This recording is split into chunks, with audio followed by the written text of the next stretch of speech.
Здравствуйте, вы смотрите программу «Лав о главном» на информационном портале «Лав МД».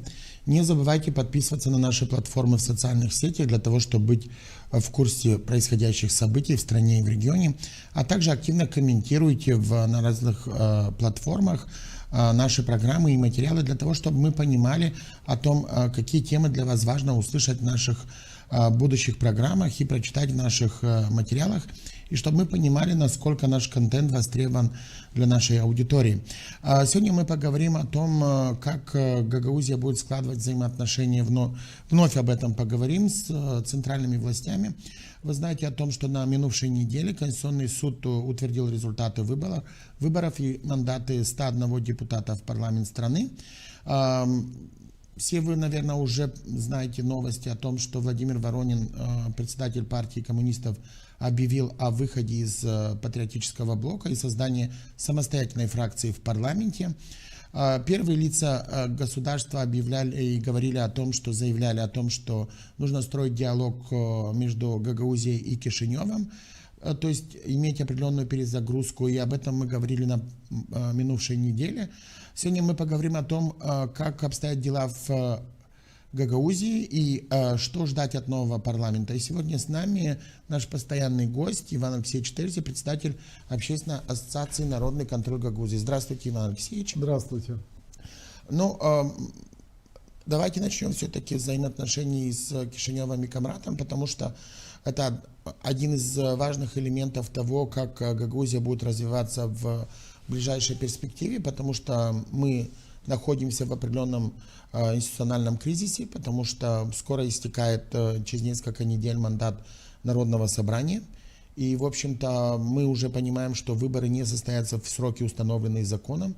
По ряду причин это в том числе отсутствие ЦИК, мы говорили, но и в том числе есть и политические мотивации, почему мы оказались в такой ситуации.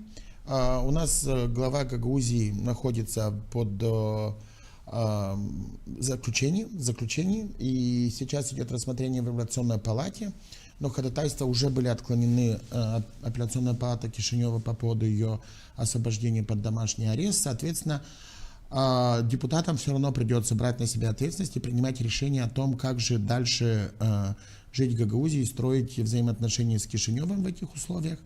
Хотя мы понимаем о том, что с 23 года, то есть с избрания Евгении Гуцул и с момента, как Илон Шор и его группировка взяла контроль над Гагаузией, у нас складываются очень негативные взаимоотношения с центральной властью, и в том числе Гагаузия, скажем так, находится на паузе во взаимоотношениях с разными международными партнерами. И в этой связи, конечно, важно понимать, что нас ждет в ближайшие месяцы или полгода, потому что в этот срок, вероятнее всего, могут быть организованы выборы, и тоже большой вопрос, как они будут организованы, и кто их будет администрировать. Это или Гагаузия, если депутаты смогут наконец-то консолидироваться и принять какие-либо решения, или мы дойдем до ситуации, когда окружной избирательный совет или избирательный орган будет назначен Центральной избирательной комиссией Молдовы, и, в общем-то, тогда станет большой вопрос о политической составляющей гагаузской автономии. Давайте послушаем, что считает по этому поводу Игорь Янак, доктор права, для того, чтобы дать тон нашей дискуссии сегодня. Не в обиду будет сказано, от Гагаузии, наверное, осталось только название на сегодняшний день, потому что если говорить об экономическом положении Гагаузии, на сегодняшний день Гагаузия в экономическом плане самостоятельно не сможет сформировать бюджетно-налоговую политику. Что касается, так скажем, собственности Гагаузии, сказать, что есть какие-то заводы, да, есть какие-то фабрики, которые принадлежат Гагаузии, да, есть частные собственники, но эти частные собственники пользуются законодательством Республики Молдова и подчиняются бюджетно-налоговому законодательству Республики Молдова. И когда мы говорим о Гагаузии, к сожалению, мы не можем похвастаться тем, что мы сегодня смогли сохранить все традиции, культуру, допустим, мы не можем даже похвастаться тем, что сохранили язык. Поэтому давайте определимся так. Если мы говорим о Гагаузии как об автономии, да, вопросов нету. Хотите самостоятельно там изучать язык, без проблем, нет никаких запретов. Что касается традиций, обычаев, там, хотите провести там какие-то майские праздники по-особому, да, без проблем. Хотите там день вина отпраздновать? Без проблем, не было никогда никаких запретов. Что касается экономического положения, если кто-то будет ремонтировать какие-то дороги, где-то что-то будет строить, я больше чем уверен, что не будет никаких запретов. Но когда мы говорим о соответствующих возможностях, если мы считаем, что государство обязано, государство должно, значит должен быть определенный диалог. Те люди, которые не хотят работать и не умеют работать, они должны уйти. Как бы обидно ни было, во всех нормальных государствах есть такая практика. Даже целое правительство, если не справляется с определенными задачами, уходит просто в отставку. У нас такой практики, к большому сожалению, нет. Мы ждем, да, и не дождемся, пока не то, что истечет срок полномочий, а пока люди не начнут возмущаться. Даже сейчас вот Народное собрание Гагаузии вроде бы сами внесли изменения в уложение Гагаузии. Вроде бы сами установили дату, вроде бы сами определили срок полномочий, в уложении есть конкретный срок полномочий, а при этом, да, пришли, но что касается уходить, стесняются, да, скажем скромно. Вы смотрите «Лав о главном». Иван Алексеевич, вот мнение, которое вы сказал, Игорь Янак, потому что Гагаузия сейчас в достаточно сложном положении, потому что, несмотря на то, что Майя Санду и Игорь Гросу заявляли о готовности возобновить диалог, то мы понимаем, что с этой политической элитой, ну, скажем так, в Гагаузии, этот диалог вряд ли будет возможен, потому что последние 1,5-2 года мы слышали разные заявления, в том числе о том, что председатель Народного собрания, члены исполкома являются нерукопожатными, соответственно, с ними не велся никакой диалог. Ряд членов исполкома, включая высших должностных лиц, я имею в виду замов, ряд находятся под санкциями как стран Евросоюза, так и Украины. И мы понимаем, что в этих условиях и в той внешнеполитической ситуации, которая оказалась Молдова, с этими людьми точно уже как бы невозможен никакой политический диалог, потому что это будет дискредитация в том числе внешнеполитического курса, который мы уже понимаем, что на 4 года он установлен и будет идти в сторону европейской интеграции. Какой будет результат в 2028 году, это тема других дискуссий, но мы говорим по факту. И в этих условиях, что сегодня ждать в Гагаузии? На ваш взгляд, почему региональная власть автономии практически поставила Гагаузию на паузу? Мы идем по пути, когда ряд полномочий, прокуратура и так далее, уже у Гагаузии не принадлежат Гагаузии в силу разных причин. И здесь обвинять Кишинев, наверное, о том, что он как-то несправедливо относится к Гагаузии, не совсем корректно, потому что когда ты не хочешь исполнять какие-либо свои права, то почему они у тебя должны оставаться, да? То есть Конечно. они, скорее всего, тебе, наверное, не нужны. Давайте, если вспомнить даже историю с прокурором, у нас она там почти 10 лет, возможно, что он исполняющий обязанности, и Народное собрание даже никак не двигалось в сторону того, чтобы разрешить этот кризис. Как вы вообще оцениваете эту ситуацию и что нужно ждать в ближайшее время? Ну, знаете, я наблюдаю за тем, что у нас творится в Гагаузии. У нас и раньше было как бы далеко не все в порядке. Но последние вот эти вот пару лет, с тех пор, как госпоже Гуцул купили место Башкана, и после этого еще купили большинство депутатов Народного собрания, это все вкладывается в определенную схему. Это стопроцентный рейдерский захват Гагаузии некоторыми, скажем так, преступными группировками. Потому что классика рейдерского захвата заключается в том, чтобы купить руководство предприятия, куда входит, допустим, директор, бухгалтер, органы управления, специалисты, и еще купить некоторых там рядовых статистов. Что мы видим и у нас в Гагаузии. У нас купили Башкана, то есть продажного Башкана, купили ей место. После этого купили большинство депутатов, которые вели себя так, как им диктовали. И что мы имеем на сегодняшний день? Мы имеем то, что имеем. Разве можно себя так вести с центральной властью, как вела себя Гагаузия с центральной властью? Мы в конце-то концов живем в одной стране. Мы являемся неделимой частью Республики Молдова. И нельзя себя противопоставлять Республике Молдова. Со всех сторон мы кричим о том, что мы патриоты, но тем не менее мы разваливаем эту страну. В результате мы и получаем то, что мы получаем.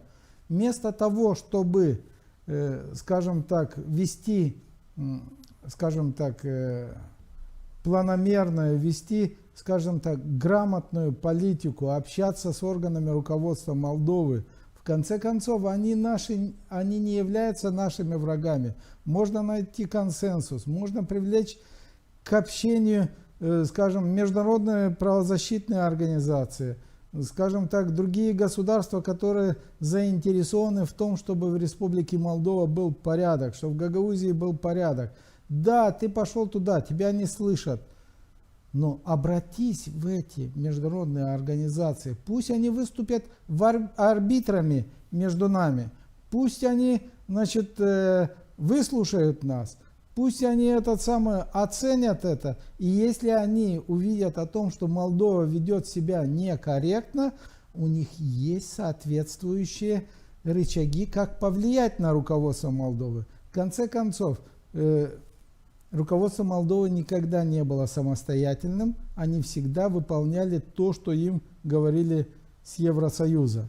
И Евросоюз знает, на какую кнопку нажать для того, чтобы не нарушались права жителей Гагаузии, чтобы на территории Гагаузии, как и во всей Республике Молдова, граждане чувствовали себя защищенными. А здесь я вижу в руководстве Гагаузии было направление конфронтация и только одно – конфронтация. И тут мы спрашиваем, а кому была выгодна эта конфронтация? Только тем лицам, которые захватили власть Гагаузии. Это преступным группировкам, которые находятся за пределами Республики Молдова, и некоторым преступникам, которых еще, к сожалению, не посадили, а давно пора. Иван Алексеевич, но в этой связи важно понимать, что будет предпринимать нынешняя власть, потому что каким бы ни был состав этого Народного собрания исполкома, пока это единственные органы, которые могут принять какие-либо легитимные решения. Да? И в этой связи важно понимать, что даже если диалога не будет с этими людьми, которые сегодня у власти, то они как минимум должны стать тем переходным элементом, который как минимум примет решение о проведении выборов главы автономии Народного собрания. И уже после выборов, в общем-то, будет картина немного другой. Может быть, не по составу персонально, но может быть, эта перезагрузка позволит как минимум начать какой-то путь диалога и ухода из изоляции. Но сегодня мы не наблюдаем таких попыток. И вот, на ваш взгляд, чем это вообще может закончиться в принципе? Потому что, вот вспоминая высказывание Игоря Янака о том, что Гагаузия, по сути, как бы сама себя, по сути, ликвидирует. Да. И мы наблюдаем это в различных сферах, начиная не только культуры и языка, а и экономики, потому что давайте вспомним конфликт с НДС, и чем он закончился, когда практически несколько десятков крупных экономических агентов поменяли юрисдикцию и теперь платят налоги в других районах, где они зарегистрировались на новые юридические адреса. Нам пытаются показать картину, что в Гагаузии все хорошо, и что у нас есть какие-то доходы в бюджете, но нигде не найдешь как бы конкретной расшифровки о том, как исполняется бюджет, откуда он пополняется, и есть ли на самом деле эти вещи, потому что мы не видим никаких реальных дел. То есть какие-то выплаты, какие-то награды, которые там опротестовываются государственной канцелярией. То есть особо никаких движений со стороны экономики и социальной сферы в Гагаузии не наблюдается. К чему мы можем прийти в этих условиях? Знаете, к сожалению, мы пока ни к чему хорошему не сможем прийти, потому что власть, я еще раз повторяюсь, Гагаузии захвачена продажными людьми, которые выполняют чужой заказ. И у них, я вижу, что одна цель только лишь скажем так, сделать здесь очередную горячую точку для того, чтобы решать какие-то свои мелкие задачи, которые они поставили своей целью. Но с другой стороны, я еще раз повторюсь о том, что нельзя снимать и ответственность руководства Молдовы в части того, что Молдова пустила на самотек то, что у нас здесь в Гагаузии творится. В конце концов, мы территория Республики Молдова. Все законы, которые принимаются парламентом Республики Молдовы, они обязательно к исполнению и на территории Гагаузии в том числе. Соответственно, должны быть в срочном порядке приняты нормативные акты, которые регулировали бы те отношения, которые у нас сейчас есть, и чтобы не допускали подобные вещи. Да, там четко у нас определено в уложении по поводу того, что сколько должно, на какой срок выбирается народное собрание, на какой срок Башкан, и что если Башкана в течение 60 дней он не может выполнять свои обязательства, должны назначаться выборы. Да, также установлен срок 4 года для народного собрания, и также по истечению этого срока должны быть перевыборы. Но отсутствует главный элемент в этих нормативных актах – это элемент привлечения к ответственности. Отсутствие ответственности – это равно безответственность, а безответственность – это равно преступление. А если преступление совершается и отсутствует наказание, преступление множится и становится еще тяжелее. Поэтому в этой ситуации скажу вам следующее. Если дети расшалились, то виноваты родители. Почему они допустили того, что дети расшалились? Поэтому виновата в ситуации, которая сейчас в Гагаузии творится, виновата в первую голову Молдова, потому что нельзя допускать на самотек то, что творится в регионах. Нужно в конце-то концов переменять власть, а если отсутствуют какие-то нормативные акты, в Молдове имеется на то полномочия принятию новых актов, срочно нужно применять новые акты, принимать и их воплощать в жизнь.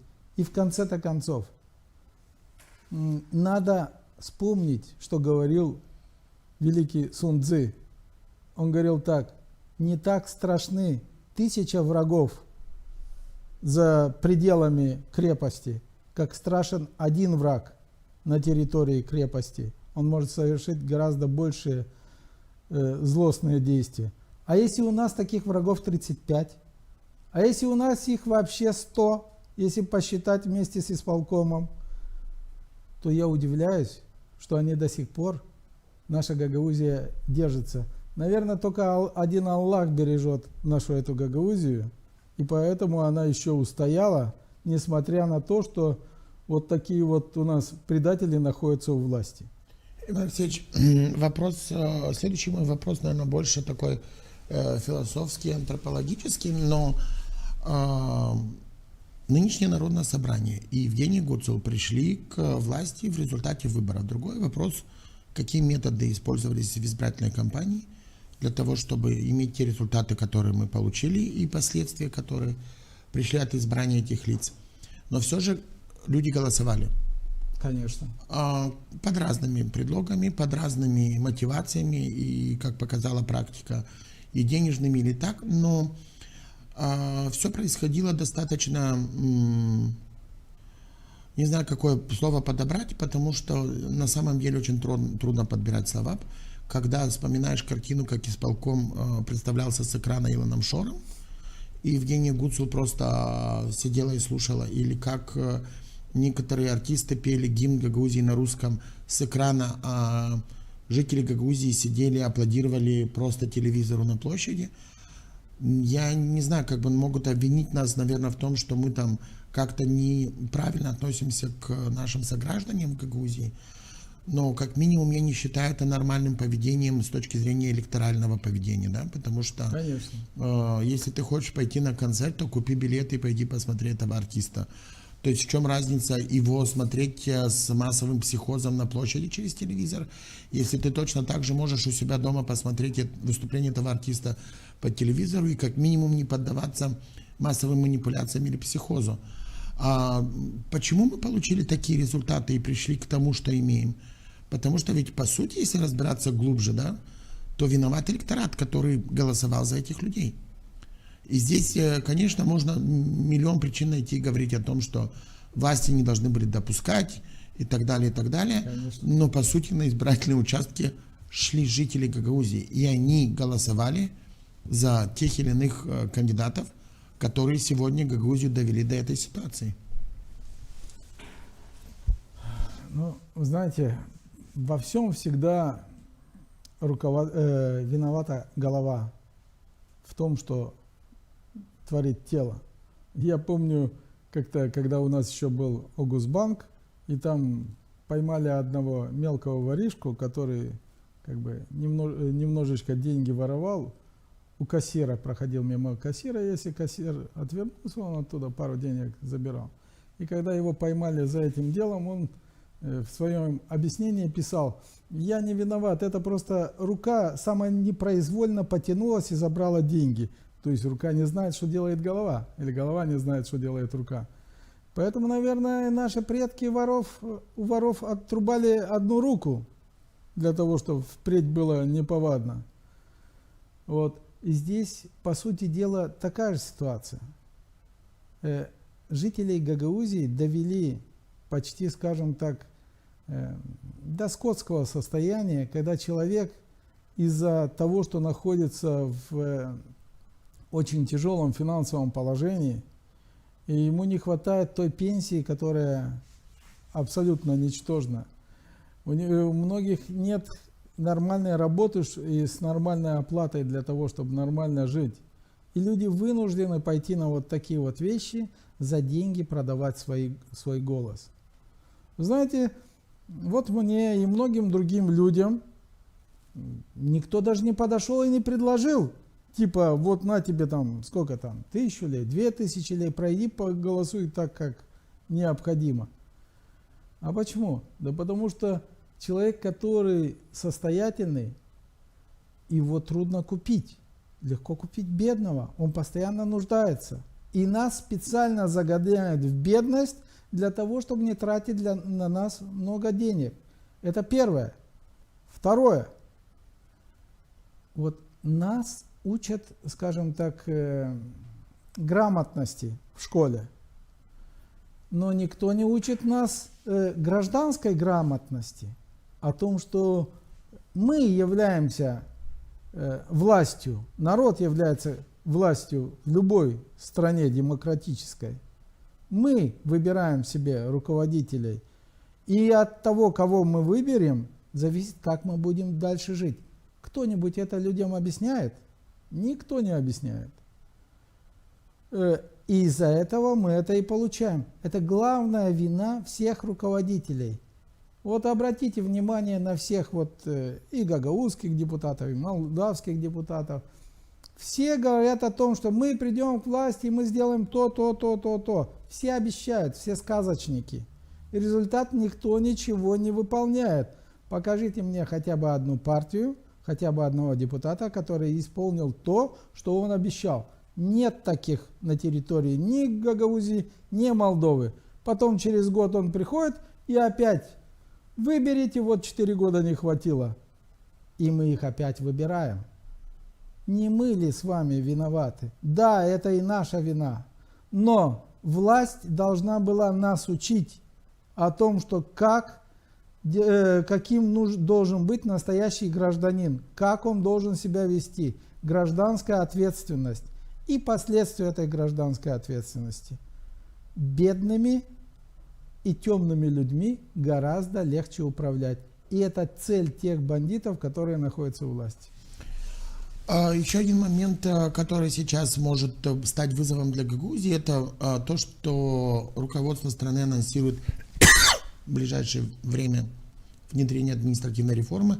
К слову сказать, уже несколько лет идет речь об этом. Что из этого может получить Гагаузия, это отдельный вопрос и отдельных дискуссий. Но давайте послушаем фрагмент из программы с Владимиром Кса. Если посмотреть на те вещи, реформы, которые уже проводились, то там не учитывались интересы Гагаузии. И где гарантия, что до 2027 года не будет 3 региона развития, например, юг, центр, север, а гагаузская автономия останется в составе региона юг и будет в составе Совета по региональному развитию в Кагуле всего региона, как бы никакой гарантии нет. Да? Да, Мы же понимаем. Я думаю... Потому что давайте вот приведем примеры. Судебная система. Карта судов поменена с апелляционной палатой юг, то есть на весь юг Молдовы. А региональную больницу на юг строят в Кагуле. В Гагаузии не строят региональную больницу даже для гагаузских населенных пунктов. И многие-многие другие вещи, которые уже перешли в юрисдикцию в Кагуле и в крупно разделились как регионы. Вы знаете, Виталий, вот это и сработало вот это 2 года, то, что сегодня вот этот наш самый неподготовленный исполком сегодня есть, вот это большую роль сыграло того, что сегодня и больницу не строят в Гагаузии, вот эту региональную, и что сегодня судебная инстанция уходит в Кагулю. Это, я считаю, только из-за того, что не с кем было говорить и не отстояли свою позицию. Просто не с кем было говорить. А что нельзя было сегодня... Ну, в принципе, изначально была поставлена так, что не с кем было здесь говорить. Потому что они считали, что это преступный режим, который сегодня ОПГ ШОР, и ни с кем не общались. Но от того, что сегодня вот этот самый неподготовленный исполком потеряла только Гагаузия. Вот и все. Было бы правильно, если бы на сегодняшний день исполнительный комитет не ждал бы никого, а просто подали бы все в отставку, назначили бы выборы, и никаких проблем бы не было. И началась бы уже вот эта перезагрузка, не ждать решения судов, ничего, перейти к тому, что мы сегодня должны навести порядок здесь. И исполнять обязанность никто не должен. И вот этот сигнал, что не было тоже решено в Гагаузии, я считаю, что это именно из-за того, что самый неподготовленный исполнительный комитет сегодня есть. Вы смотрите «Лайф о главном». Это было мнение Владимира Кса, депутата Народного собрания Гагаузии, председателя комиссии по регламенту. Ну, к слову сказать, Владимир Кса не голосовал за состав этого исполкома и сейчас наверняка является в меньшинстве, потому что вопрос отставки исполкома, он и поднимался, как бы, по-моему, с прошлого лета, но потом депутаты брали эти вопросы на паузу, и, в общем-то, ничего как бы опять не происходило. Но, на ваш взгляд, сегодня вот исполком, который, по сути, уже даже и не в тени, потому что мы не видим деятельности начальников управлений, мы не видим деятельность управлений, исполкома, в прессе даже,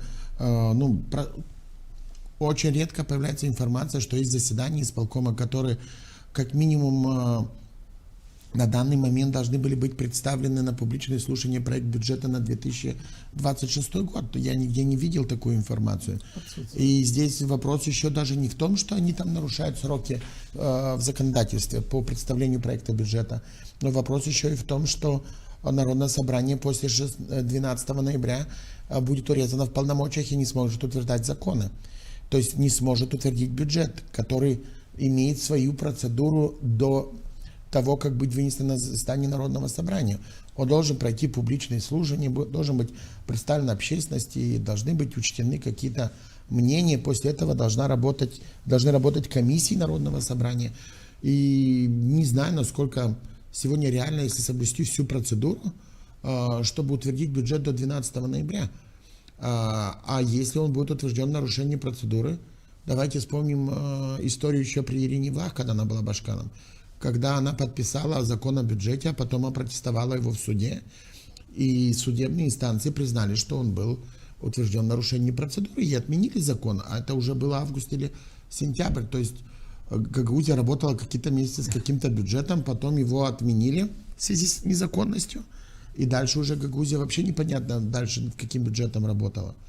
Что мешает сегодня исполкому взять на себя какую-либо ответственность, в том числе за судьбу Гагаузии, не за свою собственную, да, а за судьбу Гагаузии, потому что от них очень многое зависит сегодня. Потому что если бы они ушли, как говорит Владимир Кса, в отставку, то это как минимум бы заставило бы Народное собрание хотя бы искать какие-то пути там по назначению выборов главы автономии или какие-то варианты, потому что новый состав исполкома некому предложить. Это должен сделать Башкан. Ну, вспомним этот самый небольшой сюжет, который мы смотрели перед этим с господином Янаком.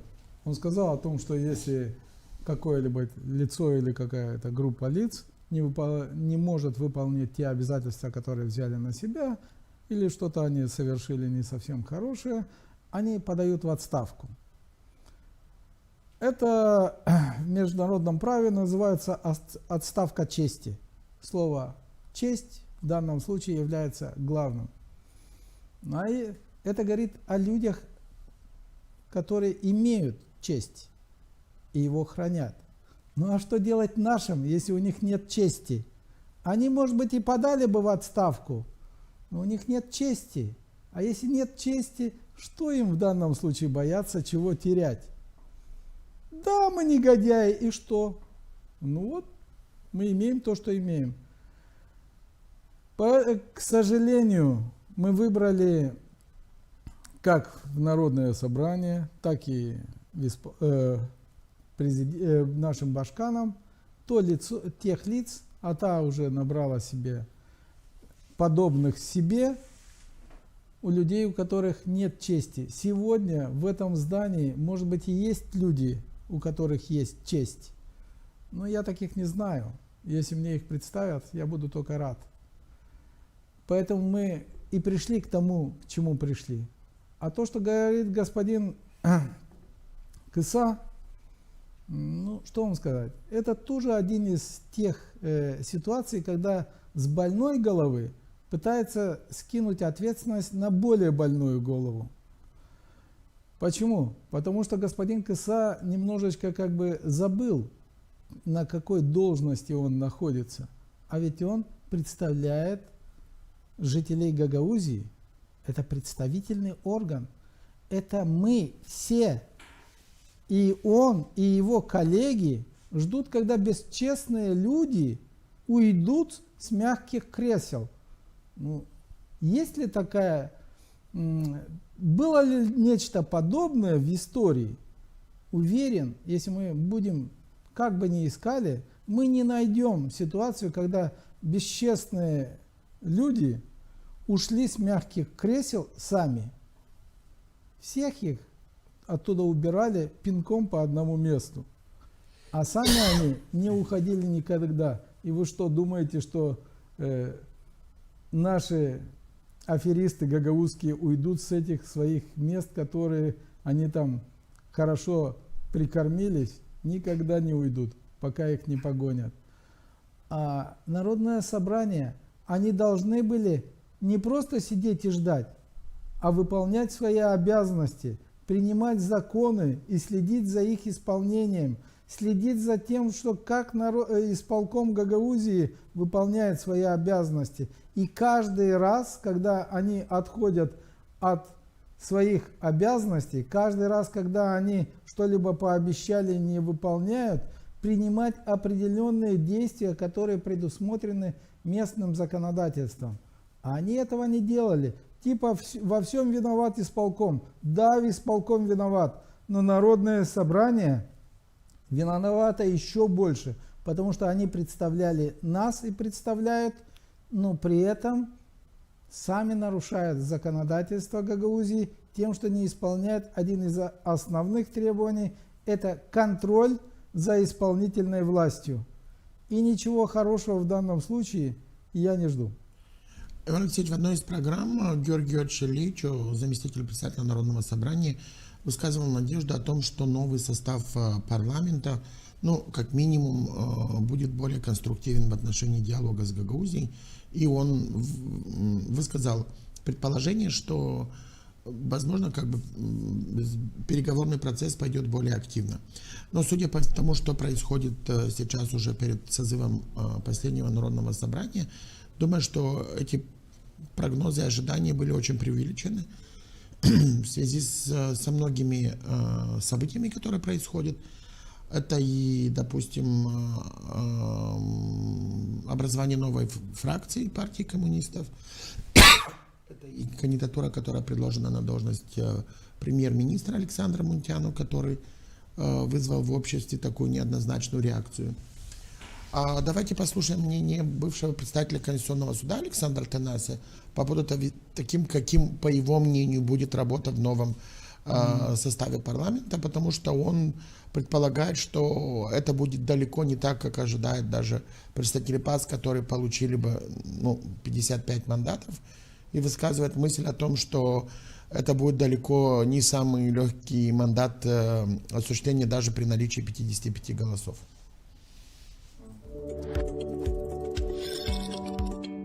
Скорее всего, эта партия пойдет по тому же сценарию, как пошли их товарищи по цеху, по популистскому цеху в Румынии. Я имею в виду партию АУР.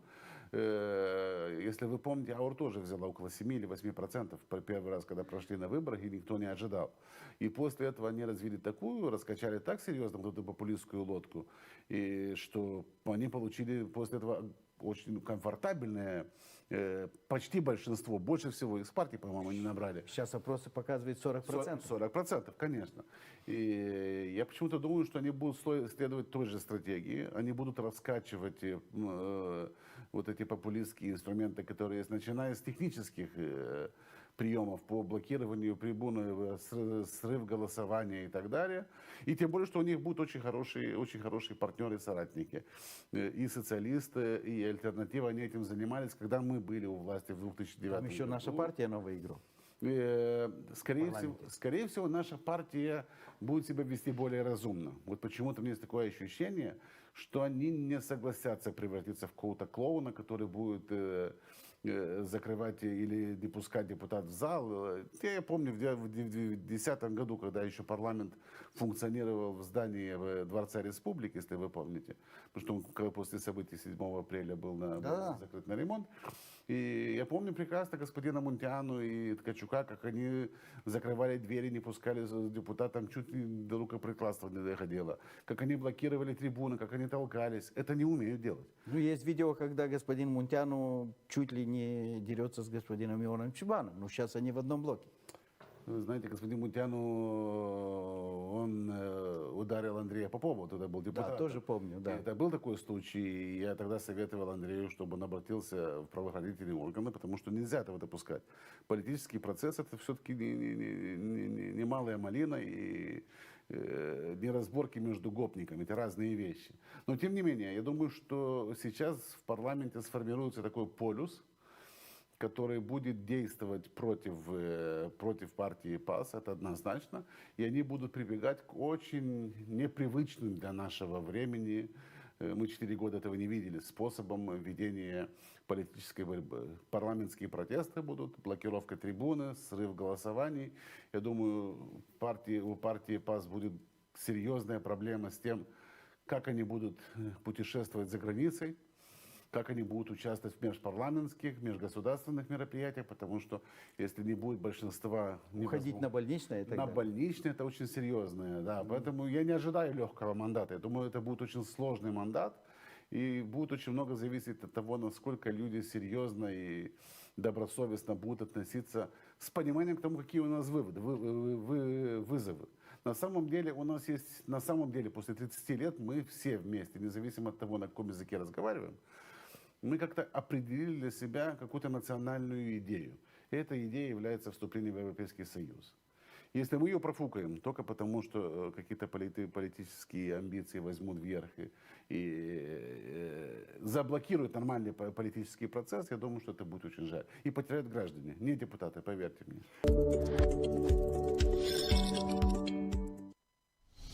Ну, вы смотрите «Лайф о главном». Это было мнение Александра Танасия, и с ним можно согласиться или нет, потому что это всего лишь его предположение и умозаключение, но как минимум мы не исключаем этот сценарий, исходя из того политического окраса, который имеет этот созыв парламента. И, в общем-то, у меня возникает большой вопрос, насколько ожидаемо, если будет реализовываться такой сценарий, что вопросы Гагаузии будут лежать в приоритете в новом созыве парламента? Как вы думаете, насколько вероятен сценарий или картина, который нам представил господин Танаси?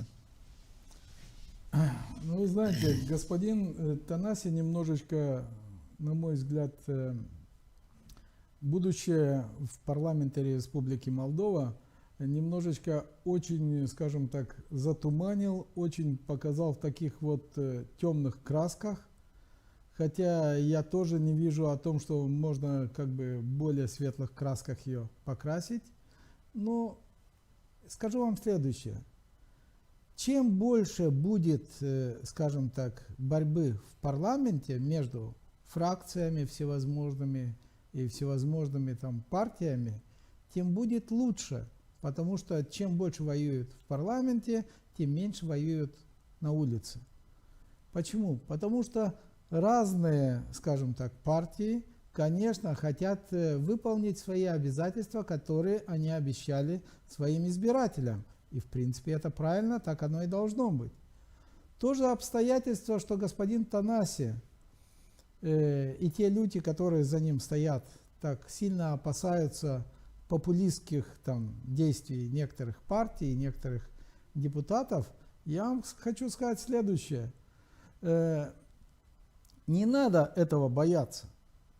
На это имеется очень хорошее лекарство, очень действенное. И об этом лекарстве я узнал еще, когда я служил в советской армии. И там было такое железное правило, одно из железных правил, которое гласило о том, что инициатива наказуема исполнением. Вот ты выдвинул инициативу, вот ты его и делай, а мы посмотрим, ты просто языком молотить умеешь или можешь действительно что-то и делать. Поэтому, если я вполне понимаю и вполне допускаю, что среди депутатов, особенно тех, которые не набрали большинство, есть куча популистов, и одно из этих самых тех лиц, которые являются как бы оппозиционерами, они стараются выдвигать популистические там предложения, не надо их бояться. Популистам нужно делегировать это самое, чтобы они выполнили те действия популистические, на которые они толкают парламент. Ты хочешь поднять зарплату? А что, разве это плохо? Это хорошо. Но зарплату не только депутатам, судьям, прокурорам и прочим, но и зарплату всем рядовым людям в Республике Молдова. Отлично. Представь план, откуда ты возьмешь деньги, за счет чего не просто так увеличить, а нужно знать, каким образом. И вот мы тебе поручаем, вашей партии поручаем найти возможности для того, чтобы повысить, допустим, заработную плату, повысить пенсии, так, чтобы это не отразилось негативно на всей остальной экономике Республики Молдова. Да, конечно, мы можем весь бюджет кинуть на пенсию и заработную плату, но абсолютно все развалится. И что мы будем иметь? Мы будем иметь одни минусы. Поэтому пользуйтесь тем, что история уже против популистов, как говорят, придумала действенные меры, и не надо этого бояться. А то обстоятельство, что теперь трудно будет некоторым лицам свободно выезжать и разъезжать за наш счет по заграницам везде и всюду, и у них будут спрашивать, а на что ты потратил или потратила кучу денег. Это очень хорошо. Мы помним ситуацию, когда одна из этих самых конгрессменов США выехала, вместо того, чтобы выехать на одно мероприятие, она выехала на другое мероприятие, и у нее спросили за это, и она вынуждена была потом за свой счет оплатить всю поездку, вернуть деньги и прочее, иметь большие трудности. У нас у кого спросили, кто сколько денег, наших народных денег тратит? Нам говорят, тратят бюджетные деньги. Нет бюджетных денег. Маргарет Тэтчер, очень умная женщина, она сказала, нету бюджетных денег, ни одного фунта нет бюджетных денег. Это все народные деньги, полученные за счет налогоплательщиков. У нас такая же ситуация. За то, что вы сегодня были у нас в эфире, напомню, что мы сегодня говорили о том, какова перспектива наладить диалог с Кишиневым и у Гагаузии после того, как утвердили мандаты депутатов Народного парламента страны. Вы смотрели «Лав о главном». Не забывайте подписываться на наши платформы в социальных сетях для того, чтобы быть в курсе того, что происходит в стране и в регионе.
Добрый день, дорогие зрители. Хочу сообщить вам, что мы продолжаем серию подкастов с психологом, поэтому еще раз хочу сказать, что сегодня в эфире подкаст с Лав МД. Все мы знаем, что для подростков подростковый период самый сложный, но он не менее сложный и для их родителей. Как пройти этот нелегкий путь, как найти общий язык со своим ребенком и другие моменты мы сегодня обсудим с нашим психологом Людмилой Юрьевной Ебришим. Людмила Юрьевна, добрый день. Добрый день. Такая очень острая и тонкая тема, которая, наверное, сегодня беспокоит очень многих родителей, и я уверена, что к вам многие родители приходят с такими вопросами, как же найти общий язык с подростком. Но для начала хочется узнать в двух словах, что происходит с детьми в период подросткового возраста. На самом деле, всем, кто рядом с подростками, все, кто с ними соприкасаются, должны о них знать. Потому что психологи считают подростковый кризис одним из самых острых кризисов в жизни человека. Его нельзя сравнить ни с одним кризисом, который есть в жизни, потому что он один из самых тяжелых, сложных, сложно преодолимых. В чем причина? На самом деле причина в том, что человек из детства начинает переходить в другой этап своей жизни, самый длинный, самый сложный, и начинает осознавать, что это не так-то и прикольно. На самом деле ребенок жил какое-то время, лет 10, 11, 12, в состоянии детства. И это очень приятный период жизни, когда его любят, когда о нем много заботятся, когда для него много приятного делают, потому что он ребенок. Годам к 11, к 12 начинает происходить осознание, что жизнь не такая, как казалось до сих пор. У подростка начинает появляться представление о том, что жизнь взрослая, она такая не совсем простая, не совсем такая, какой он себе ее представлял. То есть она, может быть, достаточно видится ему сложной, видится противоречивой, видится не такой, какая у него есть в идеальных представлениях. Подростку свойственно видеть то есть в этот период начинать видеть жизнь чуть иначе. Уже не через свои игры, не через игрушки, не через любовь и сладости, а вот как-то более конкретно видеть эту жизнь. И это не всегда приятный опыт, это не всегда приятные ощущения, это не всегда приятный взгляд. Но этот период приходит же постепенно, он же не сразу так бам и на голову упал, как снег, да? И они вместе с родителями постепенно приходят к этому возрасту. Но почему получается, что очень большой контраст вот в этот период в отношениях с родителями? Родители не понимают своих детей, они не знают, какие инструменты использовать для того, чтобы повлиять на своего ребенка. То есть они привыкли же к такому ребенку, который был тогда, да, вчера. а сегодня он совсем другой. И почему вот такой вот резкий скачок в этих отношениях происходит? Ну, в принципе, понятно, родители привыкают к тому, что у них ребенок. Но годам к 12 ребенок хочет становиться взрослым. То есть у него есть такое внутреннее желание, потребность становиться взрослым. В принципе, по Ильконину новообразования возраста это желание быть взрослым. Но и физиологически, и психологически он к этому пока не готов. То есть на самом деле любой кризис, он выражается в противоречиях. Внутри ребенка есть очень серьезные противоречия. Надо сказать, что когда родители растят подростка, внутри них зарождаются те же самые противоречия. Ну, часто говорят, был такой хороший ребенок, такой послушный, ключевое. Что же произошло? Да, что же с ним произошло? А с ним произошло то, что он хочет быть взрослым и не хочет уже быть в том формате, в котором был до сих пор. А родителям этот формат понятен, удобен, ну и привычен. Приходится перестраиваться и тем, и другим. Ну, я бы хотела сказать о том, как перестраивается подросток, потому что у него есть масса физиологических перестроек и психологических одновременно. Ну, то есть, если говорить о физиологических аспектах, то он растет очень интенсивно, и человеческий рост, он так интересен, он не гармоничен чаще всего. То есть все органы и системы растут и развиваются собственными темпами. И здесь может быть такое, что сердечно-сосудистая система развивается медленнее, чем опорно-двигательный аппарат, и не успевает обеспечивать. То есть здесь могут возникать физиологические сложности. Ребенок быстро устает, у него может быть одышка, он может не выдерживать большие нагрузки, ни физические, ни когнитивные. Но кроме того, есть такая серьезная психологическая штука, созревает его мозг, и его мозг, который хочет, чтобы он уже был взрослым, некоторые взрослые вещи пока не умеет. То есть, если он понимает, как бы он хотел быть взрослым, он бы хотел быть самостоятельным, он бы хотел, чтобы ему давали больше свободы. Есть одна проблема, его лобные доли развиваются чуть медленнее, а там расположены центры самоконтроля, контроля, планирования, ответственности. Все это у него пока не очень получается. То есть он хочет взять на себя взрослость, но отвечать за нее пока не готов. В зеркале он видит взрослого человека, а по факту внутри он еще не дорос. Это тоже периодически, по-всякому бывает. Иногда он смотрит в зеркало, видит взрослого, иногда смотрит в зеркало, видит абсолютную нелепость. Потому что еще у подростка есть одна такая специфика, он очень заморочен на себе, на своей внешности. Ему важно то, как он выглядит, как его воспринимает мир. На самом деле основная его стратегия – это самоидентификация, ключевое. То есть он пытается понять, кто он, какой он, насколько он красив, насколько он умен, насколько он принимаем миром. И, конечно же, родители – это те люди, которые ближе всего. Здесь есть, кстати, такая двоякая вещь. Подросток, он имеет такую цель выйти из-под опеки родителя. Вот в этом возрасте сепарация происходит. И начинаться она может, кстати, с 9, с 10, с конца младшего школьного возраста, когда человек хочет сепарироваться, хочет сказать, я сам могу, это как в 3, но здесь мощнее. Я могу сам. Сепарация, она такая штука, вот, кстати, по поводу отношений часто. Сепарация работает в отношениях.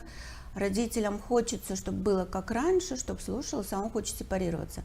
Он хочет сам. Пока не очень умеет, как мы с вами выяснили, но он хочет сам. Но вот в этот период не работают такие фразы, как «это мой дом, и здесь я главный», да, вот со стороны родителей, да, или же «пока я тебя кормлю», да, или там «я пока тебя обеспечиваю, поэтому мое слово должно быть важнее». Вот такие вот фразы со стороны родителей, насколько они правильные, или это просто, опять же, какой-то момент самозащиты родителей, когда они пытаются все-таки удержать вот этот контроль, но и используют все методы? Ну, это на самом деле такие стереотипные подходы, когда родители пытаются сохранить контроль.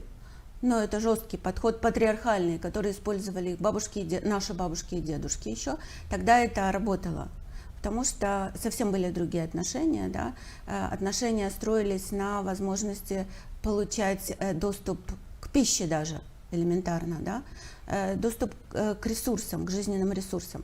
Сегодня очень многие дети чувствуют вот эту свободу и наличие ресурсов. И когда родители используют старые стереотипные подходы, это выглядит как заход на личную территорию, как заход на мою свободу. Ну как... да, это моя граница. Да, очень мощное нарушение личных границ, хотя эта сепарация, она напрямую связана с тем, что человек выстраивает личные границы.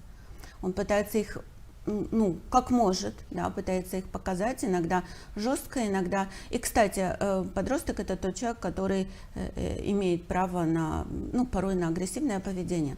Если родитель отвечает ему тем же, то, в принципе, эти отношения могут войти в тупик.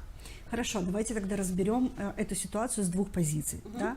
Как вести себя родителям с нынешними детьми, потому что это, как вы сказали, это совершенно другое поколение, и как помочь детям.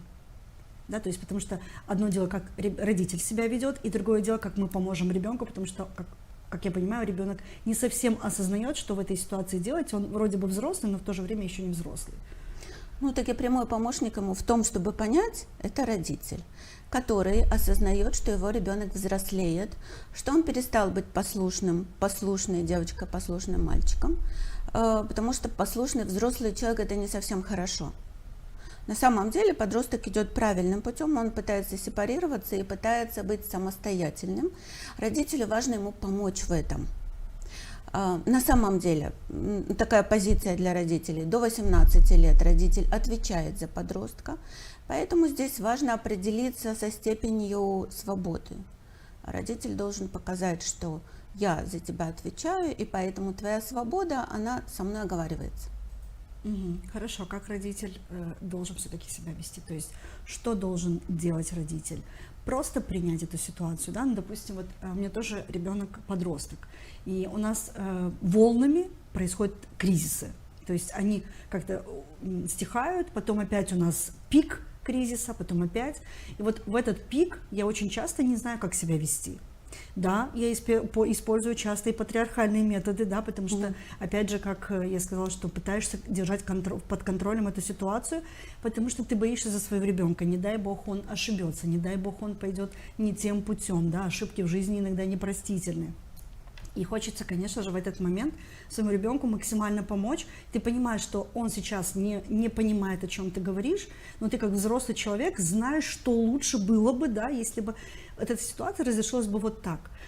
Вот как родителю вести себя, да, как взять себя под контроль и не превысить, да, свои границы. Да, мне ребенок сказал: я отстояла свои границы. То есть через некоторое время, когда уже ситуация успокоилась, ребенок мне так и признался: я отстояла свои границы. Но она отстояла, потому что я оставила, чтобы она отстояла. То есть я уже поняла, что лучше не идти дальше на рожон, да. Вот это, наверное, очень сложные отношения. Для меня, наверное, это очень сложные отношения. Конечно. Я хочу сказать, что и она молодец, и вы молодец. На самом деле важно понимать, что сепарация предполагает разрешить ребенку строить собственные границы, но когда вы действуете как родитель, вы действуете в интересах ребенка. Важно ему об этом заявлять. То есть, когда вы видите какие-то кризисные моменты, вы говорите, что я действую в твоих интересах. А когда он этого не понимает или не хочет этого понимать? То, знаете, на самом деле не стоит рубить с плеча, важно дать остыть. Потому что вы сказали, что это бывает волнами, и важно волну пережить.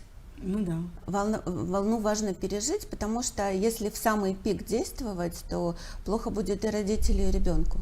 Важно ему дать спустить пар, и это часто избегание. Подросток очень часто избегает. То есть если он говорит с родителем о каких-то сложных вещах, он может уйти, закрыть за собой дверь, сказать: оставьте сейчас меня в покое. Ну, значит, на какой-то период. Если он на территории безопасной, если он дома, ушел в свою комнату, то пусть он идет туда и спустит пар. Но потом важно продолжать диалог. То есть говорят, что родители подростков должны быть достаточно терпеливыми людьми. Затем, чтобы... Что самое сложное? Смотрите, на самом деле подростковому возрасту характерна эффективность. Что такое эффективность? Это ситуации, когда он не контролирует, что он говорит и что он делает. Взрослый человек неэффективен в этот период, да, его родитель неэффективен, должен быть неэффективен, и он ситуацию держит под контролем, чтобы она оттуда не выходила. То есть нужно просто не реагировать на эти негативные эмоции ребенка. Понимать их, понимать, что ему они свойственны в этом возрасте, но мне нет, потому что я взрослый человек, и я способен контролировать себя. И смотрите, есть еще одна исходная, любому родителю важно об этом помнить. Это мой ребенок, это же не соседский, Ну да. это мой, и поэтому вот кроме него я же не могу его заменить, выбрать другого. Я когда говорю с подростками, они часто обсуждают тему, что родители у них какие-то не такие. Агрессивный. Я спрашиваю всегда, имеешь шансы поменять? Ну, заменить, как на Алиэкспресс. Товар не подошел. Вернул. Да, вернул назад. Нет, родитель, он есть родитель, да, и ребенок для родителя тоже, его ребенок. Важно понимать, что к этому возрасту он его привел. И все, что в него вложено, все результаты, да, поведенческие, это то, что он вложил. Это же не, я не знаю, это же не кто-то привел в его семью ребенка, когда он подросток. Ну вот еще такой момент, что вот в такой период отношения не просто накаляются, а как какой-то негатив в отношениях между ребенком и родителем. И всегда заканчивается агрессией. То есть ребенок идет против системы, и родитель начинает агрессировать, и вот как вы сказали, то есть ребенок отражает родителя, родитель отражает ребенка, Да. и вот это постоянное отражение друг друга приводит к тому, что постоянно какое-то напряжение в доме. Как себя успокоить, как взять себя в руки и спустить вот этот пар и принять то, что все-таки, вот как вы сказали, да, это мой ребенок. То есть какими инструментами родители или практиками может воспользоваться, не знаю, там, глубоко дышать или, не знаю, или просто выйти в этот момент из комнаты. Вот что может сделать родитель? Алла, первично говорим о том, что должны быть личные установки родителя. Первое, что это мой ребенок, он лучший, он мой, да. У каждого родителя его ребенок лучше его. Об этом важно помнить и в ситуациях, когда агрессия заливает глаза, да. Второе, важно помнить, что это результат моего воспитания. И смотрите, родитель порой агрессивизирует, злясь на себя. То есть он видит свои недочеты в Да. какой-то момент. Родителю важно помнить, что это переживем. То есть это возраст, мы это переживем, мы с этим справимся. И, конечно, как вы говорите, каждому человеку свойственны какие-то свои подходы. Может, какой-то родитель, важно ему выйти на улицу и подышать на улице, да, то есть на самом деле разойтись важно вот в момент, когда сильно-сильно накалилась ситуация. Есть родители, которые говорят: нет, давай выясним, давай ты мне сейчас ответишь.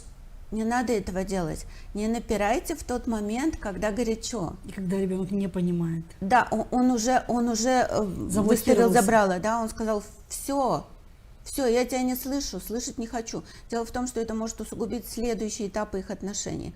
Чтобы так не случилось, лучше сейчас сказать: брейк, стоп, все, разошлись. Ты к себе, я к себе, давай-ка немножечко отдышимся. Остынем и отдышимся. Давай потом поговорим. Все. То есть откладывать горячие ситуации на потом – это нормально как для взрослых, так и в отношении родитель-подросток. Важно понимать, что так нужно. А кроме того, смотрите, здесь есть один момент по поводу того, что родитель должен для себя решить, какую степень свободы он дает этому ребенку. Допустим, родителю не нравится прическа, буквально недавно обсуждали с мамой, у нее 3 сыновей, но старший подросток. Какая-то ужасная у него прическа, но он так хочет. Смотрите, если это не выходит за рамки социальных норм, то родитель, перетерпи это. Вот ребенку так хочется, да? Понимание социальных норм тоже размытое. Я спросила главное, в школе приемлют такую прическу? Она сказала: там сейчас все так ходят. Тогда это социальная норма. Да, тогда это, я не знаю, подростковая мода или тренд такой сейчас. Вот Да, подростков. эти волосы подлатые, да? По-всякому. Главное, что не лысые. Смотрите, человек же самовыражается, подросток, важно об этом помнить. И если ему захотелось иметь такую прическу, мне кажется, это самое безопасное, что родитель может позволить. Сказать: да, окей, хорошо. Тебе так нравится? Хорошо. Может быть, мне пока не нравится, но я попробую полюбить твою прическу. Но здесь еще есть очень один острый момент, когда подростки начинают подражать друг другу, то есть авторитет уже не у родителей, а авторитет уже у своих друзей. Это тоже очень важный момент, который, наверное, тоже нужно было бы обсудить. Там идут сигареты, да, это может быть спиртные и другие какие-то привычки, которые навязываются обществом, навязываются какими-то друзьями. И как здесь быть, да, насколько, где эта грань разрешить своему ребенку попробовать, но вовремя это остановить или пустить на самотек. Как вот здесь тоже родителям поступить? Ну, то, что авторитет родителей становится ниже, чем авторитет сверстников, это норма, потому что это особенность возраста. У них основной ведущая деятельность общение со сверстниками. В этой среде они идентифицируются. Но хочу сказать, что то, что авторитет родителей абсолютно не имеет значения, миф. На самом деле на поведение, на любое поведение и на поведение относительно зависимостей каких-то очень сильно влияет поведение родителей. То есть здесь подросток уже становится более подражающим. И если папа, который курит, говорит, что ну, у тебя там сигаретами увижу, убью, да, то ребенка сразу здесь, ты это делаешь, а мне говоришь нет. Контраст такой. Основной моделью взрослого поведения для подростков все-таки являются взрослые. И родители в этом ряду. Иногда могут появляться другие авторитетные взрослые, которые для него пример. И здесь очень важно иметь качественные примеры. То есть лицемерить не получится, потому что подросток хорошо читает лицемерие, да, и он говорит, они говорят одно, а делают другое. И, допустим, друг к другу плохо относятся, а от меня хотят, чтобы я был паинькой. Он уходит в ту среду, где ему предлагают что-то приятное. Если алкоголь и курение – это приятное, и ему никто не расскажет о том, какие последствия для здоровья. Помните, мы говорили, через интересы ребенка. Не мне не нравится, или мне будет стыдно, если тебя увидят, что ты то-то и то-то делаешь, а через интересы ребенка. Ты, твое здоровье. Кстати, сегодня очень многие подростки заморачиваются на здоровый образ жизни. Знаете, вот невероятные вещи вроде, да. Кто-то начнет заниматься спортом, кто-то начнет следить за своим питанием или будет интересоваться какими-то вещами, которые касаются их здоровья. И даже в контрасте с тем, как ведут себя родители. Подростки очень любят замечать, что взрослые делают не так. То есть замещать это своим поведением. Да. Да, и если то, о чем вы сказали, это какие-то вещи, которые могут привести к зависимостям, а тут большой ряд, да, и алкоголь, и наркотики, что сегодня достаточно доступно, то важно, чтобы ребенок увидел примеры поведения. Если он видит в семье хорошие примеры поведения или наоборот, то где-то на уровне подсознания он их повторяет, он понимает, что это, взрослый мир, во взрослом мире так себя ведут. Но во взрослом мире ведут себя очень по-разному. Важно, чтобы семья это могла показать. К сожалению, у нас очень ограниченное время, и наш подкаст сегодняшний подходит к концу. В 2 словах давайте проведем такой итог, да, какие рекомендации вы даете подросткам для этого периода и родителям. Подросткам в первую очередь этот период пройдет, станет легче. Важно все-таки заморочиться на том, что вы есть и что вы актуальны этому миру. Это очень важная установка. Родителям важно набраться терпения и понимать, что это их ребенок, самый лучший ребенок, и что это пройдет, подростковость пройдет. Важно не сломать отношения, важно прилагать усилия к тому, чтобы их сохранять, но при этом помнить о границах, соблюдать их. Я очень надеюсь, что ваши рекомендации будут полезны сегодняшним родителям и подросткам в том числе.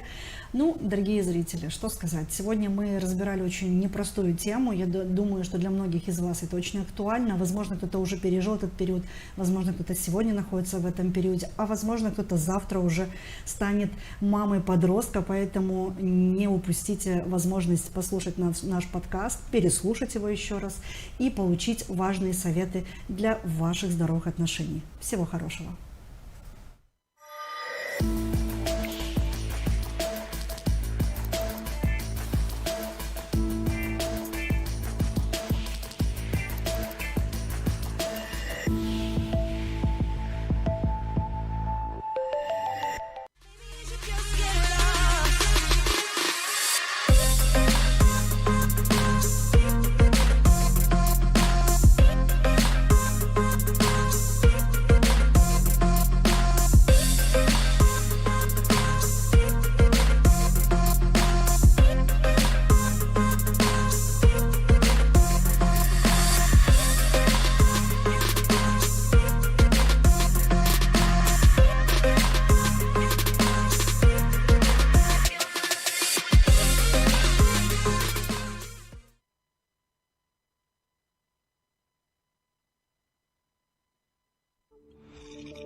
Smart planning helps you to reach your goals in a clear and easy way. So, for example, know what you want. Like, don't say, I want to exercise more. You have to say, I want to jog for 30 minutes, 3 times a week. So, that's it for today. Have a nice day, and I'll see you next week. Меня зовут Наташа, мне 21 год, я преподаю английский язык, организовываю мероприятия на английском международного уровня, так как к нам приезжают очень часто волонтеры с Америки. Я делаю масштабные организации мероприятий здесь, приглашаю своих учеников, всех желающих. В принципе, в этом и есть моя деятельность. Я начала изучать языки с самого детства. У меня папа разговаривает свободно на английском. И так получилось, что родители с детства меня отдавали к преподавателям. И с 14 лет я занимаюсь с носителями языка. Я свободно владею английским языком, на разговорном уровне владею французским, так как, опять же, мой папа разговаривает на французском языке. И этот интерес у меня появился после того, как мы были в Париже в прошлом году. Мне очень понравился этот язык, понравилась их культура. И сейчас я нахожусь в процессе изучения румынского языка. Языки дали мне огромную возможность встречаться с новыми людьми, узнавать их культуру, тем самым позволять моим ученикам узнавать также культуру через меня, так как я являюсь посредником. Но я считаю, что каждый должен выучить язык самостоятельно, чтобы уметь коммуницировать, чтобы изучать новую культуру разных людей. Когда я училась, мой преподаватель по английскому предложила мне такую идею, чтобы я начала обучать деток, потому что она видела мои способности.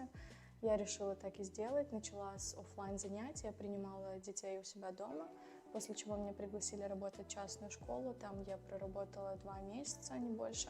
Я решила, что работать на себя – это лучший способ, потому что то, как я передаю информацию, ее не смогла бы передать та школа. И вот уже 3-й год я преподаю онлайн-занятия и сейчас открыла новый офис для того, чтобы общаться с людьми именно вживую. Гагаузия – это моя родина, это то, где я встретила своих первых учеников, это то, из-за чего я, в принципе, сформирована как личность. Мне очень нравятся наши люди, мне очень нравится Гагаузия. Я ее люблю и считаю, что здесь есть большие возможности. В будущем я хочу масштабировать свои проекты в Гагаузии, потому что я считаю, что здесь есть очень много молодежи, которая не особо в этом разбирается. Я бы хотела внести новую информацию для них здесь с участием иностранных гостей. Гагаузия is always in my heart.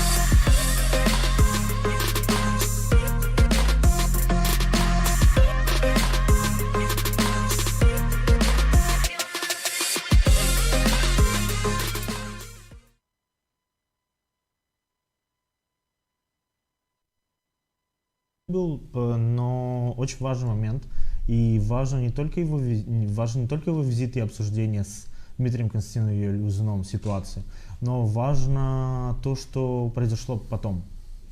Константинович дал распоряжение по сути о возобновлении межпарламентской рабочей группы, да, и риторика Константинова поменялась. Поэтому хотелось бы услышать ваше мнение, что произошло и как вы оцениваете вот этот визит. Визит означает, что Гагаузия неотъемлемая часть Республики Молдова. И если что-то случается в Гагаузии, она может повлиять на всю страну. Может быть, в негативном плане, позитивном.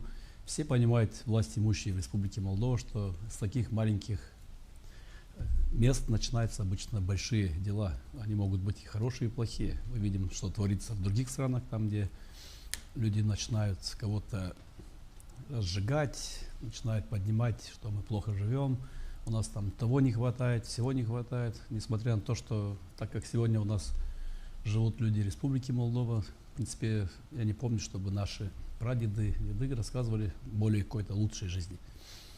Они прошли намного хуже времена. И сегодня, когда раскачивалась в Гагаузии, никому не было секретом, это и край мечты и так далее.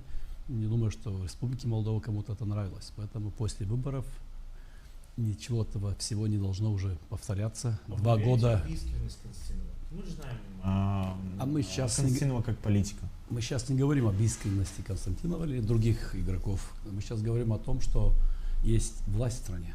Власть не должна допускать то, что было 2 года. Вот что у нас такие вещи нельзя допускать. Начиная То, даже что в с тех Гагаузии. же- Ну, конечно, это ненормальное явление было. На мой взгляд, это, я лично не помню никогда такой ситуации в Гагаузии. Тогда, когда говорят о том, что кто-то ущемляет Гагаузию, но это же неправда. Даже из бюджета, если взять, у нас бюджет больше на процентов 30, чем в любом другом регионе. Взять уложение Гагаузии, не проблема, да, там есть вопросы, но вопросов у местных органов власти к властям автономии еще больше. Что значит, вас ущемляет Республика Молдова, а вы нас не ущемляете, местные органы власти? Было 100 миллионов на кап инвестиций, на прочие проекты, их осталось 20, их получить, это просто бюрократический такой заслон. Придумали сами депутаты. И поэтому тут, если визит есть, будут еще визиты, потому что власть в стране, сегодня уже выборы прошли, она должна заниматься своей работой, обеспечить безопасность, в первую очередь, всей страны.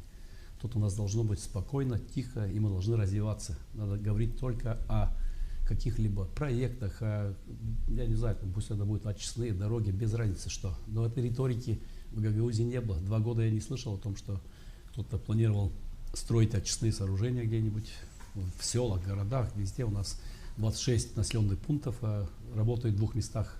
Вот об этом нужно говорить.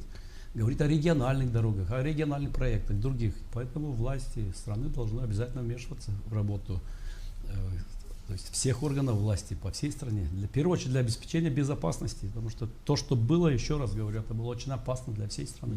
Сергей Ильич, на ваш взгляд, вот те политики, мы понимаем, что в следующем году нас ждут выборы, с большой долей вероятности выборы совместные. Я имею в виду и в народное Так и собрание, и в должно быть, по Башкам. идее, да, по большому счету. Слушай, это даже видно по бюджету, который заложили на выборы в проекте бюджета Гагаузии. То есть там 5 миллионов леев, при том, что на выборы в народное собрание миллиона планировали обычно, 3 да. миллиона. Да. Вы как считаете, вот политики, которые были тесно связаны с Шором, они имеют моральное право, там, понятно, по закону, если у них нет каких-либо судебных дел уже, да, то есть если им позволено, они смогут быть кандидатами. Но должна быть очистка политического класса в Гагаузии. Ну, это само собой, потому что ситуация, которая сегодня, не сегодня, а вчера, скажем так, уже после выборов, она более-менее успокоилась, ситуация, многие и уехали, многие успокоились, но до этого что было, как можно было 150 митингов, и каждый день одни митинги перед примарией, это ненормальным было явление, поэтому в любом случае должны службы работать, в любом случае. У нас есть очень много правоохранительных органов, по разным уровням, они должны выполнить свою работу. И те люди, которые очень агрессивно себя вели и нарушали закон, они, конечно же, не должны допускаться к дальнейшему. Зачем нам новый очаг такой? Нам это не нужно. Нам нужно брать и выбирать, то есть давать право избираться людям, которые, то есть, не вели себя таким образом. То есть не забывали, что это у нас единая страна. Поэтому я считаю, что тут работа служб должна быть. Сергей Ильич, вот среди тех политиков, да, вот, которые там были тесно связаны с Шором, и Виктор Петров. Это нынешний заместитель председателя исполкома по социальным вопросам. Почему я говорю именно Виктора Петрова? Потому что, в принципе, еще несколько лет назад, по крайней мере, мне показалось, что вы были с ним в очень хороших отношениях.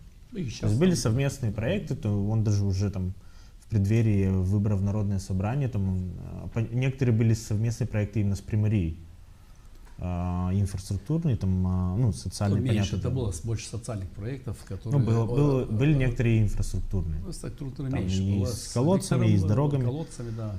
Но в любом случае, не сильно крупные. это тоже ему помогало для его имиджа. И, то есть, вы как к этому относитесь? Вот с одной стороны, даже вы подтверждаете, были конструктивные у вас с ним отношения. С другой стороны, по идеологическим каким-то моментам, то есть по тому, как даже, что происходило последние 2 года, я не думаю, что вам нравилось то, что... Не, мне как не себя нравилось, ведете. я всегда выступал против. Если вы помните мои выступления, но я всегда выступал против. Мне не нравится, когда что-то зажигается, раскачивается здесь. Ну, даже вот Виктор Петров, во-первых, начнем с мероприятие того, в Кишиневе вот по-моему, перед выборами, оно было связано, по-моему, Ну, много культурное мероприятий, мероприятие, где он там... Там не только в Кишиневе, и здесь очень много. Я говорю, Виктор Петров был депутатом Народного собрания от Камрата. Его избрали жители нашего города. И с каждым депутатом, конечно же, мы работаем. Я не могу не работать. Кроме этого, когда мы сотрудничали, тогда не было еще, то есть слышно Шори здесь, не было Гуцул слышно. Потом появилась чуть позже, и тогда уже и перестал сотрудничать, потому что, то есть сотрудничать в плане каком, имеется в виду, таком же активном, как было до этого момента, потому что разные пути у людей. То есть у нас же жителей здесь много, тем более тогда мы находимся в городе, где разные взгляды. Я остаюсь при своих взглядах. Меня интересовало всегда развитие, и все, мне больше, в принципе, первый год, даже после победы Башкана нового, мы, в принципе, тоже сотрудничали. Но когда я увидел, что бесполезно мы... С Гуцул имеете в виду? Ну, первые полгода мы все собирались, да, ожидали каких-то изменений, что-то, но когда увидели что-то бесполезное, то есть ни контрибуции, ничего, то есть, ну, увидели, что как бы их задача не развитие. Это я уже понял, я перестал сотрудничать просто и все, потому что тянули не туда, куда надо. Мы приходим с контрибуциями на упаковочный двор или приводим по другим, а у них другое. То есть и вот так это не по мне, поэтому тем более, когда уже пошла именно сама вот эта разборка против властей нашей страны, и в многих позициях, пунктах они не были просто правы. Когда говорили о том, что нас ущемляют, нас не знаю что, то есть резко вдруг нас стали ущемлять. Или вышли из этой договоренности, где договаривались, ездили. То есть какой-то был диалог в Гагаузии, а тут и диалога не стало. Нас местные органы власти вообще перестали слышать наши все эти предложения, нам уменьшили все. Практически нам не было никакого смысла в дальнейшем общаться. Поэтому последние 1,5 года вот, взять, у нас практически никакого диалога не было. Хотелось бы коснуться очень важной темы распределения кап инвестиций, но местного значения. То есть это программа автономии, да, из бюджета автономии.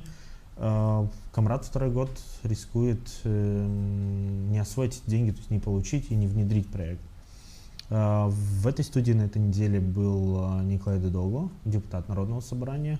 И это очень важный момент, потому что, в принципе, Дудогло обвиняет, что проблема связана с примарией.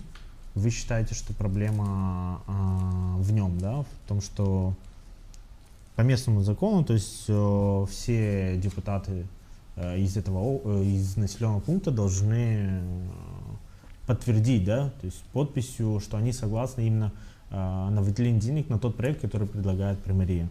Поэтому очень важно услышать вашу версию, что происходит и что вообще будет дальше. Тут нет версии Анастасова или Дудогло, есть закон, который они голосовали сами. Закон, я подхожу к нему, вот Сергей Болгар, вот это письмо, ответ. Это глава управления. Да, вот он здесь указывает, что все местные, согласно закону, который был, то есть они не могут быть направлены. Вы отправили. Мы отправили господину Болгару для разъяснения ситуации, кто на что имеет право. И в этом законе четко указано, что капитальные инвестиции местного значения, они могут быть направлены только на те объекты, которые принадлежат муниципальному совету. Давайте уточним, вы предлагаете нам ремонт, по-моему, территории гимназии. Не, мы сейчас говорим о законе, Петр. Давайте мы закончим, чтобы жители поняли, что такое закон. Закон был принят депутатами Народного собрания, в том числе и Дудогло голосовал, возможно, за этот закон. Но даже если он не голосовал, то когда он к вам на передаче приходит, то ваши журналисты, как и меня, и его должны ссылаться на закон. Если у вас вопрос есть повестки дня тут о том, что кап инвестиция местного значения, так возьмите хотя бы закон, распечатку сделайте и задайте ему в прямом эфире, как и мне. Вот в законе указано местные капитальные инвестиции – это часть, которая может быть израсходована только на объекты, которые принадлежат примарии.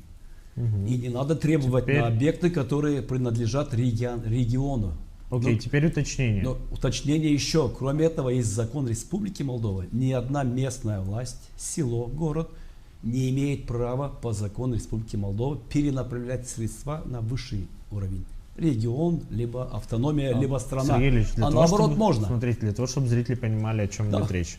Значит, примария и муниципальный совет проголосовали за За проект. вторую школу, потому что она у нас на То балансе. есть там территорию перед второй школой, я так понимаю, и Территория внутри школы, не благоустроить. Конечно, она самая единственная школа, Хорошо. которая Дедогло предлагает спортивную школу регионального значения, которая есть в расположена программе, рядом с музеем Камрадзе. которая в программе исполкома.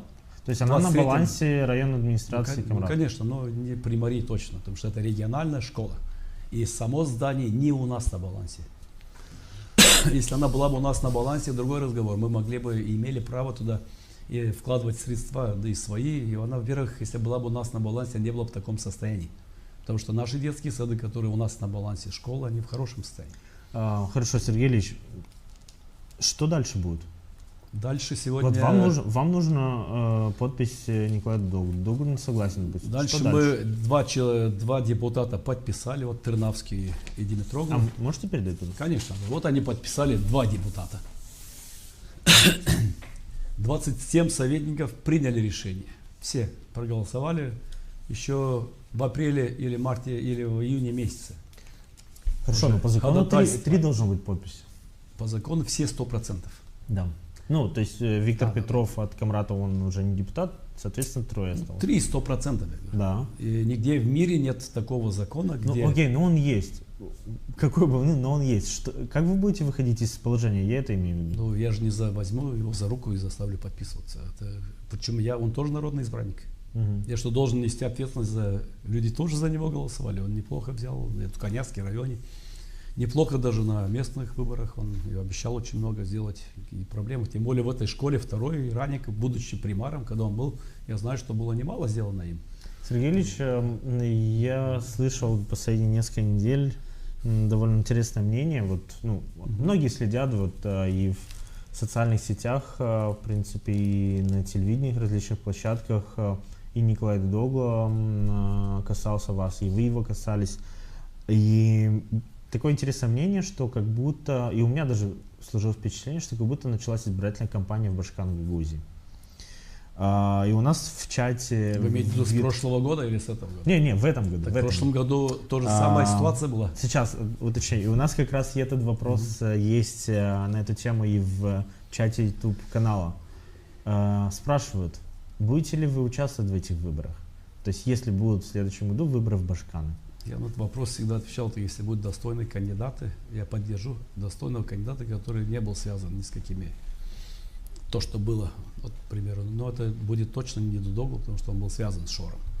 К примеру, и все те, кто не был связан с Шором, будет нормальный кандидат, с хорошей историей, предыдущей и так далее, я смогу поддержать, если будет такой кандидат. А вам поступали предложения? Там, я не Нет, знаю, еще никто не единого обсуждал, населения? потому что обсуждает обычно, когда дата уже известна, башканцев, тогда уже мы будем определяться. То есть, мне на Вы не данный исключаете момент- свое участие? Я не исключаю, но и не говорю, но я еще раз говорю, если будет хороший кандидат, то есть то, что хороший, на мой взгляд, хороший, то есть и тогда я потому что лучше у вас поддержу. третий потому срок что, примара, да? То есть, ну, как уже понятно, что я никогда в жизни не баллотировался, кроме на должность примара. То есть первый я не баллотировался каждый год, депутаты, там, Башканы или куда-то еще. То есть я не баллотировался, я четко всегда держал свою позицию, потому что есть объем работ, который я обещал нашим жителям, и я его выполняю. А дальше уже, когда будет известна дата, но еще раз говорю, если будет хороший, подходящий кандидат, который действительно будет достойным, то я стану рядом и поддержу, чтобы не было больше этой ситуации, которая у нас была. Это главная задача, не от того, что я обязательно или каждый гагауз должен обязательно стать башканом. Нет у меня такого, то есть принципиального такого ничего. Но если есть хороший кандидат, мы его поддержим. а вы себя считаете хорошим кандидатом, достойным кандидатом? Смотря с кем сравнивать. Есть хорошие бегуны, но они прибегают вторым или третьим. То есть он говорит, что я хороший бегун, бегаю хорошо, хороший спортсмен. Но не обязательно, что он берет первое место. Поэтому Может быть, я в тройке нахожусь какой-то или в пятерке. То есть говорить о том, что... Хотя после нынешнего Башкана, уровня нынешнего Башкана, многие в Гагаузии политики скажут, что как бы, ну, почему бы и нет. Ну, мы не знаем еще, кто выйдет на старт. Поэтому я заранее не нужно говорить об этом. Некоторые, и как бы оно не актуально сегодня. Уже стартанули. Да, некоторые, может быть, но если мы говорим сейчас о наших спорах о кап-инвестициях, то это с прошлого года. Сергей Ильич, у нас как бы не так много времени в программе, а вопросов очень много, поэтому я так стараюсь поторапливать. Смотрите, на прошлом заседании муниципального совета обсуждали довольно важную тему. То есть так получилось, что в национальное законодательство были внесены поправки, и уже, по-моему, с весны, если я не ошибаюсь. С весны 5 апреля. Нельзя, то есть местные власти не могут выделять молодым семьям земельные участки. В Камрате сложилась такая ситуация, что муниципальный совет, ну, я так понимаю, что и при мэрии, и муниципальный совет, то есть, выделяли эти участки. Госканцелярия обжаловала, да, и, то есть, сложилась такая ситуация, что вполне возможно часть из этих людей после решения муниципального совета начали уже оформлять документы, то есть потратили определенную сумму, да. Кто-то, может быть, уже и начал строиться. То есть я не перепроверял там по... Мы проверили каждый объект. Что будет с этими людьми? И может ли быть такая ситуация, когда они подадут в суд на примирию, ну, или муниципальный совет, да, то есть возмещении убытков? Во-первых, убытков особых там не может быть, потому что земля примарийская, она дарится, это не просто так, и какие убытки могут быть. Тем более, что мы а если он потратил на документацию? Если у нас есть только человек, который начал строить дом, один только случай из 30 именно после того, как закон отменили. Я не говорю раньше. Так. И мы в курсе, но это идет после того, как принят был закон, то в течение месяца что было выделялось, то мы их не, и госканцелярия, в том числе, мы их не затрагиваем. То есть госканцелярия затронула после, после апреля месяца, получается, следующее решение, но там никто ничего не построил, никто не начинал даже, потому что мы не выдали градостроительные сертификаты на проектирование, мы не выдали разрешение на строительство, они не могут построить без этого, поэтому там судебных никаких издержек не будет. А как так получилось вообще вот эта ситуация? Вы ведь, вы имеете специалистов, да? Вы подписаны на мониторил официал, да? То есть вы же видели, что есть поправки в закон. Почему эти решения... Докладывалось 2 раза на совете. Совет как бы продолжил дальше, потом уже, когда уже госканцелярия еще уже опрацовала, уже и совет тоже согласился, поэтому... То есть вы предупреждали советников? Это единственное, что... Даже на земельной комиссии эти же моменты обсуждаются? Предупреждали, конечно. Я имею в виду, что, во-первых, закон с 5 апреля. Законы должно быть с Нового года. Всегда... Но это была поправка. Поправка, но зачем поправлять с 5 апреля, если можно с 1 января? И как делается каждый раз. Это же не хаотически, тем более мы много раз выходили с ходатайством, чтобы перестать вообще выделять, потому что очень много, не секрет никому, получает. Мы еще в 2022 году, по-моему, я выступал даже на совете о том, чтобы прекратить мораторий, то есть дать на выделение земельных участков. Лучше дать какой-то небольшой конкурс между... То есть если даже есть земельный участок где-нибудь, то хотя бы там должно быть 4-5 заявителя. То есть нельзя вот так, кому-то мы выдали, а другому мы отказали. Это было не раз. Поэтому я считал, что это является несправедливым.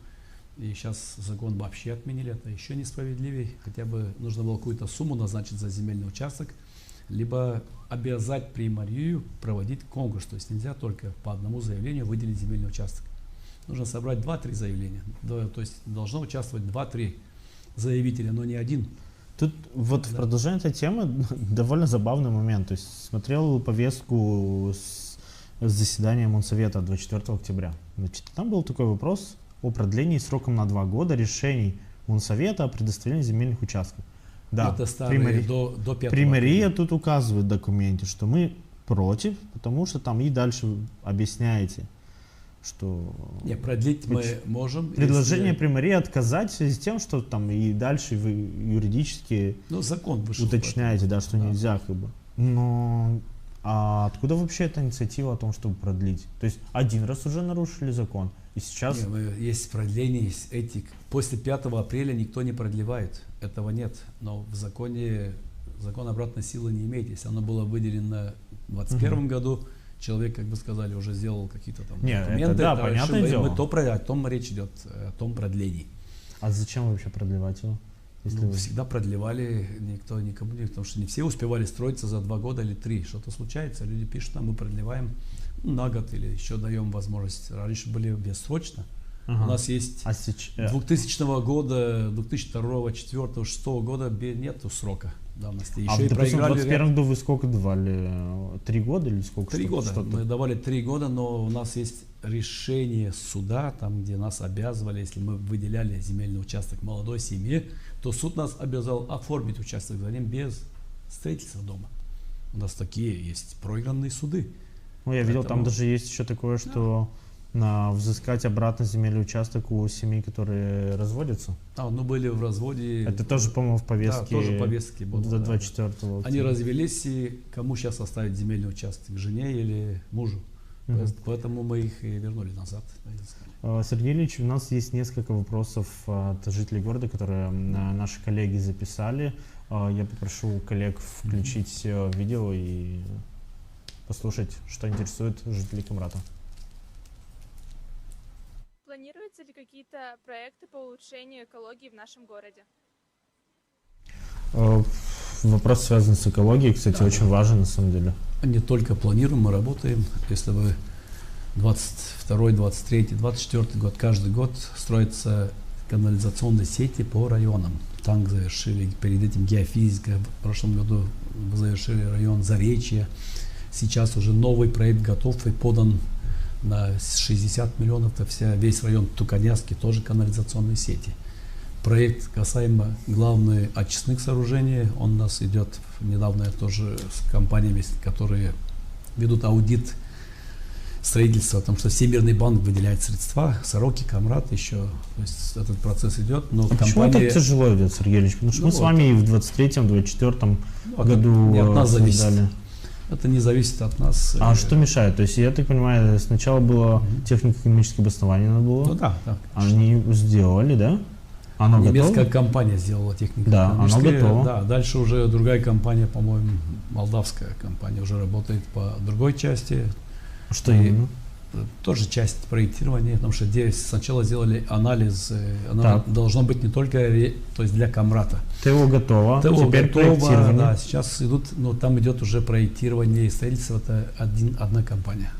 В Европе, и, к примеру, в мире редкая ситуация бывает, тот, кто проектирует, он выигрывает сразу строительство.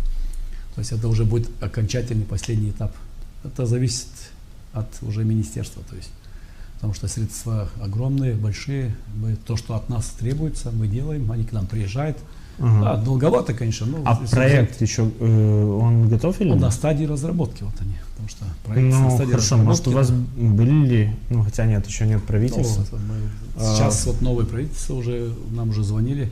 Я имею в виду, чтобы понять в бюджете на 26 год, потому что я видел, что на Сороке первый транш, по-моему, выделили в этом Ну, году. транш первый нам выделили.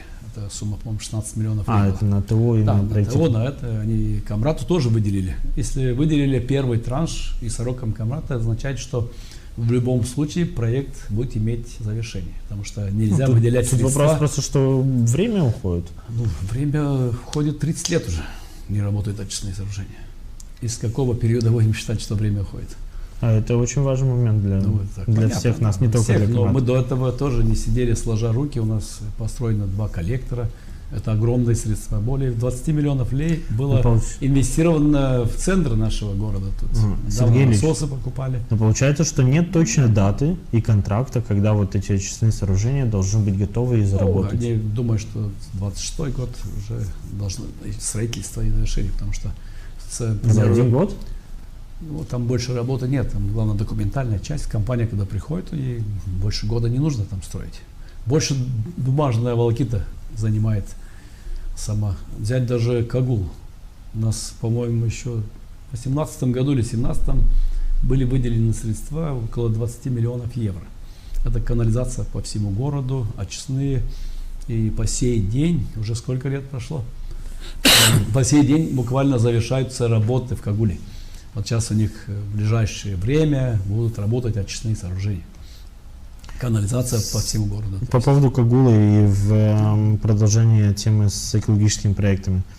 Мусорная свалка в Камрате. Я знаю, что есть уже в Молдове начали проект, да, юг. большой проект, то есть в Кагуле должен быть основной полигон, региональный второклей, по-моему, и так далее. Какая ситуация вообще? В ближайшее время нам стоит ожидать? И что планируется делать с мусорной свалкой в сторону Чок-Майдана, которая основная? У нас на мусорной свалке сейчас порядок, не то, что было раньше. В любом случае, там трактор на месте работает. Ну, она все-таки часто возгорание и дым. Возгораются все мусорные свалки, там где есть мусор, потому что это такой процесс. И Вулканештах проезжал, говорит. Нам от этого не легче, мы этим дышим. Все. Ну, понятно, у нас много чего нужно. Для этого нужно подключить все уровни власти. Это когда мы говорим...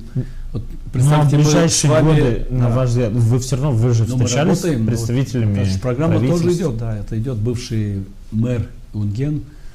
Амброс занимается этим вопросом, его назначили именно по программе, самой программе, он администрирует все это, поэтому уже решение совета мы дали. Мы все, что от нас нужно было, мы все сделали, то есть, потому что совет должен был, и утвердили, по-моему, даже распределение в процентном отношении, сумма вложений бывает, но назад уже выдача прибыли или получение прибыли и участие каждого города. К примеру, Камрат там имеет, по-моему, 26%, Кагул 40%, потому что находятся другие города меньше. Это что имеется в виду? То есть вклад? Участие.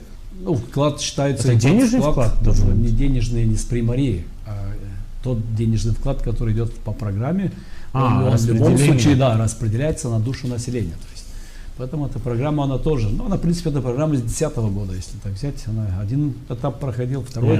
Очень тяжело идет в Молдове. Последнее время, если взять, учесть, сколько программ было до 2020 года, программы они не реализовывались, и взять с 2020 года, 2021, да, очень много программ и реализовалось. Я смотрю даже по дорогам Республики Молдова, по канализационным сетям в городе, когда у нас в городе, вы помните, чтобы строили сразу 3 района и переходили на 4-й. Я лично не помню этого. Если взять до 2016 года, с 90-х годов, то у нас не было ни одного километра построенной канализации. То есть тут целые районы, это десятки километров. Покрытие уже почти 50% у нас. Было 26 или 25. То есть в любом случае процесс-то идет, он не стоит на месте. У нас есть еще вопросы от жителей города. Попрошу коллектор включить. И по экологии еще вот такого рода проекты мы продолжим. У нас есть по улице Котовского, там недавно постелили асфальт, и хотел бы узнать, когда постелят асфальт на соседней улице, так как там сложная проходимость, и было бы здорово, чтобы там был хороший асфальт, потому что там ходят много людей. Я знаю людей, которые каждое утро добираются до своих работ, ходят по делам, и им некомфортно передвигаться. К сожалению, не сказал. Соседняя улица с Котовского, участок дороги по Котовскому, где недавно был проложили асфальт. Фонтанная, Котовская снизу. После этого у нас в прошлом году была улица Котовского, Московская, то, что является местной дорогой, Малиновского. И сейчас в этом районе Котовского ведутся работы по улице Горького. Там в самом деле у нас несколько улиц в городе, уже их не 80, как было, которые в ужасном состоянии. Но еще есть где-то 2-3 улицы, которые находятся в ужасном состоянии. Это Горького, это улица Пушкина, это Куйбышева. Есть еще пару переулков, но их намного меньше уже, потому что только в этом году мы сейчас работаем уже на 20-й улице. На 20-й, то есть не кусочек дороги, к примеру, как взять 400 или 500 метров. На 20-й улице у нас впереди еще есть 10 дорог, как минимум. Мы сейчас с Горького переходим на Малиновского. То есть до конца года еще 10 участков? Еще 10 участков будет, да. Потому что в районе Туканянска, после этого вернемся снова в район второй школы. Там тоже есть у нас в этом году, если вы видели, и Одесская, и Невского, все дороги уже построены в том районе. И мы строим каждый год. Нет у нас перед выборами то есть мы все время строим. Сергей Ильич, я видел в повестке заседания муниципального совета был такой вопрос о выделении денег на закупку нового не грейдера, а асфальтоукладчик. Асфальтоукладчик. Зачем он вам понадобился? кто будет им управлять вообще? И Во-первых, на чем балансе? То есть, ну, его купят, да, там, нужны давайте, специалисты. чтобы было понятно, Приморье, Камрад с бюджетом. И там важный момент, вы новых хотите купить? Ну да, конечно. Мгм. У нас с бюджетом Приморья, Камрад 8 миллионов дорожного фонда и 150 миллионов общий бюджет. Строит каждый год сегодня 8-10 километров. Бюджет 1,5 миллиарда и дорожный фонд 30 миллионов. В исполнительном комитете строит 3 километра максимум. То есть разница. То есть у нас меньше бюджет для того, чтобы мы продолжили строительство и дальше мы докупаем еще деньги. У нас есть грейдера, у нас есть самосвалы, машины, бобкаты, бульдоскаваторы. Они на балансе МПЖКХ. МПЖК, конечно, да. И нам сейчас еще не хватает и асфальтоукладчики, и каток еще один, чтобы мы могли дальше продолжить, потому что в городе еще очень много дорог. И кроме этого, даже если мы завершим строительство всех дорог, вот, которые есть, то в любом случае их обслуживать. В дальнейшем обслуживать мы не хотим сегодня латать ямы. Если вы заметили в Камрате, мы давно не латаем. Мы не латаем, если дорога испорчена, мы фрезеруем его полностью, снимаем 3-4 сантиметра слой и новый асфальт. И у нас эти дороги, которые выложены новым асфальтом, они служат, и уже есть 8-летние дороги. Там, Ну, я бы с вами поспорил. Почему? Ну, потому что некоторые начинают где? портить. По Не, какой улице, смотрите, да? есть два момента. Не, по какой улице? Есть один момент, конкретно, да. который не из-за вашей вины, имеется в виду там, где перед тем, как вы укладывали асфальт, люди вспомнили, что надо ну, это мелочи. канализацию или водопровод, да, и там Это получается, что улица Бендерская, если грунт на чуть брусчатке, осел, да. но есть и моменты, где, вот, например, по Гоголя, недалеко от меня, там уже начал трескаться асфальт. По Гоголя... Вот да. Третьякова вправо. В прошлом году, в прошлом или позапрошлом ставили. Но в некоторых местах немножко Не потрескалось. знаю, что у нас Винника улица есть уже 8 лет. У нас, когда чуть-чуть начинает дорога трескаться, это ни о чем не говорит, потому что мы через 3 года, 4 делаем Ну, влага же поверхностную. попадает туда. У нас ни одна дорога за 8 лет, ни одна, не образовалась даже яма. То есть, там, где был слой бракованного асфальта, мы там в курсе этого знаем, мы пару участков. По Шевченко, которые, да, по-моему, возле кладбища начал портиться. у нас Шевченко 8 лет дороги ниже по освобождению. Выше Шевченко в 2017 году дорога. Освобождение и В Шевченко. 2017 году мы отремонтировали самую плохую дорогу в городе, если вы помните. Огромными ямами. Это улица Шевченко. От улицы Гаврилюка и до больницы наверх. Мгм. Там общая протяженность 2,8 километра. 2 километра мы выполнили работы сплошным методом. Ну вот как раз 8 лет прошло. Ну так я говорю, вы же дослушайте, 2 километра выполнили сплошным методом и сверху сделали поверхностную обработку. На этих 2 километрах ничего не трескается и ничего не случается. Но денег у нас не хватило, чтобы еще 800 метров сделать сплошным. Мы выбрали участки, которые более-менее нормальные были. Сделали ямочный ремонт и сверху постелили поверхностную обработку. Я правильно понимаю, что Да. со следующего года, то есть если в этом году, допустим, вот Да. муниципальный совет, по-моему, принял решение, да, о покупке? Он принял нас с закупками. То есть вы, в принципе, после этого уже можете объявить тендер, да, и в этом году, Нет, возможно, мы даже уже купить. объявили, но тендер у нас проблемы возникли с государственными закупками. Так У нас нет же еще там- решения, не было еще решения муниципального совета. Вы дослушайте, я расскажу. Да. Решение муниципального совета уже есть давно. Мы объявили тендер, но госзакупки не прошли, потому что опротестовали наши решения комиссии, которые... Ага, и- результат. Да, дороже на 1 250 000 мы покупать не хотим, поэтому есть закон 436, это расходование средств, за что несет ответственность примар. И есть констатация, когда мы, к примеру, дали первой компании, это у нас уже 3-е опротестование.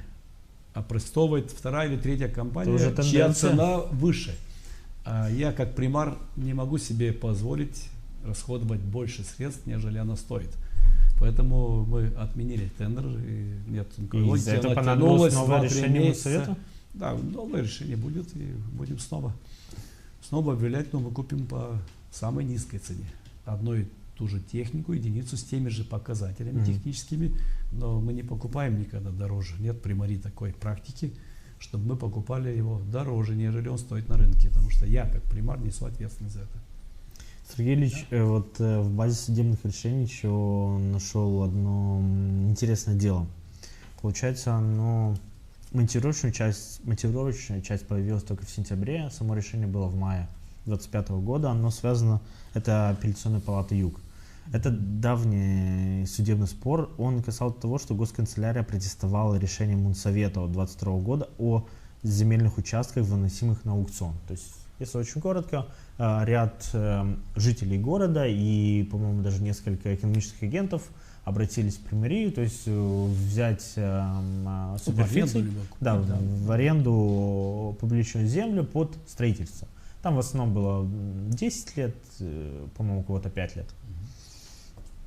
Госканцелярия посчитала его незаконным, потому что тоже какие-то были поправки сделаны в закон в конце 2021 года. Да, сначала суперфиции были, потом до этого не было суперфиции. Ага. Потом Смотрите, был коэффициент и так далее. Меня интересует вопрос, то есть прошло довольно много времени, да, то есть решение было Мунсовета 22 года, часть, возможно, хотели или построили там что-то, то есть что происходит с вот этими участками? И есть ли случаи, когда люди уже построили, и сейчас они, по сути...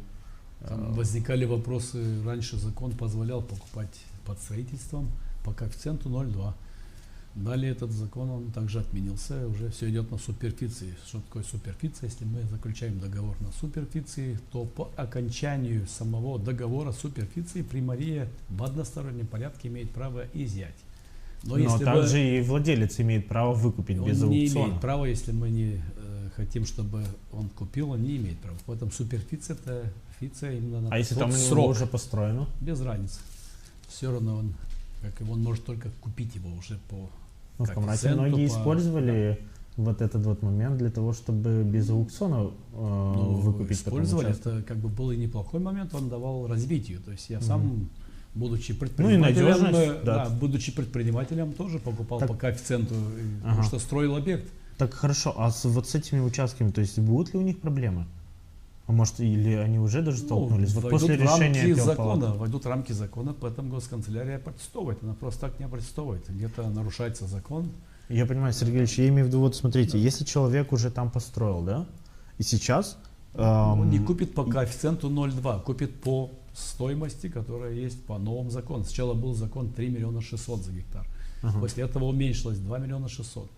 По коэффициенту раньше около 1 миллиона 300 стоило всего лишь, то есть гектара. По коэффициенту получалось 200 тысяч гектар. По коэффициенту по-любому будет дороже. По коэффициенту раньше, если 1 300 000 стоил гектар промышленной земли, то по коэффициенту 0,2 получалось около 300-400 тысяч за гектар. После этого увеличили цену 3 миллиона 600, это очень большая цена была, мы написали как бы протест, не то что протест, а отменили закон до 2 миллионов 600. И сейчас, согласно того, что представила госканцелярия, она уже будет рассматриваться в рамках нового закона. Потому что закон поменялся новый, снова же, как и с молодыми семьями. А все, что было до этого закона, оно еще по нарастающей шло, то есть по накатанной шло. Поэтому совет принимал решение, получается, люди сейчас должны будут потратить больше? Больше покупать. Чтобы выкупить вот эти вот уже нет такого понятия, что мы вам выдали в аренду. Раньше было, вы брали у нас в аренду земельный участок, строили там объект, и после этого как бы построите объект, зарегистрируете его в недвижимом, то есть кадастре, вы могли купить его по коэффициенту 0,2. Вот смотрите, есть две ситуации с земельными участками, да, которые произошли вот в течение там сколько, 3-4 лет. Закон менялся, так и произошло. Я понимаю, но вы не видите в этом проблему? Я имею в виду, что закон поменялся, муниципальный совет все равно принимал решение, да, в итоге пострадали люди, да, которые там, во-первых, и по времени все страдают, после изменения законодательства люди либо страдают, либо не страдают. Если бы, когда 3 миллиона 600 уменьшилось до 2 миллионов 600, люди не пострадали, наоборот, как бы, но до этого пострадали. Было 1 300 000, стало 3 миллиона 600. Поэтому тут все ссылаемся на закон. То есть, понятно, но это же ненормальная ситуация, когда принимается решение. Это ненормально, когда меняется закон каждый день. Особенно, когда у нас идет в сфере оплаты труда, и когда мы увеличиваем наш бюджет, к примеру, на 20% в год, а сзади к нам приходят какие-то решения, что заработные платы во всех сферах увеличились на 100%. Мы такое были в 17, 18, 19, 20 году. Это ненормально, когда наш бюджет растет на 20%, а оплата труда на все 100%, потому что до этого момента никто не повышал заработные платы. Взять даже культуру. У них заработная плата 2-3 тысячи лей была, наверное, 10 лет. Никто о них не думал. Потом вспомнили, что у них маленькая зарплата, и пошли по 100% каждый год. Это ненормальное явление. Есть явление нормальное, когда в среднем растет экономика страны, и в среднем расходы идут так же. Так вы Если не было получили 1 300 000... Вы не получили дополнительные трансферты? Вот, чтоб... Ничего дополнительного не получаем, если эти люди получают зарплату с бюджета примарии. Это только трансферты на детские сады, на другое. Но если они от нас получают... И то, что вот парень задал вопрос о строительстве дорог, так эти дороги мы строим благодаря тому, что было сокращено 83 человека с разных подведомственных учреждений. Те люди, 83, которые получали зарплату в бюджете примарии.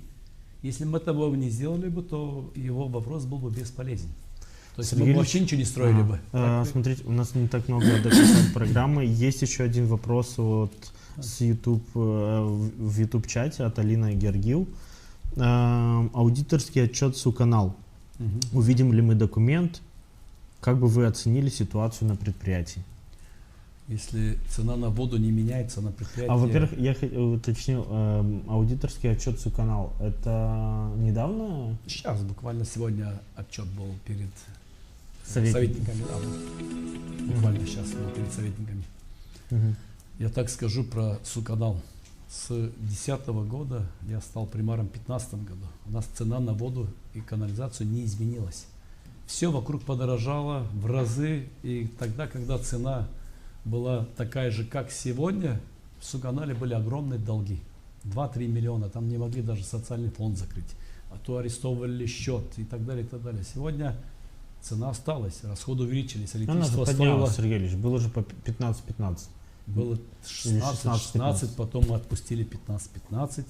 Я говорю, с 2010 года не изменилось. И сегодня разница составила всего лишь 90 бонус. То есть больше стало, чем была она. Сегодня 18, да?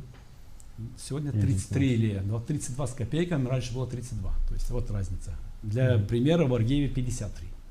Что такое 53? Вы взяли пример самой дорогой воды? Нет, у нас самая дешевая вода в Камрате, среди городов. Есть Я Кишинев не считаю, потому что это мегаполис, это идет вода не из скважин, а если мы берем воду, понятно, чем больше людей, тем дешевле я услуга. сейчас объясняю, что такое вода, можно из прута его пить.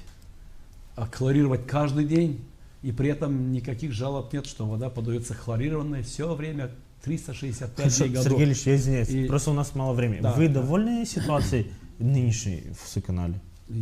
Как я могу быть недовольным, если цена не изменилась на воду, от долгов нет, ничего нет. То есть, значит, уменьшились потери воды, строится канализация, работа идет очень хорошо в Суканале. Есть один момент, я вот, по-моему, в прошлом году готовил материал, я увидел по базе судебных решений очень много проигранных дел. Там на больше, чем... по сотрудникам? По разным. Там и по сотрудникам было, и по... Так, легко нельзя, легко увольнять людей. Так они потеряли деньги. Не потеряли, не выиграли. Мы считаем, в итоге считаем, когда сотрудник должен был получить 2-3 сотни, от него толку никакого не было, а тут... Так они просто так отдали ничего, деньги. Если человек не работает, то как... А это время же кто-то тоже делал работу? Если у них работа идет хорошо, и сотрудники уволены, они дома сидят. Но работа идет хорошо. Какие потери могут быть? Есть судебные, сегодня оштрафовали или там заставили заплатить за какой-то год, но это меньше ущерба, нежели сотрудник бесконечно работает и создает какие-то интриги, либо директора виднее, как ей. Значит, мы требуем сегодня от Суканала, там, сделайте то, там, а она не может никого уволить. Это как это? Или когда раньше я, как примар, я принимал на работу директора Суканала ЖКХ, увольнял. Сейчас изменился закон, а люди все мне звонят. Часть проблем судебных была связана и с решением муниципального совета. То есть не с решениями директора, не только с решением директора, но и с решением муниципального совета. Легко не бывает. В итоге... особенно, когда это бюджетные деньги, конечно. Я вам скажу, я же вам привел пример, 83 человека, у нас стало меньше, это сегодня 16-20 миллионов лей. Извините за выражение, в Суканале такая же ситуация, если мы сохранили бы всех этих сотрудников, то вода уже стоила бы 40 лей, 50 или как в Аргееве, или как в других городах. Это Поэтому, спорно. если вода не поднялась в цене, так какие претензии могут быть? Значит, газ стоил, значит, 6 лей, стал 18, нет претензий. А вода стоила 16, осталось тоже 16, но у нас есть претензии. Ага. То есть, как бы Уточнение, это тут нет логики. Да. аудиторский отчет Суканала, он будет доступен Ну, конечно, всем? какие проблемы. Там нет вообще проблем. Он и так в доступе. То есть все проверки, которые проводятся, Мгм. они все в доступе. Я просто еще раз говорю, что цена сохранилась за 10 лет. Сохранилась. Сделайте вывод. Сергей Ильич, у нас буквально там Да. несколько минут до конца программы. Я видел, что Приморье продает здание по улице Победы 72. Я правильно понимаю, это там, где раньше... Старый, да, потому что Суканов, она разваливается. да, напротив Да, поликлиники. и там невозможно его и отдельно построить, потому что там несколько хозяевов. И не можем мы там ничего уже сделать, да. оценка стоимости проведена? Оценка экспертиза проведена, что она не подходит для сегодняшнего использования. Ага. Да, и оценка, то есть она будет по рыночной. Вот даже если оценку дадут нам, к примеру, маленькую, то на совете мы обговорили о том, что Ну, есть выноситься сумма оценки, то есть во сколько оценивают? больше миллиона лей в любом случае она будет стоить, больше миллиона лей. То есть, там, хотя Только из-за развалины- участках? Как Ну, минимум. конечно, там центр города, ну, там и будут бои. Там бои за участок будут, поэтому там аукцион будет. А Мгм. на аукционе определится, там что-то центр города, там никто не упустит возможности, а оно нам не нужно, потому что нам нужно навести порядок на тех предприятиях, то есть построить в самой территории Суканала объекты, потом других. То есть чем это будет здесь у нас опасность нести для наших жителей, потому что все разваливается. И не можем мы его и не восстановить, не убрать, потому что оно связано с соседними этими.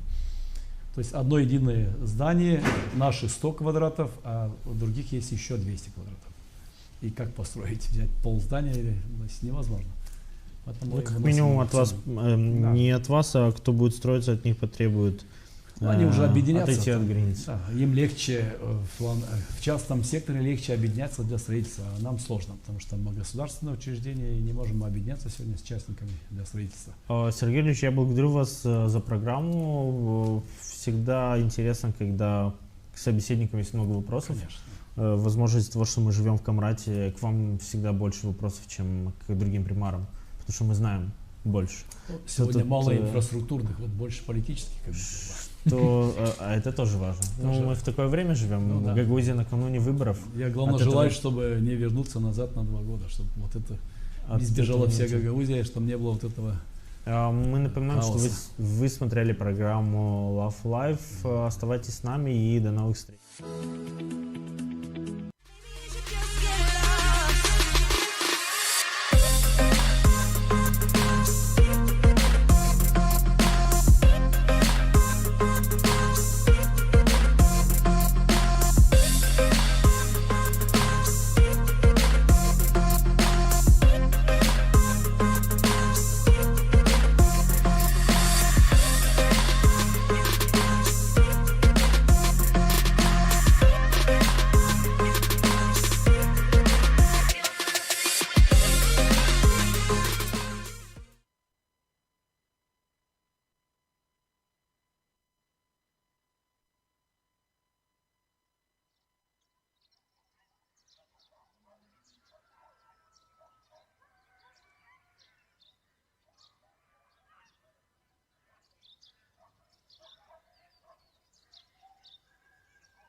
olsun, senin adın koyulsun, senin padişahlığın olsun, senin istediğini yeteden çıkıp da her günkü ekmeğimizi bize bugün ver.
Mamo, ben tavukları doyurdum. Doyurdum diyelim.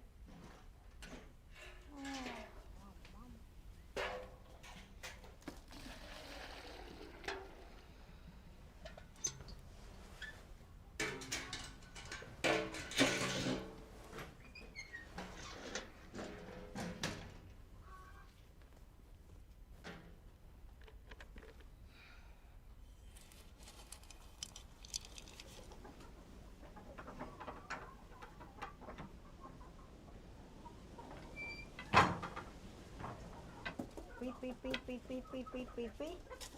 Pıy pıy pıy. Pıy pıy pıy. Pıy pıy pıy.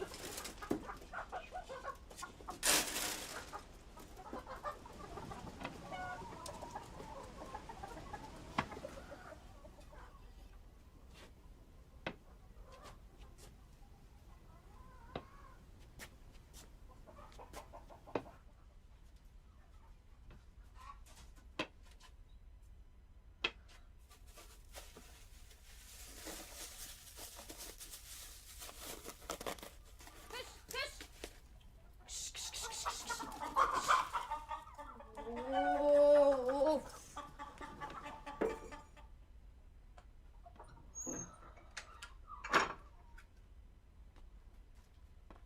Hadi geç Mamo, sana çay getirdim. Geç hadi. Otur kemiğe. Sana da bir şey getireyim mi? Nasıl getireceğim? Var hepsi bende. O zaman ben giderim, benim çok işim var. Sen otur. Git. Git.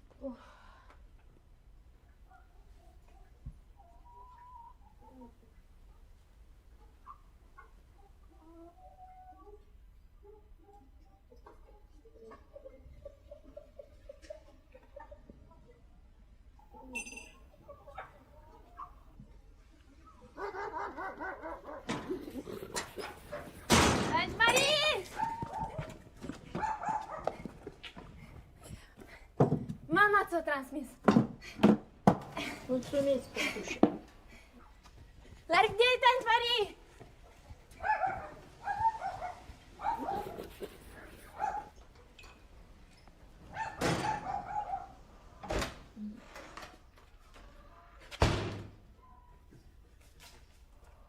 Ne Katюшка gene geldi Mamo.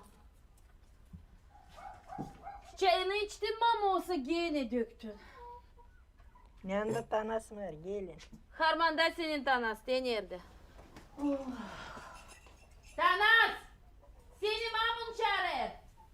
Daha sonra gideceğim, benim işim var.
Mari gelin.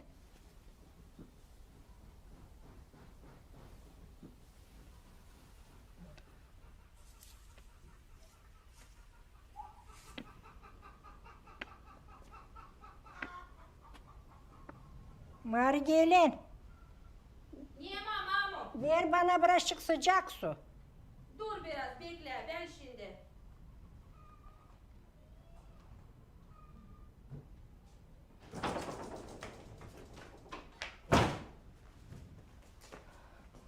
Sıcak suyla ne yapacaksın mamo? Ekmek yapacağım. Sağ ol mamo. Benim az işim var. Ta ekmek veririm. Ver.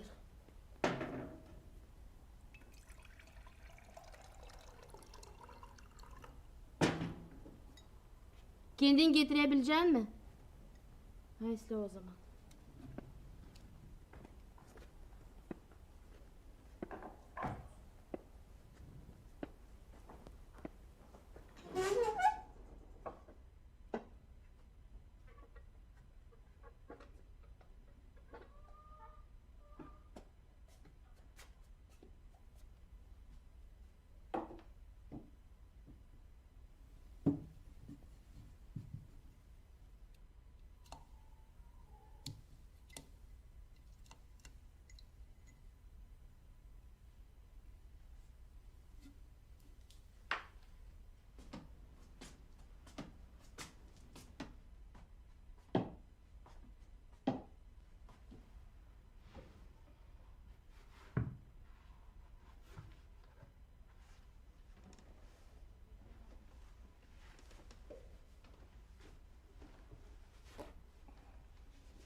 Показания счетчика.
Hep öyle kızım.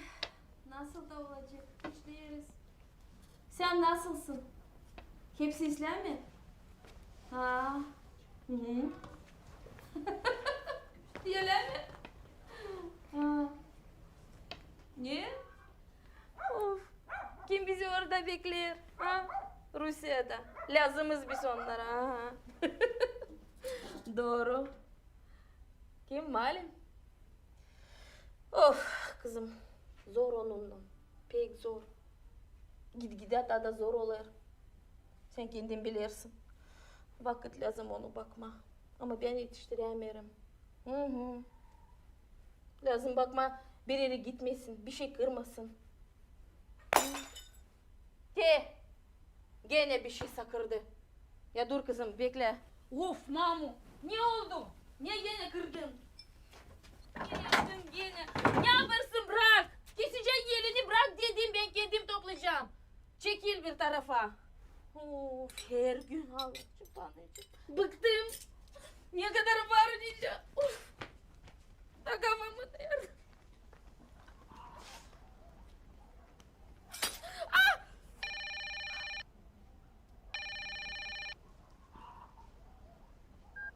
Alo.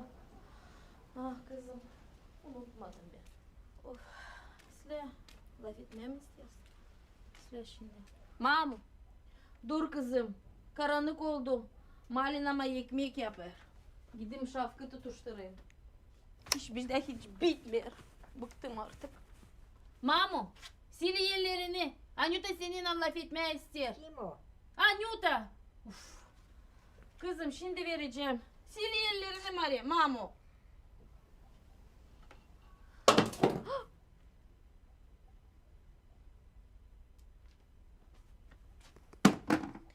Bıktırdın artık. Ne kadar var nice söyleme. Sen görmersin. Otur da dinlen. Otur da dinlen.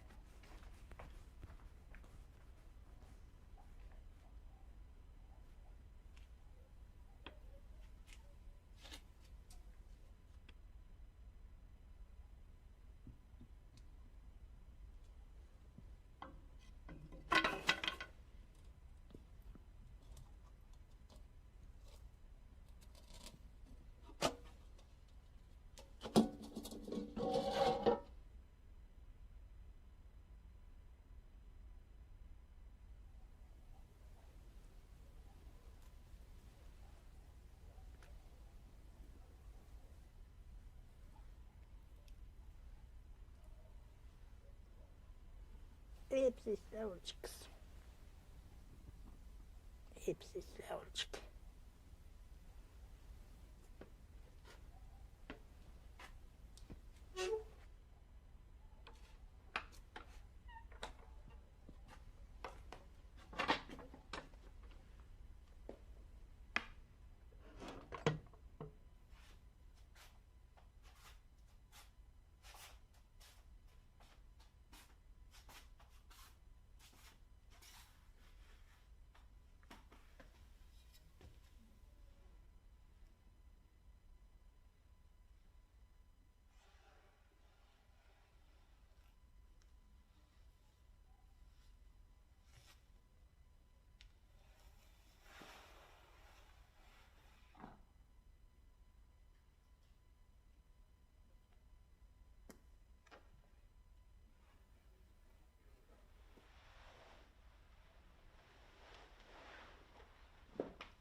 İyi gökte olan bizim babamız.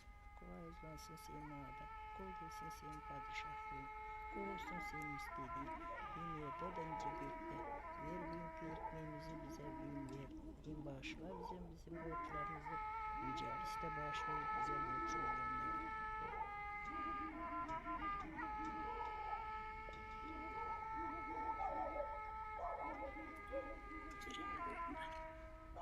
Şöyle ayaklarım. Gidelim. Çakmaklardan silerim. Ayaklarımı. Hıyarladığımı da.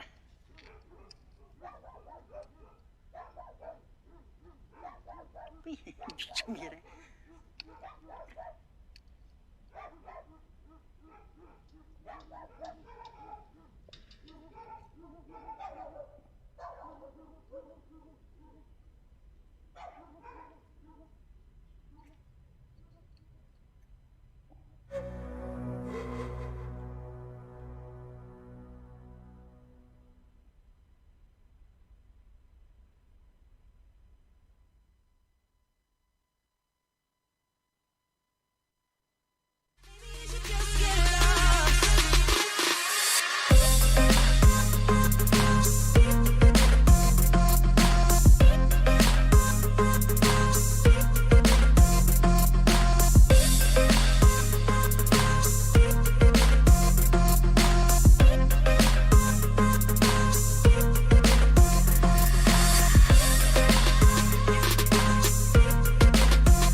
Здравствуйте, вы смотрите программу «Фокус» на информационном портале LoveMD. Не забывайте подписываться на наши платформы в социальных сетях и оставлять ваши комментарии по поводу наших программ и возможных будущих тем для обсуждения.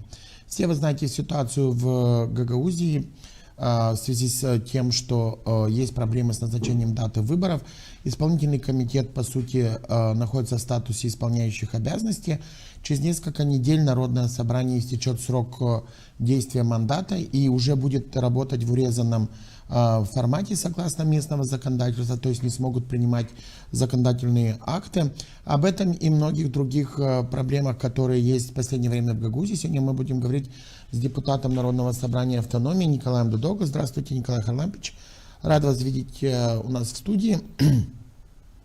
Ну уж так случилось, что Гагаузия последние 1,5-2 года была далеко не в хорошем положении, но сейчас как бы положение никак не ухудшилось, а может быть даже и ухудшается как с точки зрения экономической и социальной ситуации, так и политической, потому что тот состав парламента, который сейчас уже были утверждены мандаты, ну, во всяком случае, как и считают многие эксперты, наверное, вряд ли будет заниматься в приоритете проблемами Гагаузии, а больше будет занято какими-то политическими разборками внутри парламента. Поэтому, скорее всего, Гагаузии придется как-то искать выход внутри самой автономии и сложившаяся ситуация, а депутатам, наверное, придется брать ответственность на себя по поводу назначения даты выборов, несмотря на то, что эти вопросы обжалованы в том числе и с государственной канцелярией в судебных инстанциях. Но если говорить о той ситуации, которая сложилась в Гагаузии, в том числе в бюджетном процессе, потому что сейчас уже по закону исполком должен был представить на публичных слушаниях и Народному собранию проект бюджета на 2026 год. Насколько я знаю из источников, что это будет сделано на этой неделе, но во всяком случае для публичного обсуждения он представлен не был и не был опубликован. Но в прошлом году была интересная ситуация в некоторых населенных пунктах, интересная в кавычках, с точки зрения распределения и получения капитальных инвестиций. И один из проблемных населенных пунктов был Камрат, который недополучил в прошлом году, по-моему, чуть более 900 тысяч. Потому что были проблемы между депутатами, которые представляют Камрат, и примаром. Ну, проблемы или разногласия, давайте скажем правильнее, да? Потому что закон имеет свою процедуру, как это должно быть сделано. И в прошлом году примария недополучила эти деньги. Какова ситуация в этом году связана с капитальными инвестициями и выделением этих средств? Добрый день, Виталий. Уважаемые наши зрители, добрый день. Ну, начну наверняка с последнего, потому что было много вопросов. Вопрос о том, что об инвестициях, которые идет с полком Гагаузии Примарии. Ну, вначале хочу сказать, чтобы правильно наши все поняли, у нас принимается как бюджет? Принимается бюджет Примарии, бюджет исполкома Гагаузии, наш центральный бюджет Гагаузии, принимается бюджет страны, то есть правительства. Бюджет местный совет руководит, примар предлагает, совет принимает решение. Центральный бюджет Гагаузии, значит, башкам предлагает, Народное собрание принимает решение. То же самое делается и в парламенте, и с правительством. Ну и после того, как принимается бюджет, и дополнительных средств в стране нету, только если каждый из этих органов участвует дополнительно международных доноров, где-то находит гранты для того, чтобы получить какие-то дополнительные средства. Остановлюсь на Камрате. Ну, значит, бюджет Камрата. Бюджет Камрата принимается, бюджет Камрата сегодня довольно-таки неплохой, и примар, в принципе, предлагает для того, чтобы распределить бюджет. Но есть один момент, что когда оканчивается год, иногда, но больше всего, ну, как, не иногда, а практически каждый год остаются остатки, те, которые выполняются сверх бюджета. И эти остатки в дальнейшем, например, в местном бюджете по предложению примара совет принимает решение и внедряются какие-то проекты. В исполкоме Гагаузии. В исполкоме Гагаузии лет наверняка уже 8 назад принят закон, что остатки, которые остаются, переходящие на следующий год, делятся на две части. Ну, в первую очередь, Если в примарии резервный фонд распределяет примар советом, то в исполком Народного собрания первое, что делится на 2, это резервный фонд. Резервный фонд делится на 2, и каждый депутат имеет определенные деньги по количеству населения. Вот, например, Камрад, я имею 80 тысяч лей, которые в течение года я могу поддержать население по каким-то вопросам, социальным вопросам, операции или что-то другое. Правда, это хватает на 3 месяца. Но то же самое, переходящие остатки делятся на 2. 50% это, распоряжается Башкан Гагаузии. Башкан Гагаузии выбирает проекты, и народ собрание голосует для того, чтобы их осваивать. Ну а 50% этих средств выделяется 7 населенным пунктам по численности населения. И вот 4 года, уже 4-й год мы получаем средства. Первые 2 года мы получали эти деньги. И, в принципе, мы, депутаты, согласились над тем, что в городе есть большие проблемы с канализацией. И мы, в принципе, не оспаривали, что если примария предлагает на канализацию, мы эти деньги отдаем, не предлагая своих проектов. Правда, канализация как воняла, так и воняет, но мы это соглашались. В прошлом году возник такой вопрос, это не в моем участке, это участке Александра Ильича Тарновского, находится спортивная школа Камрата, ДЮСШ Камрат. В этой школе тренируются только наши дети городские. И скажу, что это единственная спортивная школа в регионе, которая не ремонтировалась уже порядка наверняка 20, а может быть 30 лет. Если с задней части посмотреть, там как уложили котельцы, даже не оштукатурили. То есть на 2-м этаже построено общежитие, которое не функционирует, не готово, крыша течет, утепления нету. Поэтому мы, поговорив между собой, 3 депутата, потому что 4-й у нас Петров, который ушел в исполком, в принципе, предложили муниципальному совету Камрата для того, чтобы они приняли решение, что эти деньги, которые выделяются с исполкома Гагаузии и по предложению депутатов Народного собрания, должны осваиваться в Камрате, то есть по закону все это подходит. И мы предложили... Это было в 2024 году. Да, в прошлом году. И я лично говорил с председателем муниципального совета, что поставьте на совет, проголосуйте. Но, к сожалению, на совете даже не был поставлен вопрос. Примария предложила свой вопрос, и на этом закончилось, и эти деньги были потеряны. По вине, я скажу, что кого? По вине примара, который не захотел, чтобы на совете даже поставили вопрос депутатов. Хотя по закону именно депутаты. Депутаты имеют, первый, резервный фонд, немножко денег, которому, и второе, именно эти средства, которые идут с исполком. Больше у депутатов нету денег. Да, они участвуют при принятии всех решений, голосуют за законы, дополнительно могут искать доноров, но здесь в Гагаузии резервный фонд и дополнительно эта сумма, которая идет через исполком, через депутатов Народного собрания. Депутаты предлагают примарии, куда потратить эти деньги, которые не относятся к бюджету Камрат. Это не бюджет, это не камрадские деньги, это не из бюджета. В прошлом году они не захотели, эти деньги ушли. Почему? Потому что там должны предлагать депутаты. В этом году такая же картина. И снова же, я был при мэрии, собралось 12 советников и предложил советникам, что мы не можем понять, почему такое неуважение к депутатам. Давайте поставьте вопрос на голосование. Только поставьте вопрос не только при мэрии, но поставьте вопрос и депутатов. Что если совет проголосует, что выделить спортивной школе, потому что на носу зима и там все-таки наши дети, значит вы должны освоить эти деньги, которые, снова повторяюсь, не из бюджета Камрат, а дополнительные деньги, которые из центрального бюджета Гагаузии, значит вы должны это выплатить. Если совет проголосует, что они не согласны с депутатами, тогда естественно, что я подпишу, и эти деньги пойдут куда захочет примария. Примария хочет, как всегда, какую-то дорогу, какую-то дорожку выполнить. Вот и все. Здесь вообще вопросов никаких нет. Просто на совете должен быть два вопроса. Вопрос, который предлагают депутаты, хотя по закону здесь вопросов даже не должно быть два. Депутаты предлагают, совет принял решение и выполнил. Эти деньги не из бюджета примарии, эти деньги идут дополнительно, именно через депутатов. Но, к сожалению, никто не может объяснить примарийским специалистам, что именно так. Поэтому возникает такой вопрос. И в этом году опять есть опасность, я буквально пару дней назад снова встречался с председателем муниципального совета, звонил представителям, кто ходит в бюджетную комиссию, Анастасу Владимировну, что прошу вас, обсудите, вы же сами делаете, чтобы деньги ушли, обсудите, предложите совет. Если совет не проголосует, мы уже, даже несмотря, что не должны, мы сделаем, потому что тут амбиция только примара. Примар не хочет придраться, что эту школу не будет ремонтировать и все. Хотя это наши дети. Николай Иванович, тема, которая муссируется уже недели полторы вы были на одном из площадок масс-медиа. Там была определенная ситуация, которую я как бы не буду комментировать работу своих коллег, журналистов. Но, в общем-то, после этого достаточно много хейта в Фейсбуке в отношении вас и всей этой ситуации.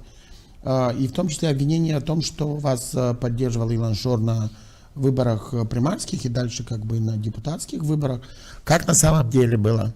Если вы как бы готовы озвучить и раскрыть какие-то скобки, и была ли это поддержка, потому что да, на самом деле мы все наблюдали как бы выступление Илона Шора в социальных сетях, где он заявлял о вашей поддержке, но, наверное, что-то предшествовало каким-то таким моментам. И пользовались ли вы поддержкой или финансовыми ресурсами Илона Шора? Ну, давайте так, я не буду озвучивать, как шла эта передача. Она есть в интернете, любой человек может его озвучить. Я остановлюсь именно на одном моменте, потому что из-за этого, в принципе, прошел сырбор. Было заявлено, что Дудоглу баллотировался на выборы от команды Шор, и он является членом команды Шор. Ну и на этом, в принципе, мы начали спорить, и я сейчас, имея возможность, отвечая на ваш вопрос, скажу так, что никогда я не был в команде Шора. Никогда.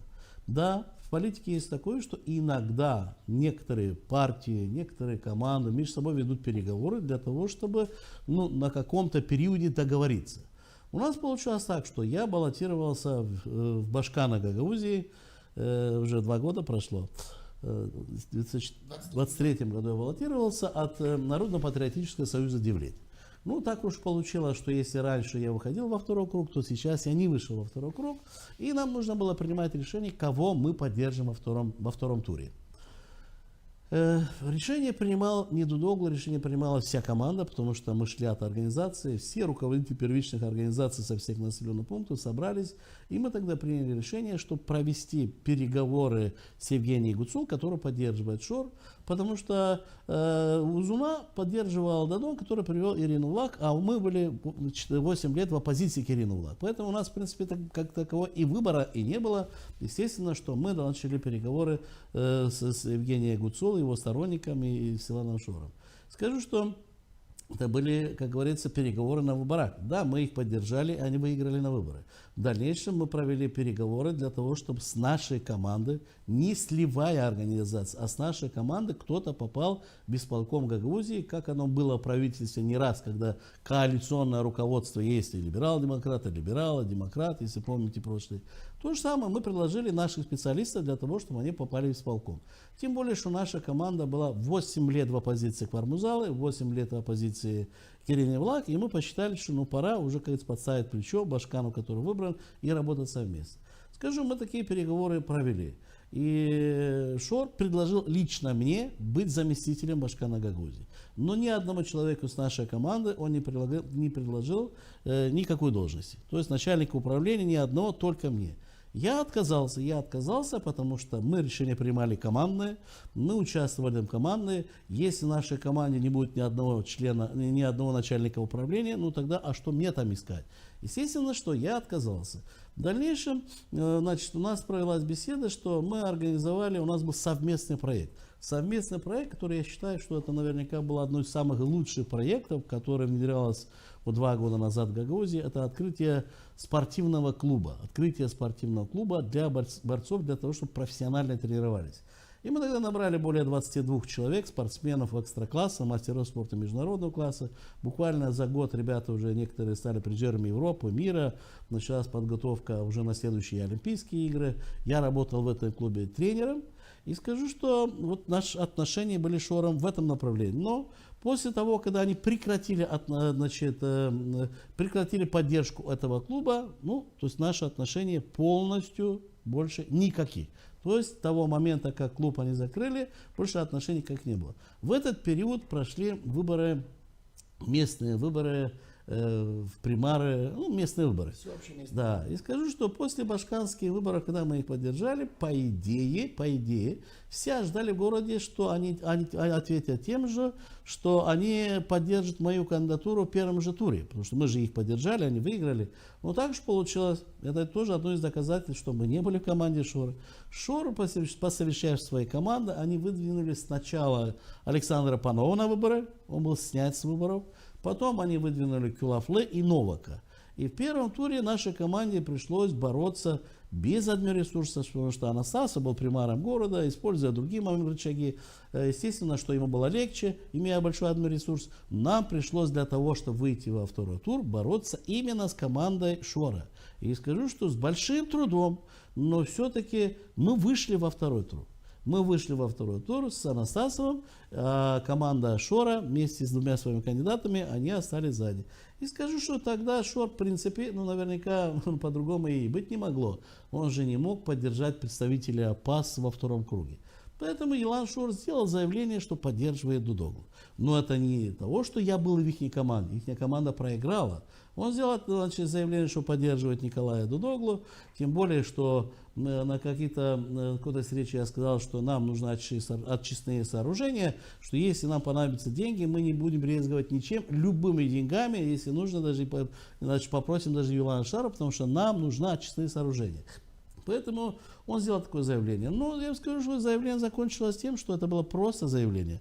Команда Шора, вся команда поддержала господина Анастасова. Председатель Народного собрания сделал заявление, жесткое заявление в мою сторону. Второй заместитель исполкома Гагаузии господин Петров также поддержал. Депутат парламента Александр Суходольский также. Значит, Ирина Влах также, которая курировала управление культуры и образования, несмотря что она Башкан. Поэтому, получается, вся команда Шора поддержали Анастасова. Но я вам скажу, что в принципе мы к этому поддержали, уже 2 года прошло. Почему на радио, Молдова радио Камрад, именно этот вопрос стал таким принципиальным, что вы в команде Шора, вы в команде Шора. Я не знаю, почему, чей это был заказ, но еще раз отвечаю, что я никогда не был в команде Шора. Да, у нас были моменты, как в политике частенько есть, что партии между собой договариваются на определенный период, потому что политика это такое дело, что нету вечных друзей, да? Есть интересы. Даже если вспомнить президентские выборы Майи Григорьевны 4 года назад, в принципе, во втором туре, благодаря тому, что Мария Григорьевна поддержала Ренату Сат, и она выиграла эти выборы Дадон. Да? Вначале проиграла, потом выиграла. И здесь ничего такого нету. Поэтому то, что Шор заявил, что меня поддерживает, это я не считаю каким-то преступлением. Это было, в принципе, плохо то, что они обещали, но не сдержали слово. Поэтому я хочу закончить этот спор и сказать еще раз, что, уважаемые журналисты, если у кого-то интересует именно мои отношения с кем-то, приходите мне, спрашивайте, они выполняйте чьи-то заказы. Николай Иванович, наши коллеги с радио имели право, наверное, задать свои вопросы, потому что они видят программу и приглашают гостей. Но я хочу уточнить некоторые моменты для того, чтобы закрыть тему с Шором. Были использованы какие-то ресурсы команды Шора в первом туре примарских выборов? Нет, конечно. Во втором? Нет, конечно. То есть вы сегодня можете официально заявить, что вы не имели никаких взаимоотношений с использованием ресурса? Нас связывал единственный проект, это спортивный клуб, который, в принципе, это нужно было не Дудоглу, не Шор, это нужно было всей Гагаузии. Это, я скажу, что авторитет всей Гагаузии, потому что ребята были самые лучшие. Я скажу, что если мы сохранили этот клуб еще на несколько лет, у нас были бы олимпийские чемпионы. Было ли решение, допустим, что прекратили финансирование в связи с тем, что у вас была разная политическая повестка возникла? Значит, я вам скажу, что как оно было, случилось и на примарских выборах, что Шор говорит одно, а команда делает другое, то и получилось с клубом. Фактически с клубом тоже сыграл роль, например, председатель Народного собрания, его команда, которая не нравилась, что я в Народном собрании голосую, как я хочу. То есть не по указке председателя Народного собрания или указке представителя Шоры, я, говорится, еще раз подтверждение тому, что являлся независимым, являюсь независимым. Им это не нравилось, и поэтому они и закрыли этот проект. То есть на вас были попытки выйти, чтобы влиять на ваше голосование в Народном собрании? Если так посмотреть туда, но этого у них не получилось. Ну, как бы закрывая эту тему, но продолжая тему гагаузской политики, а здесь, как говорится, там без шора как бы никуда, да. Ну, Я вам к скажу, сожалению, что имеет много такая разговоров ситуация. о Шоре, да, вот мы с ними имели вот первые отношения по башканским выборам, мы их поддержали, по примарским выборам, по спортивному клубу, ну что ж, разошлись. Я к нему не имею претензий, они ко мне не имеют претензий. Я не знаю так сильно, чего волнует журналистов, но еще раз повторяюсь, последний раз, что мы были всегда отдельной командой, да, вначале у нас была Новая Гагаузия, потом, значит, Народно-патриотический Девлет, сейчас мы открыли настоящую Гагаузскую народную партию, являемся отдельной командой, поэтому ни в какие команды мы не входим, потому что мы сами являемся командой. Что касается ситуации, которая сложилась сегодня в Гагаузии, потому что мы имеем ситуацию с приговором в отношении Евгения Гуцул, как главы Гагаузии, имеем вопрос по назначению даты выборов в Народное собрание, и все это как бы создает такую общую институциональную проблему функционирования Гагаузии. В одной из наших программ ваш коллега по Народному собранию, господин Лечо, на мой вопрос, почему не было взято во внимание срок 60 дней по поводу того, что Евгений Гуцул не может выполнять функции башкана Гагаузии, признал, что это было политическое решение в августе, и что вообще-то по закону все-таки должны были инициировать процедуру, но это было политическое решение. Сегодня мы видим, что это политическое решение достаточно негативно влияет на все процессы, которые происходят в Гагаузии, в том числе и бюджетные, и экономические, потому что исполком сегодня по сути не осуществляет свои функции, а главы Гагаузии нет, и уже непонятно сколько будет, потому что ход процесса, который идет в апелляционной палате, ну, как минимум показывает, что это будет не сегодня и не завтра.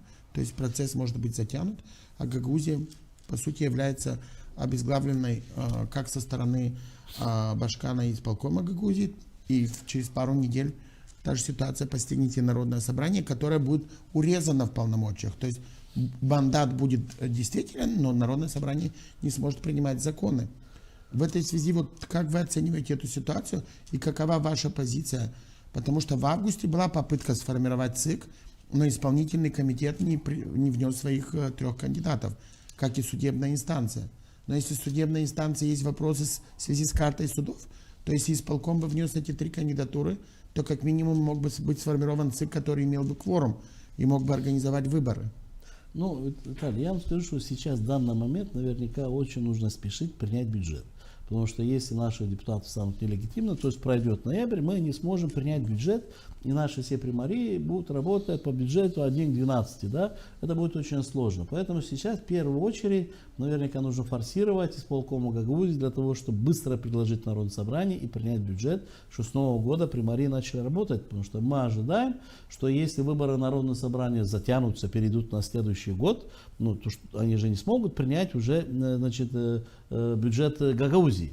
Что касается Евгении Гуцул. Я вот так говорил и сейчас скажу, что как человек мне ее жалко. Она мать двоих детей. И в принципе, почему тогда в августе не было принято решение, чтобы назначить сразу башканские выборы, это тоже один из моментов, что Гагаузия уже прошла этап, когда снимали Крайтора Дмитрия Васильевича и не хотела попасть в тупик, что башканы, то есть 4 года не дорабатывают. А может быть, судебные органы во второй инстанции, апелляционная палата может отменить свое решение. Дали возможность для того, чтобы суд определял. Не Гагаузия, не гагаузские депутаты, даже не гагаузский народ, а суд, чтобы определил реально.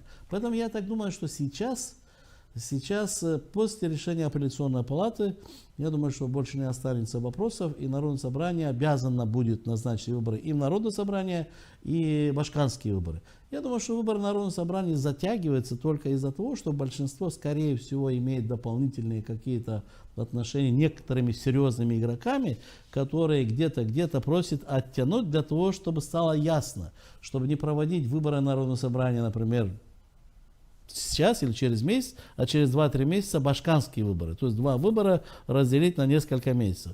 Поэтому я так думаю... Одно уточнение. Потому что есть такое пословица, что если на сцене во время спектакля есть ружье, то в конце оно должно выстрелить. Если вы сказали о том, что есть какие-то договоренности с какими-то внешними силами, они думаю, это внутри не страны подтверждено. или речь идет об Илоне Шоре? Я так думаю, это не подтвержденно. Я так думаю, потому что в принципе Народное собрание, почему Народное собрание нужно было оттягивать выборы с ноября? Смысла нету. Здесь вопрос пошел только из-за башкирских выборов. Что если проводить в ноябре выборы Народного собрания, а Башкирская апелляционная палата выносит, подтверждает суд первой инстанции, то нужно проводить и башкирские выборы. И наверняка, я говорю, что я здесь не могу гарантировать, но видим, что большинство Народного собрания, которое, в принципе, работало, связки с командой Шора очень плотно, наверняка имеет какие-то договоренности. Но снова же я говорю, что свое личное мнение. Я лично считаю, что сейчас немедленно в первую очередь нужно, чтобы Народное собрание отменило свое решение о том, что они ликвидировали свой же ЦИК.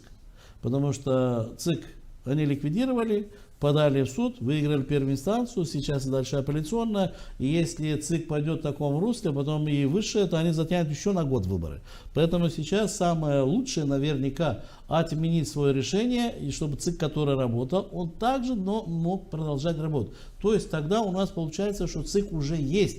Не надо заново создавать, не надо просить исполком, потому что исполком тоже не давал своих представителей, тоже наверняка из этой области, то, что я говорю, что наверняка у них тоже планы по Башкану, Гагаузии, когда будут эти выборы, и они тоже как бы тормозили. Поэтому сейчас, если отменить свое же решение по ликвидации ЦИК, у нас вопрос получается, что ЦИК есть, и можно объявлять выборы. Что касается судебных органов, апелляционной палаты, которые должны утверждать. А разве апелляционная палата Камрата что-то гагаузская апелляционная палата? Это же государственная апелляционная палата, которая находится в Камрате. Да, сейчас она, например, Кагул, да?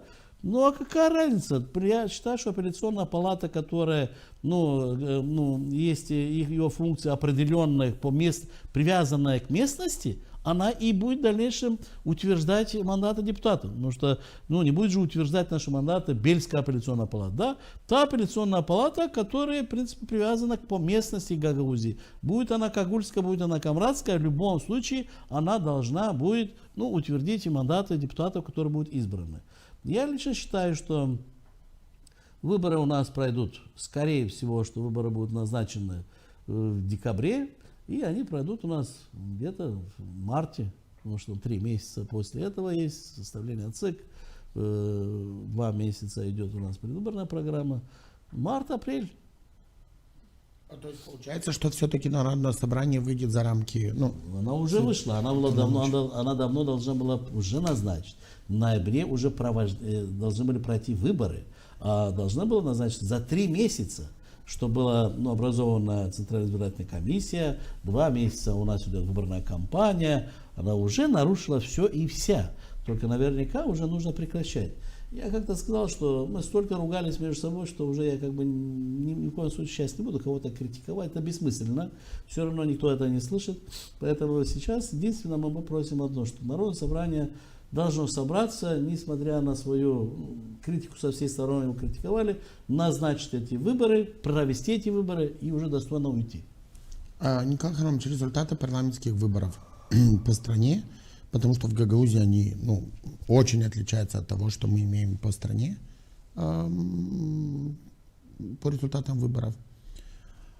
Как вы думаете, насколько сегодня влияние Шора играло роль на результаты выборов в Гагаузии? Потому что давайте не будем идеалистами, не будем говорить о том, что ПАС, которая набрала большинство в стране и в диаспоре, имела шансы набрать больше, чем они набрали.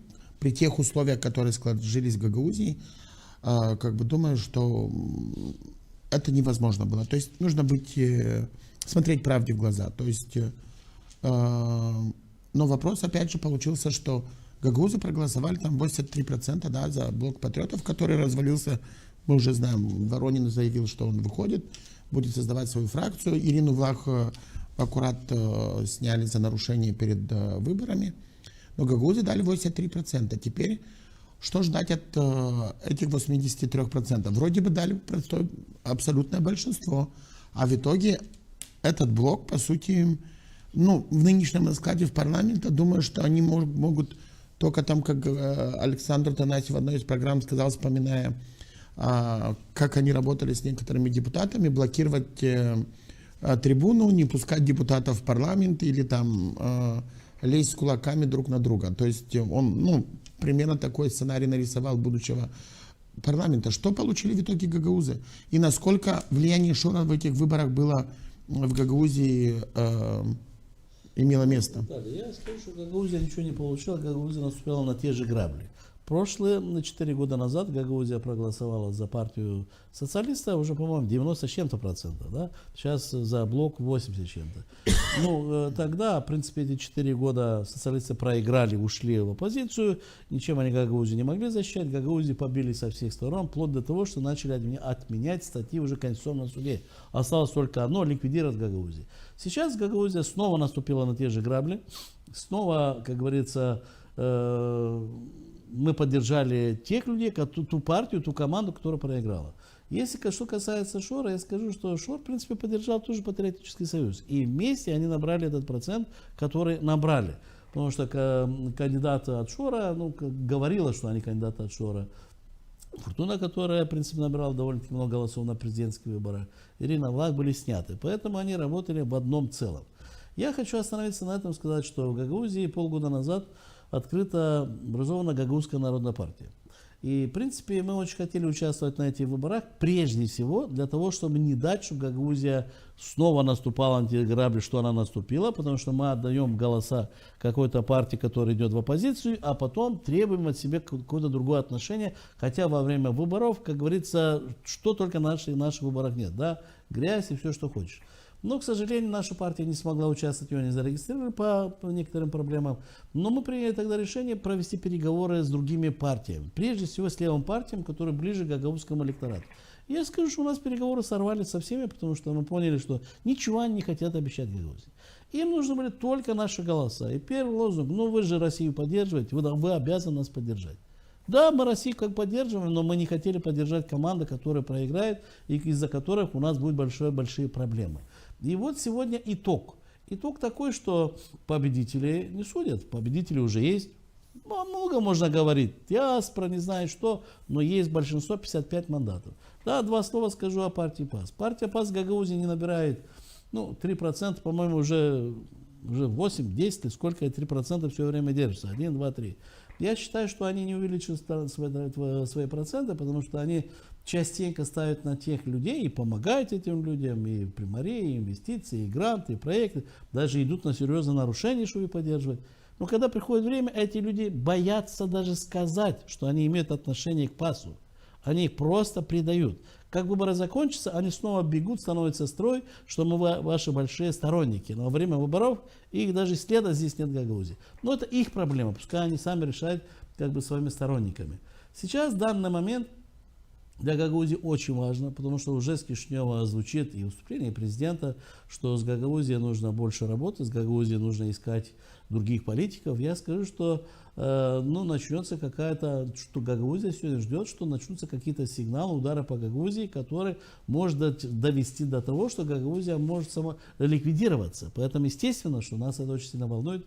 Мы хотим 15 числа сделать круглый стол, пригласить всех политиков Гагаузии. Это, в принципе, инициатива Гагаузской народной партии. Пригласить всех политиков Гагаузии, депутатов, руководство региона. Это, в принципе, такой ничего не обязывающий первый круглый стол для того, чтобы обсудить ситуацию. А что же дальше делать? Да, я скажу, что на этих выборах мы поддержали те, которые проиграли. Из-за них Гагаузия получила новые проблемы, как это было 4 года назад. Но не ждать, пока эти проблемы начнутся. Мы должны опередить, убрать из Гагаузии фактически все эти партии, которые, в принципе, можно сказать, что нас завели в тупик. Конечно, убрать отношения извне, это финансирование, потому что сегодня Гагаузия считается захваченным регионом, чуть не резервацией, поэтому если мы это не сделаем, если мы пойдем на выборы народного собрания, и какая-то партия попытается купить большинство депутатов Народного собрания, мы же понимаем, что это послужит именно толчком некоторых ястребов Кишинева для того, чтобы ликвидировать автономию. Потому что если Народное собрание будет захвачено или куплено за счет средств внешних партнеров и какой-то партии, то, естественно, так будет. Поэтому сейчас очень важно нам, для того, чтобы не потерять Гагаузию после того, как мы практически, можно сказать, что провалить все, что можно провалить, спасать ситуацию. И вот Гагаузская народная партия, которая не участвовала на этих выборах мы призвали наши сторонники не выходить, не быть на чьей-то стороне, но для того, чтобы иметь возможность после выборов, иметь возможность с кем-то встречаться, с кем говорить. Мы сегодня можем говорить как с партией власти, так и с оппозицией, потому что мы не были ни против тех, ни против тех. И поэтому на платформе Гагаузской народной партии мы сегодня хотим объединения Гагаузии. Для того, сначала первый стол переговоров для того, чтобы посмотреть возможно, а в дальнейшем набрать команду и идти на выборы Народного собрания, и один из вопросов ставит открыто, что мы должны разграничить, разблокировать наши отношения с Кишиневым. Мы живем в одной стране, нужно прекратить вот эти вот внутренние недовольства, натравливание людей друг на друга, потому что дальше ничего не получится. Николай Харламович, вот в последнее время звучат такие мнения о том, что может быть введено внешнее управление со стороны Кишинева в Гагаузии в связи с тем, что есть вопросы с назначением даты выборов, и в том числе, по сути, должность Башкана вакантная. Насколько вы серьезно оцениваете эти заявления? Потому что с точки зрения законодательства нигде не прописаны такие варианты, то есть сложно себе представить, какие законные механизмы могут быть для того, чтобы это было внедрено, и в том числе даже с вопросом об окружном избирательном совете, который включен в реестр избирательных органов Молдовы, но в любом случае его все равно даже этот совет, который включен туда, должен утвердить персонально Народное собрание для того, чтобы он мог функционировать и организовывать выборы в Гагаузии. То есть вопрос точно неоднозначный, и законных механизмов поставить внешнее управление в Гагаузии их нет. То есть, нужно, наверное, что-то придумывать или вводить там чрезвычайное положение в Гагаузии для того, чтобы как-то оправдать эти действия. Но вот, как водится у нас в стране, никогда просто так дыма не бывает без огня, да? То есть, кому-то в любом случае нужны такого рода высказывания, и они что-то тестируют, наверное, может быть, возможность реакции депутатского корпуса, жителей автономии к этим вопросам. Но вот если говорить о ваших прогнозах, поэтому и насколько это вообще возможно? Внешнее управление это невозможно, закон это не позволяет, и в принципе мы не живем в джунглях, да, когда Гагаузия не права, мы получаем удары, даже в принципе в тех моментах, где могли бы пропустить, но нас бьют, вот даже то, что в Конституционном суде было отменено решение. Но перейти за рамки, что сделать внешнее управление Гагаузии, я считаю, что невозможно. Но я скажу, что оно подстегивает, оно немножко пугает Гагаузию и дает возможность нам понять, что пора одуматься, пора нам всех этих игроков, которые приехали в Гагаузию и фактически забрали власть в Гагаузии, от них избавиться. Потому что это идет сигнал к тому, что когда-то, наши 30 лет назад, наши аксакалы добились, что мы имеем автономию. Да? Страна доверила, дала нам автономию. Я скажу, что закон о уложении Гагаузии довольно-таки очень хороший закон. И сказать, что сегодня мы из-за того, что к нам приехали непонятные игроки, фактически нашу политику изменили и натравили нас на центр, это один из тех моментов, что мы должны исправлять. Поэтому, когда начинается разговор о внешнем управлении, это идут сигналы, что нас пугает. И да, если вы не успокоитесь, мы пойдем по такому пути. Этот путь невозможен. Но путь другой возможен. Это то, что я сказал, что если в Гагаузии начнется народное собрание, полный подкуп в округах, видите, как сейчас на этих выборах, мы стали свидетелями, что власть работала очень жестко, и они снимали партии. ЦИК принимает решение, даже не доходит до апелляционного, как сняли Фортуну. Жестко работается для того, чтобы ни в коем случае не было внешнего вмешательства и тем более финансирования. Поэтому это, в принципе, должны сегодня задуматься все наши кандидаты в депутаты.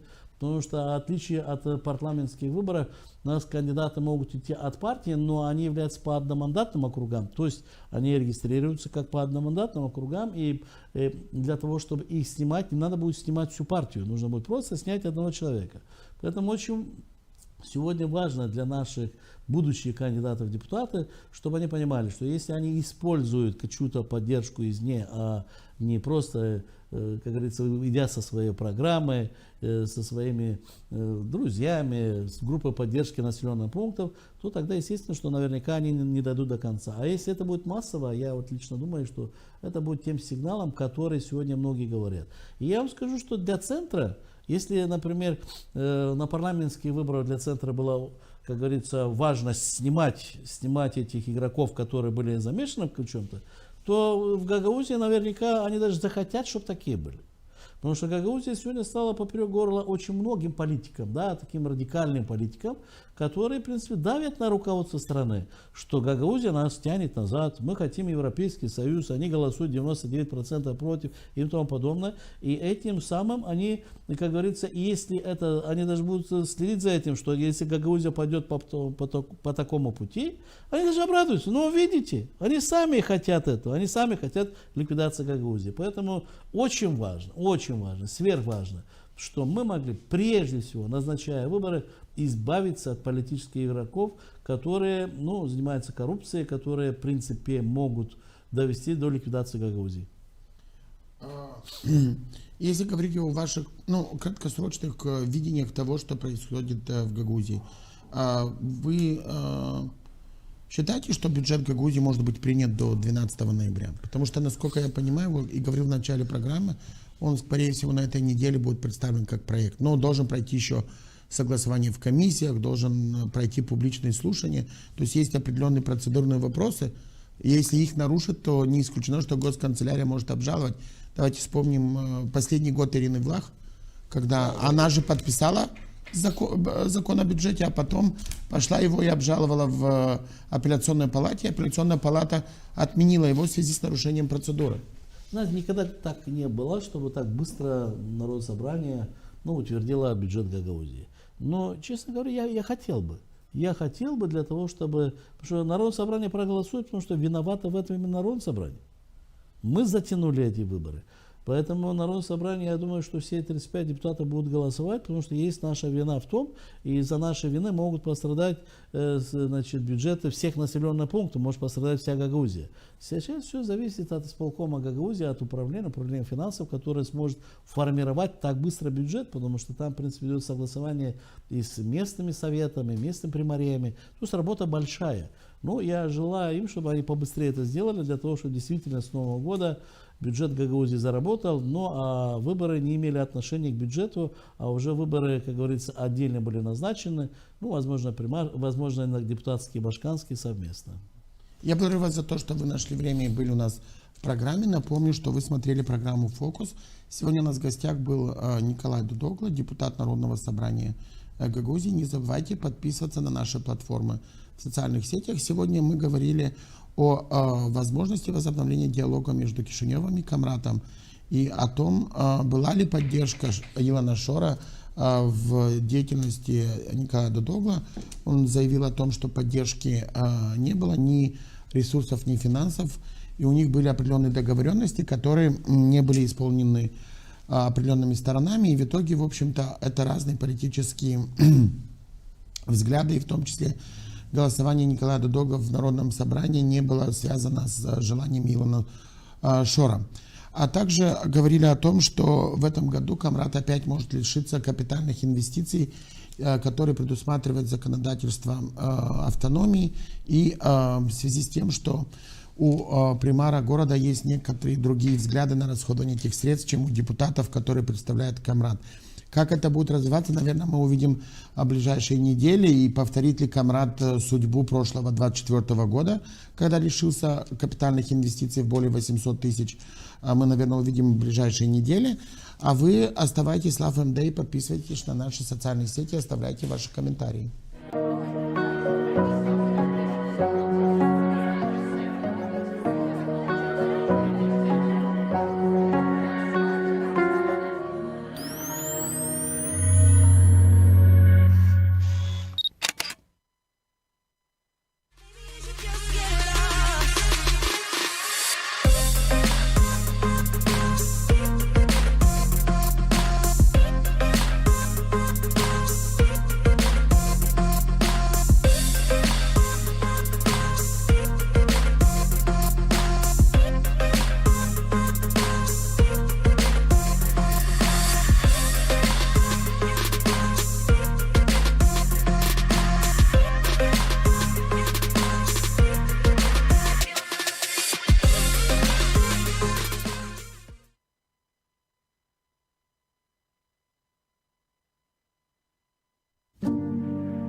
derler bari almasına hepsini aldılar. İnsan kaldı fit ağaç. Kaldık ağaç. Yok nasime. İçeriz su. Aklıma su içeriz de kusarız. Şu biz iş yok. Yok nasime. Bitti. Orada yölü vardı dışarı. Taşarlı, telgalanın işte mezarlar. Gel bizim yanımızdan geçerli. Hı.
Zaten 46 geldi.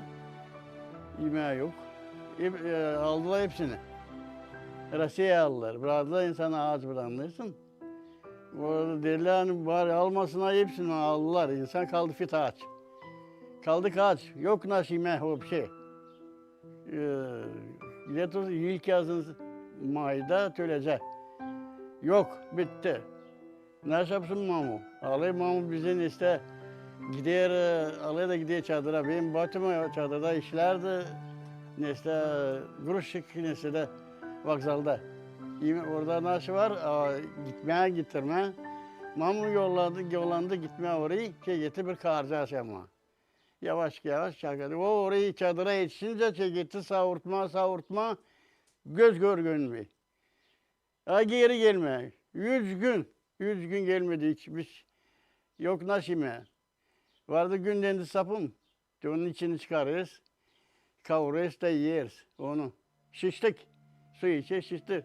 Oldu işte bizde propka. Ay kusarız onunla geri. Ne yapma? Yok. Mamı kurmuştu borç. Tüm ayı alırız batıyla kavururuz onu. Da yeriz. Attık işte katımıza. Öleriz. Birbirimize vuruyoruz, yüreklerimize anı geçiresin neyse yürek. Yok bir şey. İçeriz su, aklıma su içeriz de kusarız. Şu, biz iş yok. Yok nasime, bitti. 3. gün tamam geliyor oradan çadırdan almış bir 5-6 kalacık pavşoy da gelir, koyar onu su içine da pişirir de yer sonra çiğ pavşoy deliyorlar ama kabarır da yer onu. Çok pavşoyu yedik. Sonra bir tane biz yavaşlık. Mamam nasıl yapsın? Ağlaya değişir, yere bir çuval pavşoy, bir çuval da buğday. Mamaya. Da değişirle evleri. Geçeriz bir eveceğiz, küçük bir eveceğiz. Da teo pavşoyluklarını teo buğdaylıklarını çeketi derilme da çeketi şu. İlk az oldu, bitti. Mam bizi alır, gider çadıra. Benim kalkım orada çadırda evliydi. Gider sonrayı da durduk biz oradan bir 3-4 ay.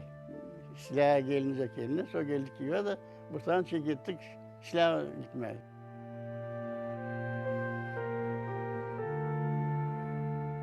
Rus aldı. Orada dememizle onu alma bütün de insandan bu oda insanı. Burayı insana da bıraktık da insan Allah bir körüyle bir şey kalmadı. Yaptıydık kuyu içeride. Orayı koyduk ekinleri.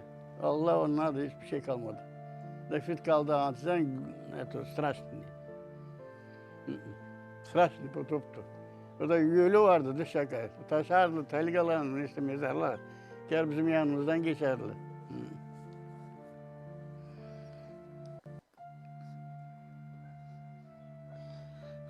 Kere şurada kayıt. Sonrası derildik ama zor, pek zor, zor oldu pek kayınlar. Zor oldu. Telgaların tasarlamış insanın mezarlığı telgaların. Tabi bir adamımızı götürürler mezarlığa da dire. Allah getirirler onu giyeri de yerler. Mamsunu da yaşadı 60 yaşına kadar.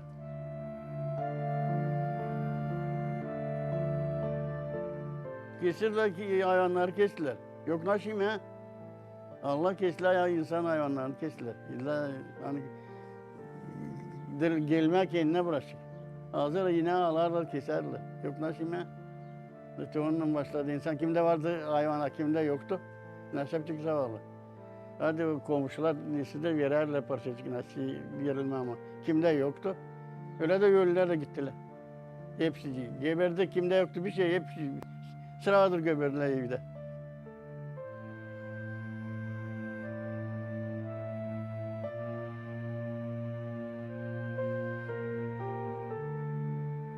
Türkiye'de o zaman çekildi silah ilk yazın çekildi de silah buradan insan başladı yekmeye, kimde vardı biraz kimse yektiler bu istediklerini de ondan başladı insan dirilmeye. Öyle oldu. Daha pek zor şey, bu ne bu? Zordu pek. Sonra ben çıktı neyse, fındıklık nece kartoffel, tatlıydı. Da tomanın arasında. Da insan ilk yazın ne anla nereye duydular orasını da sürüyle insan gittiler o fındık çıkarma oradan. Da yarımşar çuval getirirdiler. Önce kartoffel tatlıydı o kadar. Da o fındıkla insan başladı derilmeye de gitti insan. Yok. Ama bilesin nasıl kovalarla kamçıyla bize orada. Poli bozuyor, kırleçlerle bozuyor poli ne sen sakam. Kovalarla beygirlerle biz orada. Buradan girerdik, buradan çıkardık, buradan kim ne söyledi. Pek zordu kaydınla. Da o fındıkla çıktı zaten o kartofu çıktı. Şehite insan derilmeye de başladı gitmeye. Sonra başladılar. Neyse taşlar olmaz. Sonra başladılar birine verdiler. Da insan derildi buradan. Zor mu pek zordu. Oy, bu çok zordu.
Ой, проходите, проходите.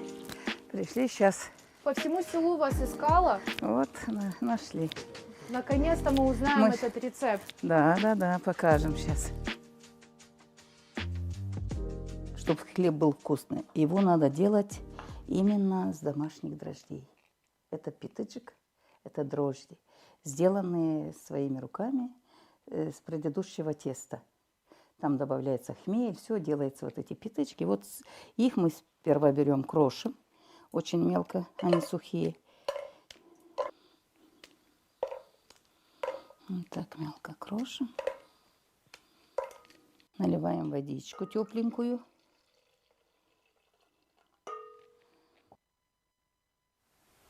И перемешиваем, чтобы оно смяклось, чтобы было мягкое-мягкое.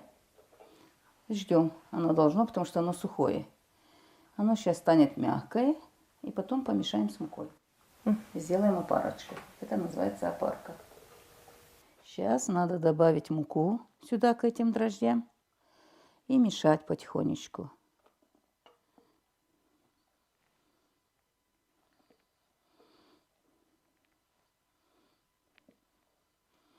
Не очень. Всегда быть ласково с мукой, дружно, потому что мука любит, чтобы с ней разговаривали. И тогда получается хлебушка очень хорошее, вкусное, поднимается хорошо. Вот мы начинаем хлеб с вечера, вот делаем опарочку вот эту. Дрожжи у нас готовые уже, как с дрожжей, я уже как бы потом расскажу, как дрожжи делать. А вот это вот готовые, вот так. Оставляешь там ложечку и закрываем. Закрываем, укутаем сейчас полотенечком. И пусть она в теплушке будет сейчас подниматься. Она начнет, немножечко начнет дышать. Дышит вот это тесто, дышит, подымется. Мы посмотрим.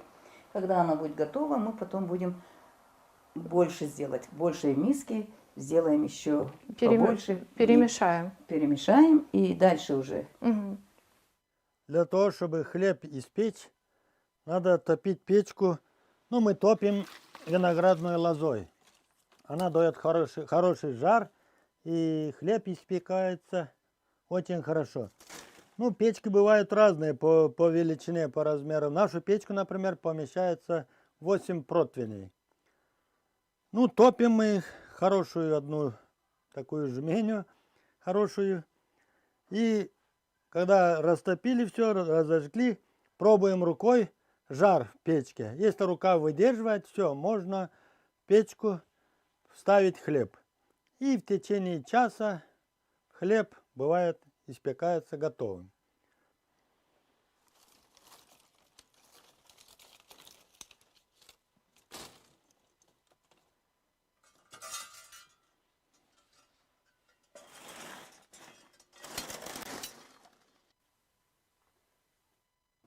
Это кипяточек.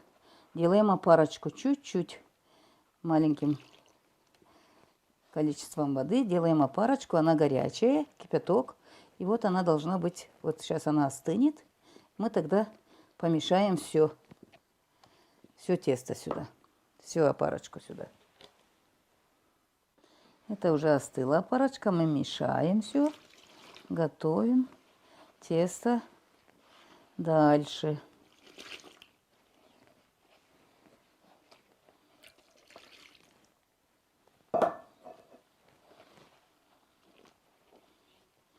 Вот это тесто, сейчас вот оно поднялось, и мы все мешаем сюда. Вот это все сюда. Вот это мы все мешаем сюда. Вот так. Вот и все. Сейчас мы поставим, она начнет идти дальше, начнет оживляться. Мы сейчас укроем его. И пусть он в тепле, укрытым, полежит, постоит, и потом оно будет идти дальше. Сейчас мы укрываем. Боженька, чтобы помог, чтобы было все хорошо.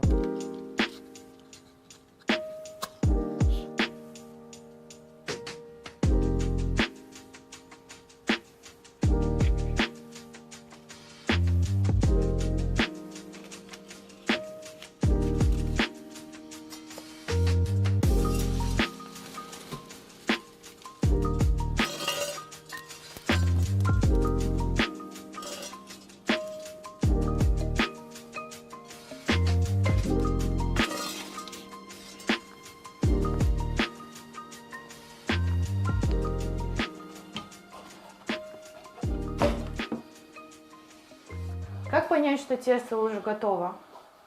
Вот берешь, открыли и видим, что тут пузыречки уже идут. Значит, процесс пошел. Хлеб уже идет, нагревается, и уже можно месить. Вот он очень хорошо пузыречками взялся. И берем и мука готова. Берем и месим. Сейчас вот соль ставим. Определяем соль. Жменьку. Помню, как мама ставила, так и я. Жменечку хорошую ставишь. Вот так.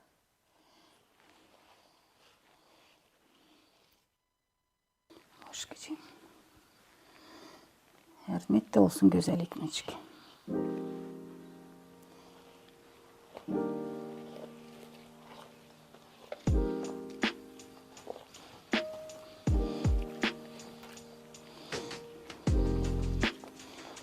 Можно месить уже.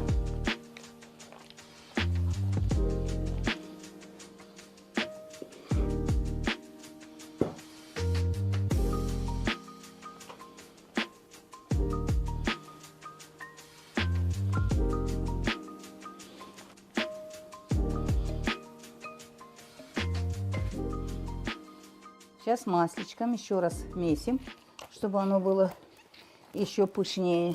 Видите, как красиво поднялось. Вот аж пузырьки идут. О, какие красивые.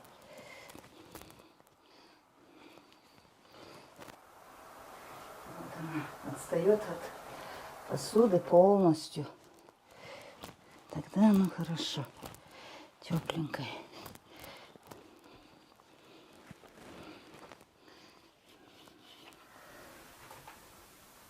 Масличком руки, чтобы они были, видишь, руки почти чистые, полностью не цепляются, значит, это хорошо. Сейчас скутаем еще раз, и все. Вот и ручки чистые, и все. Вот. Боженька, помоги. И дальше укутываем.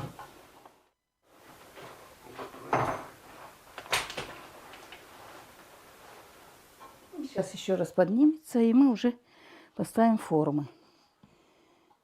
Вот так все.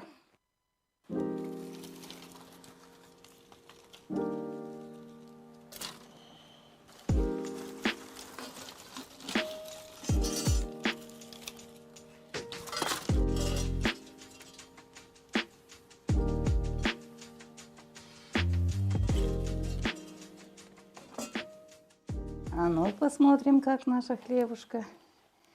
Ой, так, вот он, красавчик. Вот так, красиво. Вот так. Сейчас формочки приготовим.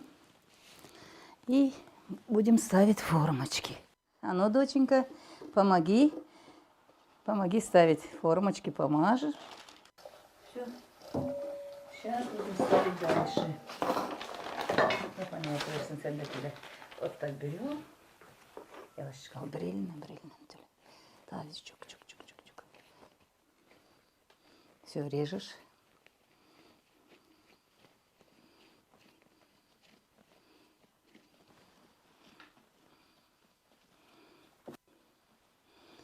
Легко, нежно.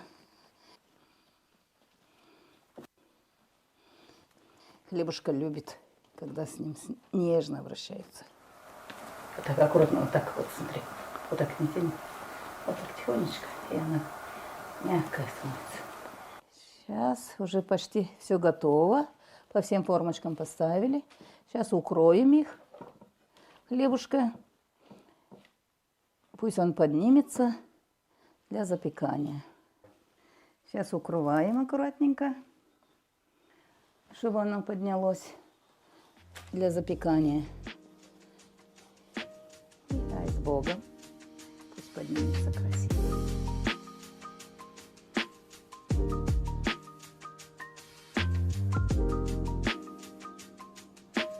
Вот хлебушка уже поднялась.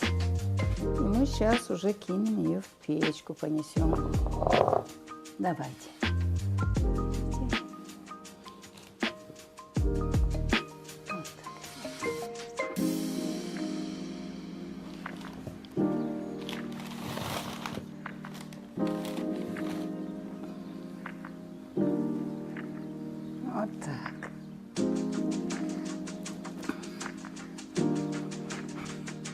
Вот уже идем с хлебушкой к печке.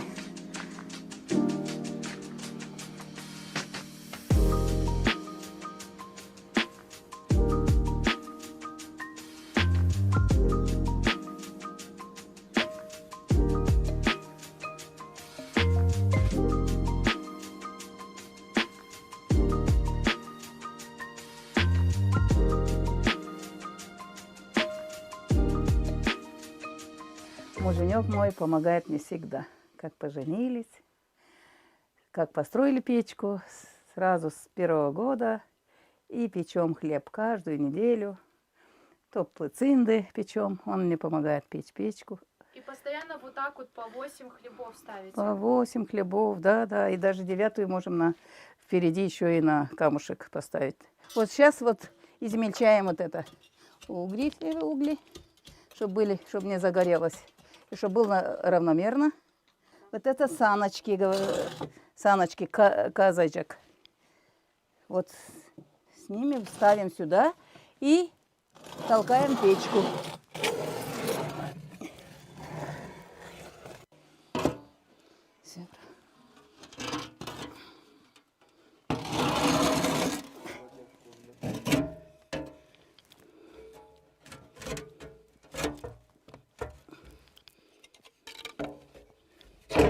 Вот так. Вот и все. Ай, боженька. Отлично.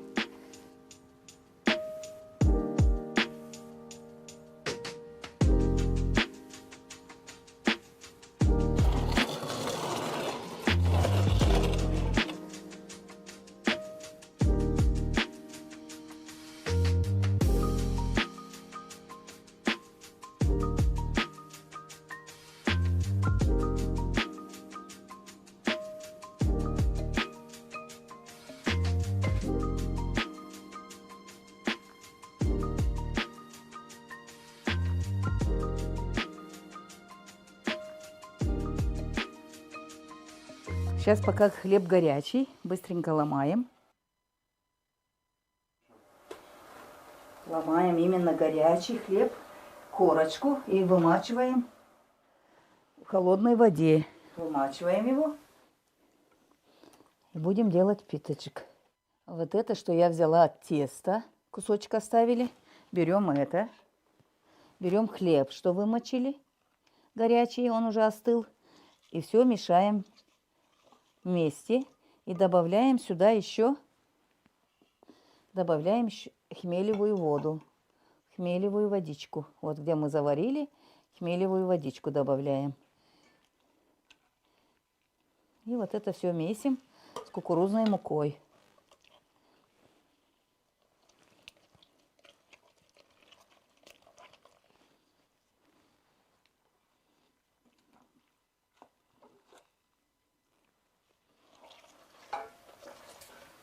И оставляем, чтобы оно поднялось тоже. Оно сейчас будет бродить, и будет поднимется, и будет дрожжевые питочек. Вот эта закваска будет для хлеба. Именно с кукурузной мукой делаем такое тесто. Вот. Сейчас вот берем, сыпем муку кукурузную сюда. Сейчас будем делать вот такие, как котлеточки, хоть круглые, форма произвольно делаешь.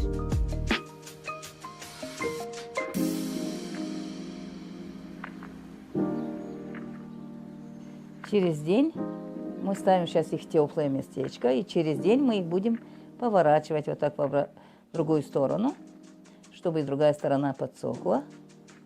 И когда полностью подсохнет, соберем их в мешочек, тряпочный мешочек, и повесим на стеночку на кухне. И будем делать хлеб с него. Все. Вот так. На прощание даю тебе хлебушка, чтобы была здорова. И заходите в гости всегда. Спасибо вам большое. Счастливо.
Наконец-то мы узнаем этот рецепт. Да, покажем сейчас.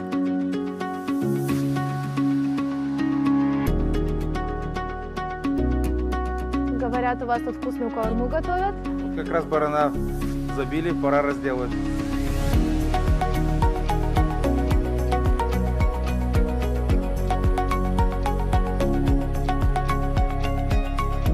Мне подсказали, что вы мастер по изготовлению музыкальных инструментов. Я хочу, чтобы вы научили меня тоже.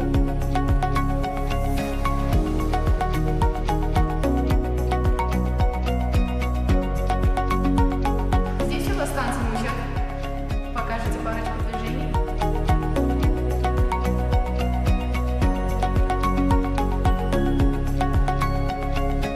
Я пришла, чтобы вы рассказали немного про обряд в честь Дня Святого Андрея.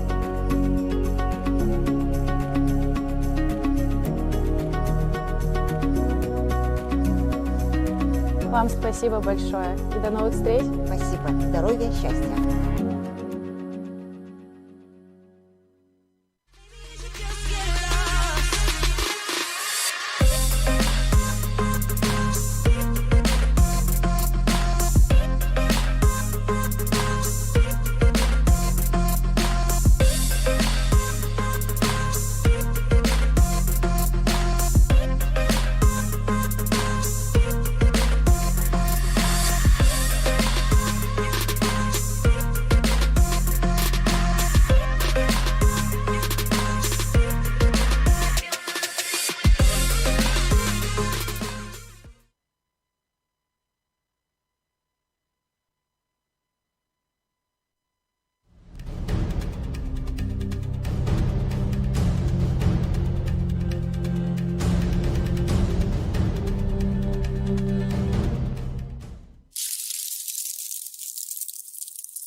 Здравствуйте, вы смотрите программу «Свежая голова», в студии Петр Гарч, и сегодня вместе с моим коллегой, доктором административных наук Николаем Гатишаном, мы будем обсуждать тему, которую, честно признаемся, Николай Георгиевич, мы ее обсуждали еще в начале этой недели, но мы даже не ожидали, что она будет настолько актуальна к концу этой недели, да, то есть мы выбрали тему межпарламентская рабочая группа, и почему эта платформа была или и остается, возможно, и является самой лучшей площадкой для установления диалога между Кишиневым и Камрадом. В понедельник, вторник эта тема оказалась важной, а в итоге в четверг она оказалась еще важнее, да, потому что в Камрад с визитом приехал, неожиданным, я думаю, для многих визитом, глава СИБ Молдовы Александр Мустяцы. Он пообщался с руководством автономии. Вроде бы недолгая встреча была, там около часа, по информации из Народного собрания и исполкома. Были затронуты некоторые темы, в том числе и выборы в Народное собрание, при каких условиях и когда они должны пройти, связь некоторых чиновников в Гагаузии с Илоном Шором и вот незаконным финансированием. И в том числе, насколько я знаю, обсуждали и ситуацию, в которой оказалась ГРТ, которая получила уже несколько штрафов из-за, по мнению вот КСТР, несбалансированной политики. Ну и мы понимаем, что ГРТ, в принципе, руководитель ГРТ, он был и до этого связан со структурами, фирмами, вот, близкими к Илону Шору. В этот же день, то есть в четверг, уже после обеда, появилась очень интересная новость на сайте Народного собрания Гагаузии, которая как раз-то и относится напрямую к нашей теме. Значит, там говорилось о том, что в Народном собрании Гагаузии утверждены представители рабочей группы. То есть межпарламентской рабочей группы, мы помним по решению депутатов, большинства депутатов Народного собрания декабря 2023 года, они приостановили, да, приняв постановление. Сегодня же, то есть в четверг, мы узнали о том, что вот принято распоряжение номер 14, в котором утвержден состав представителей Народного собрания. Кем принято? Непонятно, да, то есть, но при этом указан состав рабочей группы.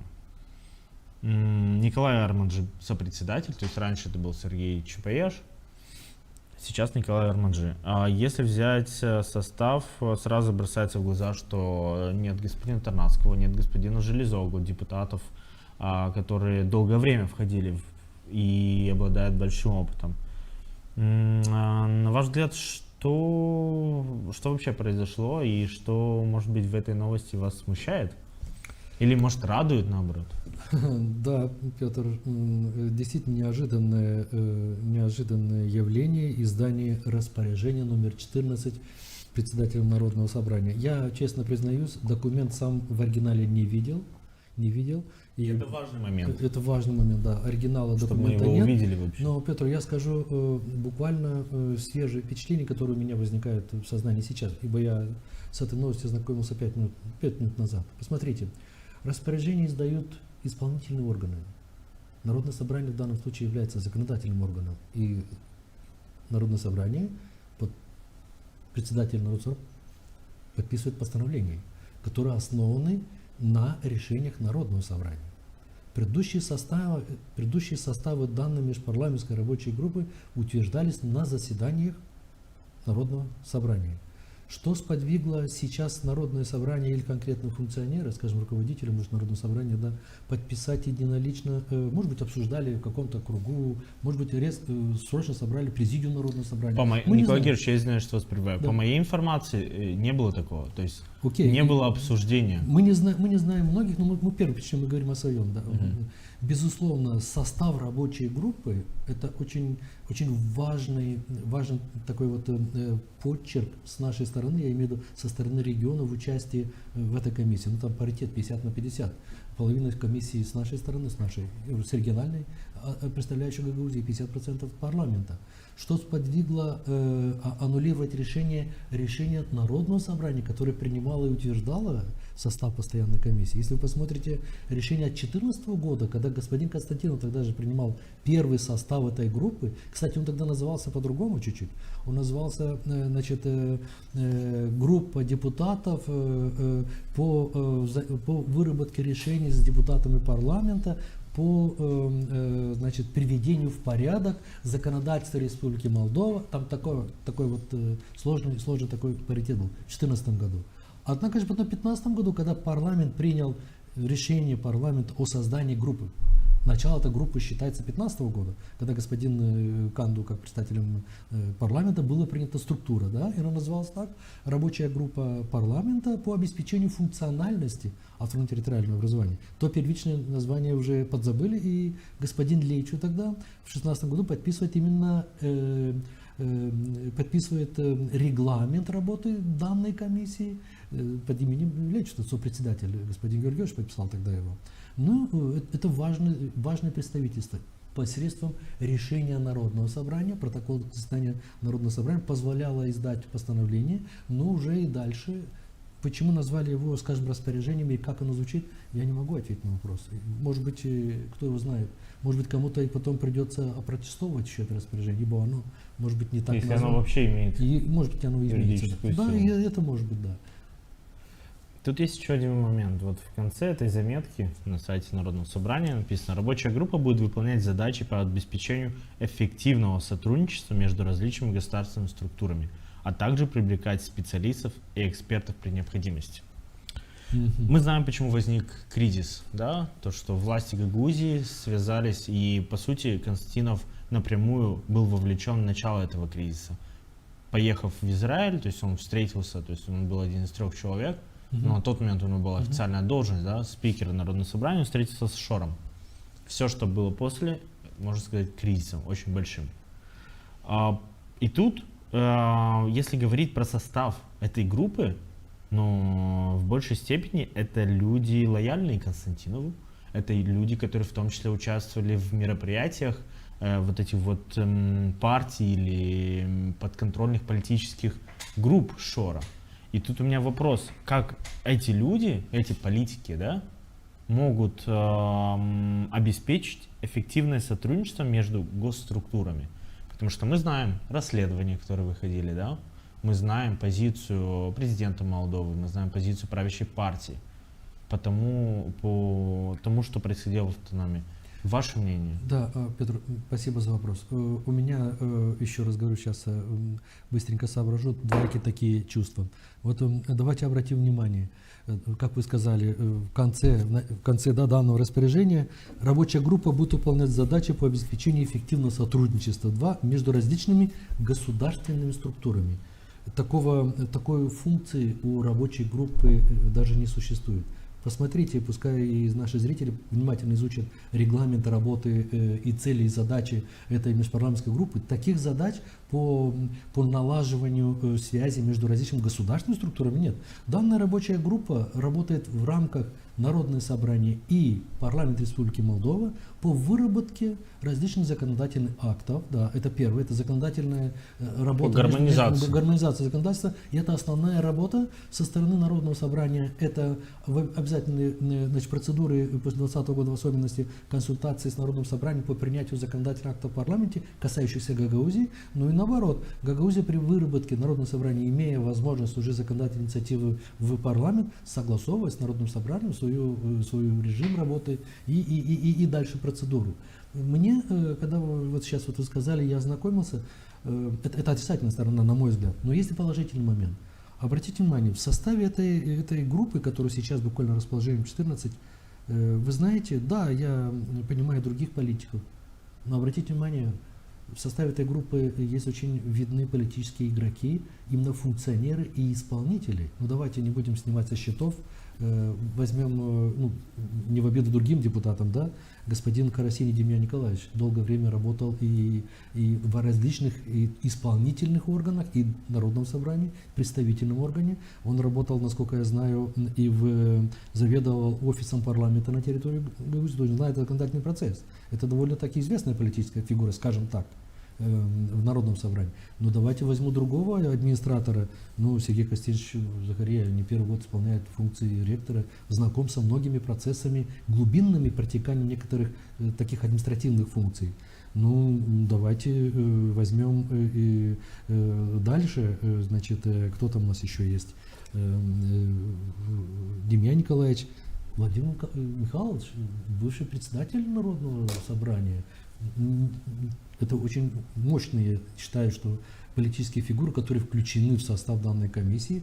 И возможно, Петр, я так еще раз говорю, высказываю сейчас быстренько оперативную свою точку зрения, возможно, это связано с отсутствием, конечно, и главного исполнительного лица Башкана Гагаузии. Возможно, данная комиссия, может быть, даже временно возьмет на себя некоторые административные функции исполнительного органа по стабилизации в связи с необходимостью проведения выборов Народного собрания, выборов Башкана, принятие некоторых, может быть, неординарных мер, которые стоят на стыке, согласования между законодательными функциями, есть или нет эти функции, принятием оперативных решений, так называют распоряжений. Обратите распоряжение Народному собранию. Это нонсенс. Поэтому здесь мы увидим это продолжение данной истории, мне кажется, еще и в последующие дни. Возможно, если это, опять же, не очередная какая-то политическая игра по дестабилизации в Народном собрании положения о том, и поднятие вопроса на обсуждение, а почему не согласовали состав на заседании. Может быть, данная группа еще будет рассмотрена и утверждена на ближайшем, может быть, даже экстренном заседании Народного собрания. Мы не знаем об этом.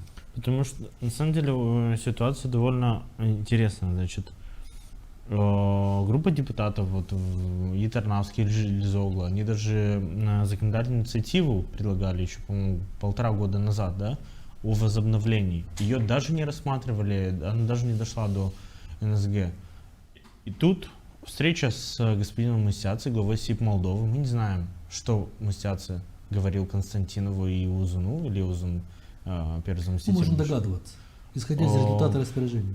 Да, но эффективность этой встречи, по крайней мере, возможно, Константинов попытался перед Кишиневым показать, что он очень внимательно прислушался к господину Мустяци, потому что мы знаем Дмитрия Георгиевича очень хорошо.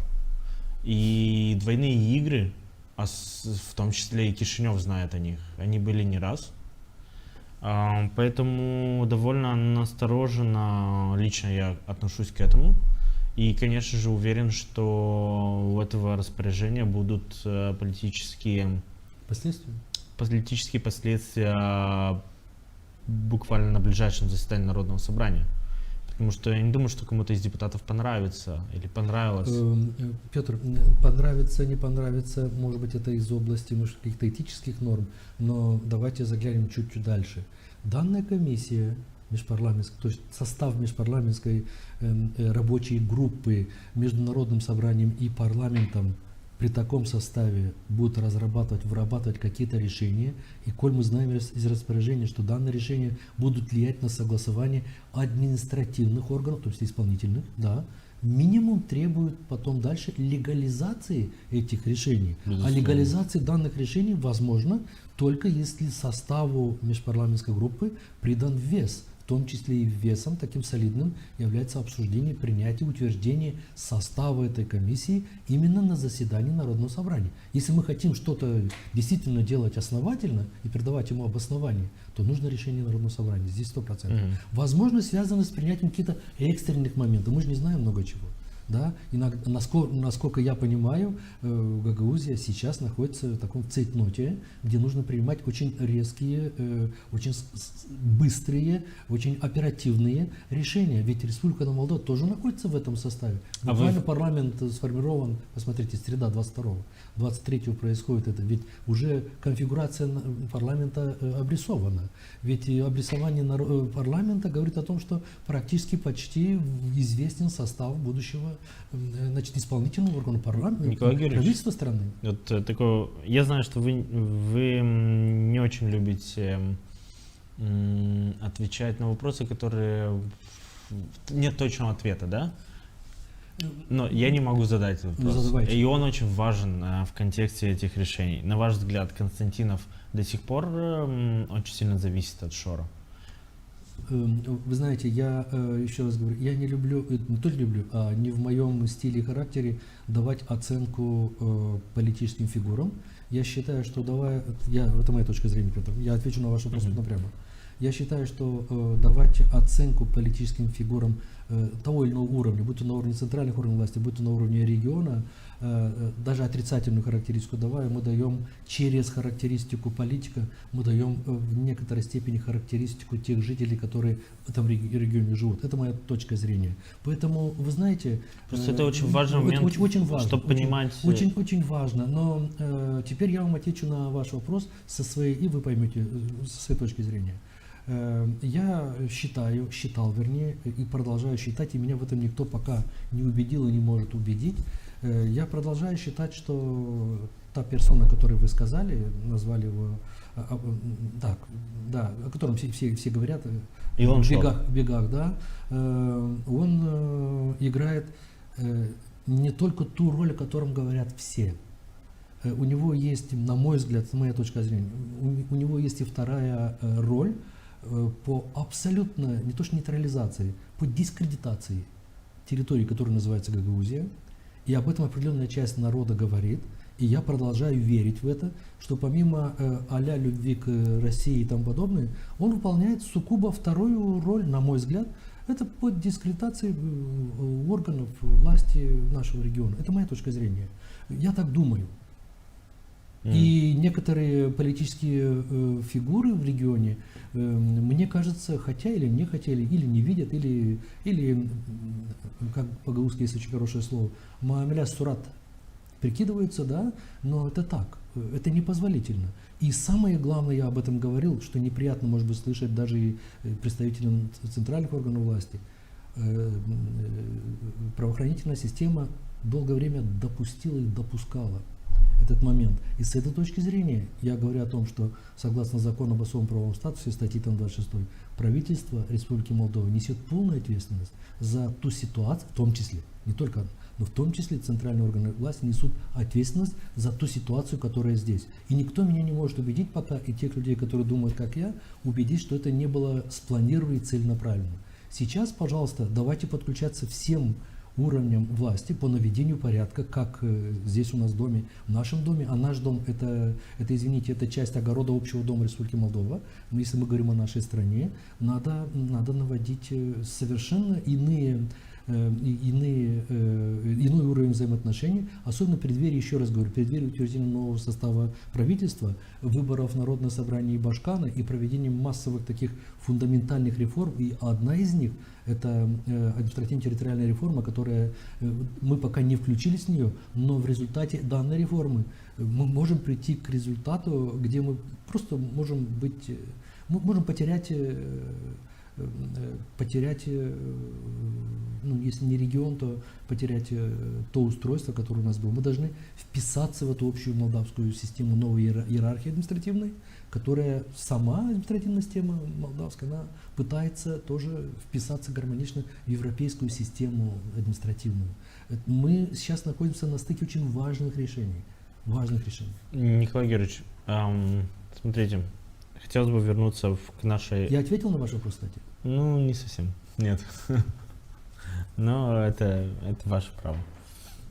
Я имею в виду, меня интересовало, на ваш взгляд, насколько Константинов до сих пор зависим от Шора, потому что...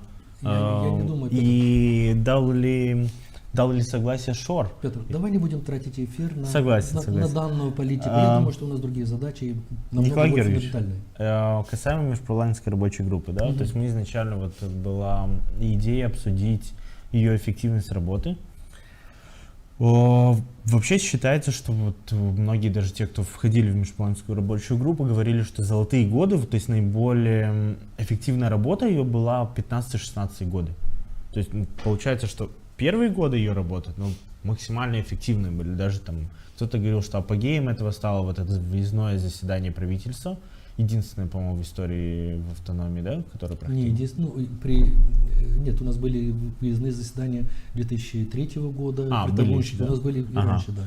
Такая процедура действовала, да. То есть и на том заседании это не просто было показательно, на том заседании было принято ряд очень важных решений, которые реально изменили Гагаузию. То есть даже то же создание агентства регионального развития Гагаузии, да, через которое мы... Агентство регионального развития. Да, агентство регионального развития Гагаузии. То есть и несколько десятков миллионов лев ежегодно идут на проекты в автономии из бюджета Молдовы.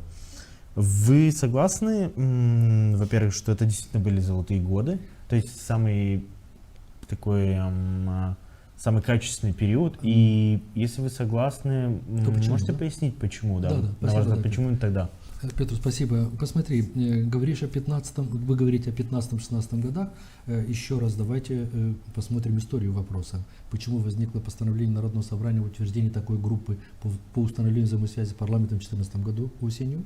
Давайте скажем о том, что данная группа, о которой мы говорим, рабочая группа, была утверждена в парламенте в ноябре месяце 2015 года, это конец 2015 года.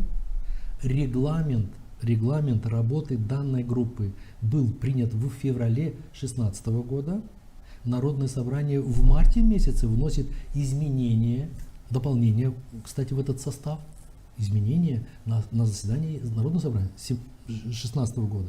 И практически уже дальше к 2017 году, вторая половина, конец 2016 года, начало 2017 года. Я перепутал годы. Нет, я акцент чуть не столько важно, какие годы. Но да, я к чему подвожу вас к 2017 году, туда. Посмотрите, основные фундаментальные изменения, когда-то история об этом скажет, очень мощные изменения начали происходить к концу 16-го, начиная с 17-го до конца 18-го года. Это было, ну я так считаю, что это была эпоха очень важных принятий. Что касается и органов местного публичного управления, и что касается региональной власти и дальше. Именно то, что было заложено в 2017 году, стало основой для принятия в 2020 году придания Гагаузии особого уровня. Не первого, не второго, а особого в 2020 году. То, что принималось в 2017 году. Ибо в начале 2017 года началась реформа административной системы центральных органов власти. Помните, еще раз говорю, 16-17 министерств стало 9, и много чего начало изменяться с центра.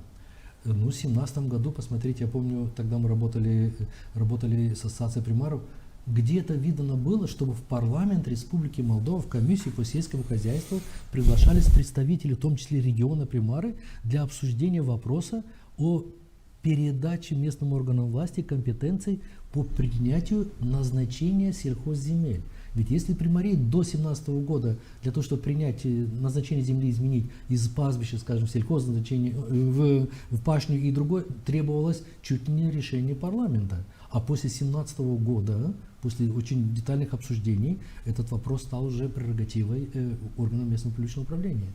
Дорожный налог с 2017 года начал поступать напрямую к органам местного публичного управления. Я сейчас не буду перечислять и много других моментов, но очень революционные решения приняты были на уровне Республики Молдова, и нельзя говорить о том, что отношение нашей автономного территориального образования с центром именно происходило благодаря работе данной комиссии. Нет, в том числе и данная рабочая комиссия приняла цивилизованный подход решения очень многих вопросов. Да, парламент при принятии определенных законодательных норм, касающихся Гагаузии, согласовывал это с Народным собранием. Да. Народное собрание, безусловно, обладая правом законодательной инициативы, могло, но я считаю, что мы и так его не использовали, этот механизм до конца. Народное собрание приводило свои заключения, свои взгляды на принятие некоторых нормативных актов в парламенте. Была очень тесная связь между комиссиями парламента и комиссиями Народного собрания. Это было. И вот сейчас я заключу мысль. Посмотрите, Петр, вот эти вот моменты, ну, нельзя, может быть, сказать, что это золотой век был, да, но это очень нормальная, конструктивная эпоха нормальных конструктивных отношений региона и с центра.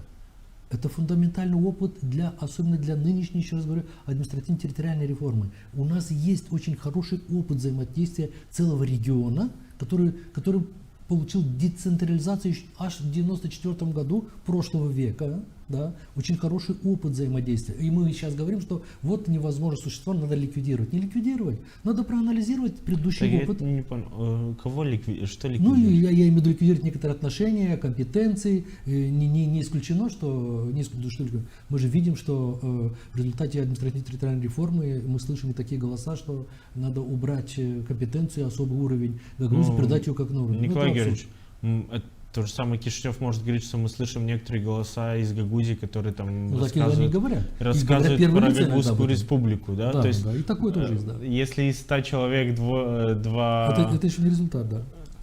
Это так. На ваш взгляд, состав рабочей группы имеет значение? Очень большое значение имеет. И не только состав, но, мне кажется, и цикличность имеет огромное значение. Обратите внимание, Народное собрание избирается. Безусловно, состав межпарламентской рабочей группы, не только название рабочая группа между регионами и центром, она называется межпарламентская рабочая группа. Меняются выборы, поменялись в парламенте страны, меняется состав сейчас этой межпарламентской рабочей группы. Будет сейчас выборы Народного собрания. Вот эти люди, которые сейчас включили эту комиссию, они будут работать 2-3 месяца. И это самое странное, кстати. Это странно, да. Вот в это время эти люди поработают, если они будут избраны. Я считаю, что некоторые люди достойны могут представлять свои населенные пункты в Народном собрании. Если они будут, возможно, Народное собрание их утвердит, и они будут работать. Важна преемственность. Вот эта цикличность мы говорим. И сейчас как раз тот хороший момент, знаете какой, смотрите, буквально недавно избран состав парламента страны. Сейчас у нас будут проведены выборы в Народное собрание. Посмотрите, я думаю, что 3,5 года минимум у этой комиссии будет время работать без изменений состава. То есть это будут люди устоявшиеся, которые войдут в систему, поймут механизмы принятия решений, подключатся и через 3-4 года дадут результат. Это очень важно.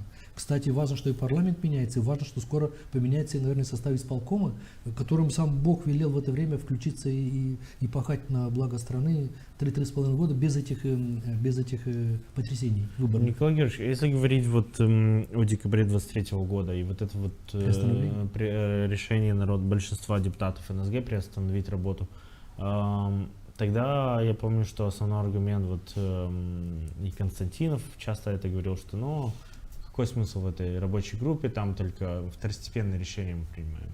Типа все важное не принимается.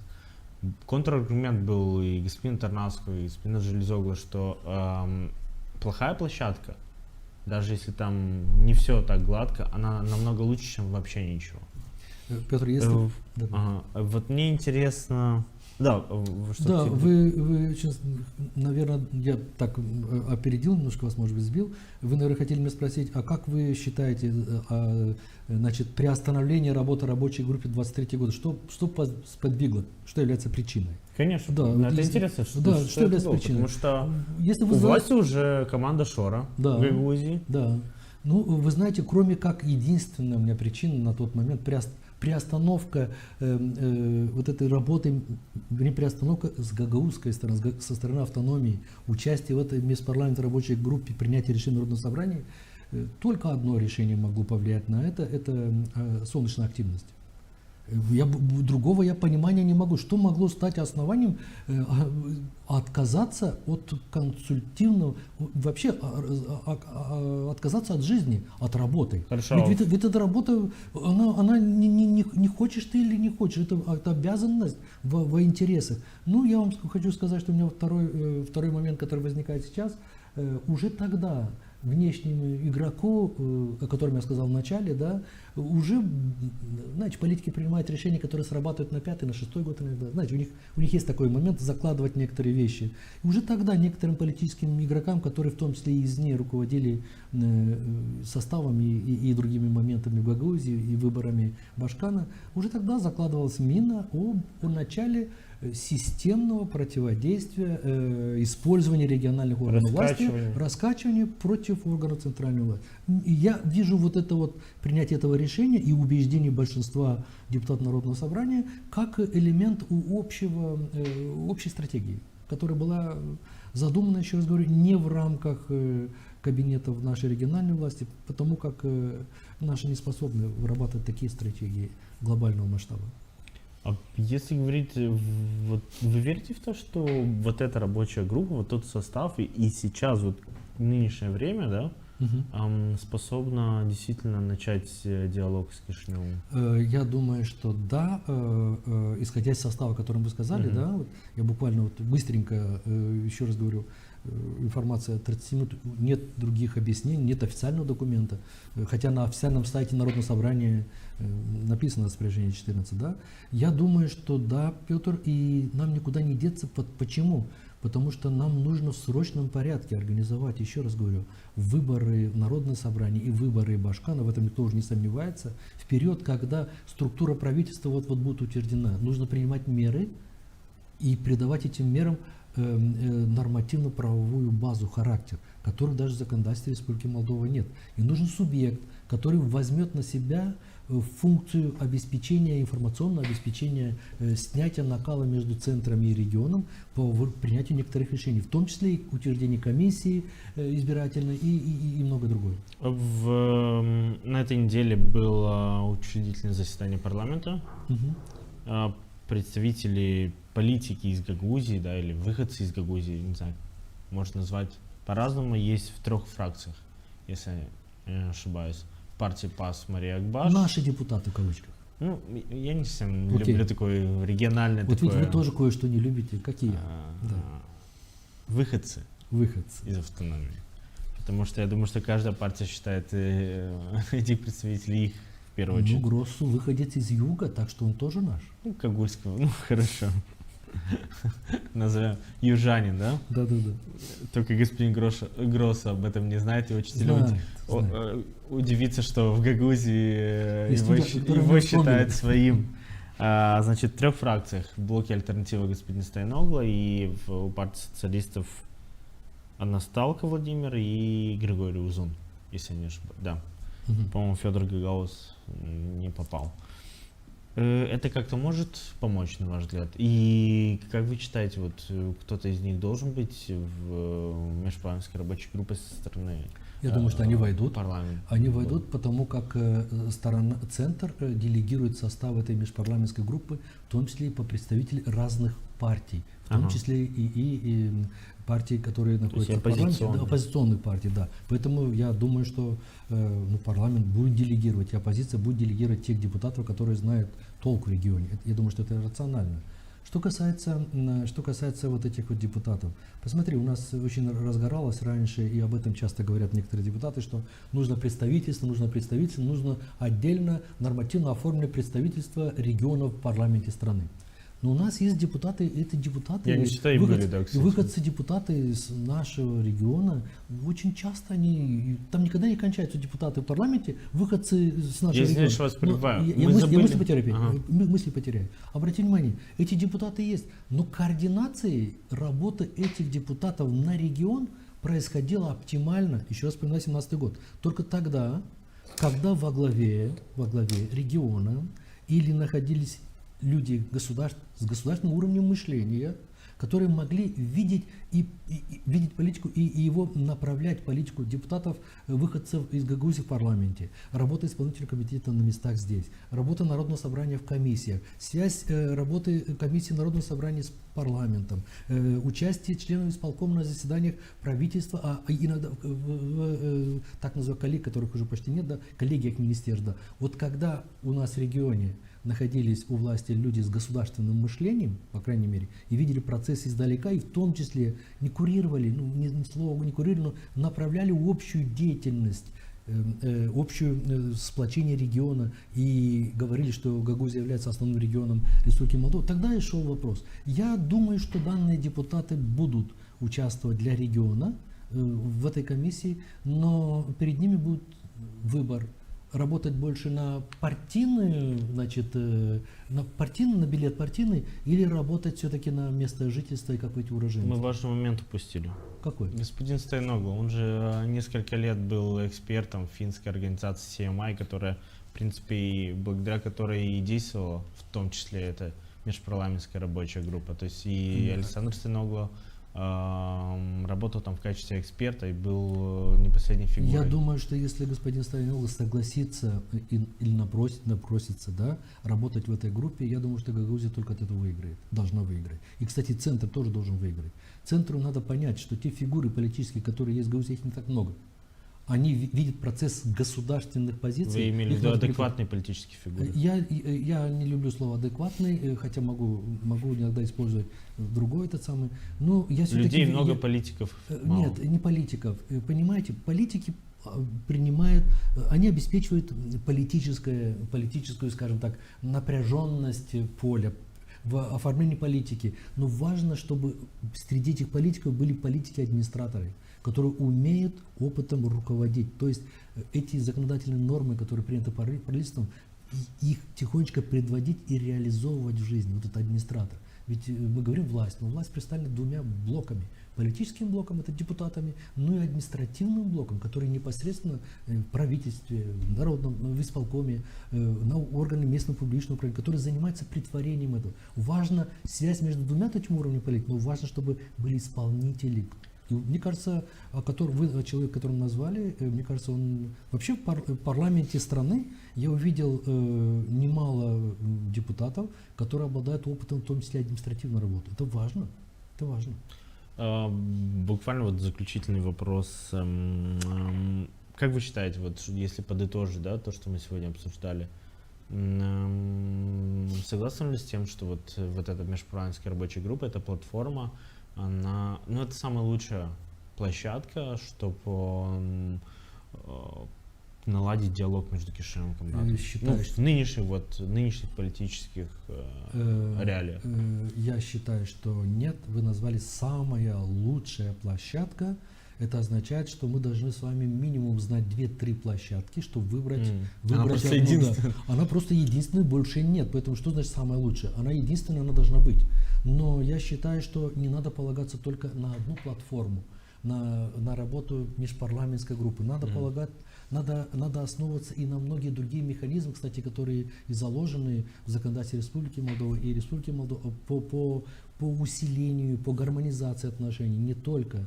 Это и в рамках исполнительного комитета между парламентом, еще раз говорю, межпарламентская группа. Надо возобновить очень культурные связи, научные связи. Надо возобновлять очень много таких связей между регионами, в том числе не только с Гагаузией и Центром. Между регионом надо изменить политику административную ситуацию в Республике Молдова. Я очень надеюсь, что новый парламент, да, и в том числе и правительство, которое будет создано, я очень надеюсь, что они очень деликатно, очень с высокой долей государственной ответственности отнесутся, в том числе к помощь организации проведения выборов Народного собрания, по выбору действительно достойных депутатов Народного собрания, которые будут представлять не просто какой-то, извините, может обижу кого-то, не какой-то колхоз или какой-то отдельный населенный пункт, а они поймут, что они представляют регион в этом Народном собрании. У нас региональная задача. Региональная, а не конкретно локальная по мощению улицы на окраине какого-то населенного пункта, где жителей 1,5 или 1000 или 1500. У нас глобальные вопросы, в том числе и выбор в исполнительный орган Народного собрания людей, которые понимают государственные процессы, понимают все механизмы внедрения этих нормативных решений именно в плоскости исполнения, именно ближе к людям. Активизация и улучшение качества государственных услуг населению, в том числе услуг органов местного публичного управления. У нас очень большая задача. Николай Георгиевич, я вас благодарю за сегодняшнюю беседу. Конечно, честно говоря, очень хочется верить в то, что действительно лед тронулся. Давайте верить. Потому что первая мысль, которая была, когда я прочитал новость о том, что вот новый состав, там, почему господин Мустяцы раньше не мог приехать и так плодотворно пообщаться. А может, только ему надо было приезжать? Возможно. То есть надо было с этого. Это, знаете, как в этом меме, а что, так можно было? То есть, нет, ну вы говорите это с точки зрения, что вы считаете, что приезд данного человека, значит, данного функционера государственного в регион, вы считаете, что издание вот этого распоряжения номер 14, которое очень сомнительное, да, и по названию распоряжения, вы считаете, что это манна небесная? Я же подтверждаю, что да, манна или небесная. Нет, это не манна. Манна или небесная, вот это распоряжение, мы увидим. Это взаимосвязано просто. Может быть. Но я не могу сказать, что логические здесь связи мы можем догадываться, но на самом деле есть ли эти связи, ну я привык видеть документы, видеть конкретные. Что касается, вы сказали, будет... Николай Георгиевич, мы слишком хорошо знаем наших политиков и как они мыслят. Окей, мы знаем, но еще раз говорю, давай в наших беседах говорить все-таки о рациональном и тем самым приближать принятие тех рациональных моментов. Иначе, если рациональные критерии не будут приняты, я думаю, что у нас очень много будет поводов говорить еще в этой студии об этом. Очень надеюсь на это. Уважаемые зрители, вы смотрели программу «Свежая голова». Оставайтесь с нами и до новых встреч.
Выезжая из города Камрад, мы попадаем с тобой в особенное село, которое называется Кирсово. Оно разделено на две части, на болгарскую и на гагаузскую. Сегодня мы с тобой побываем и там, в частных музеях.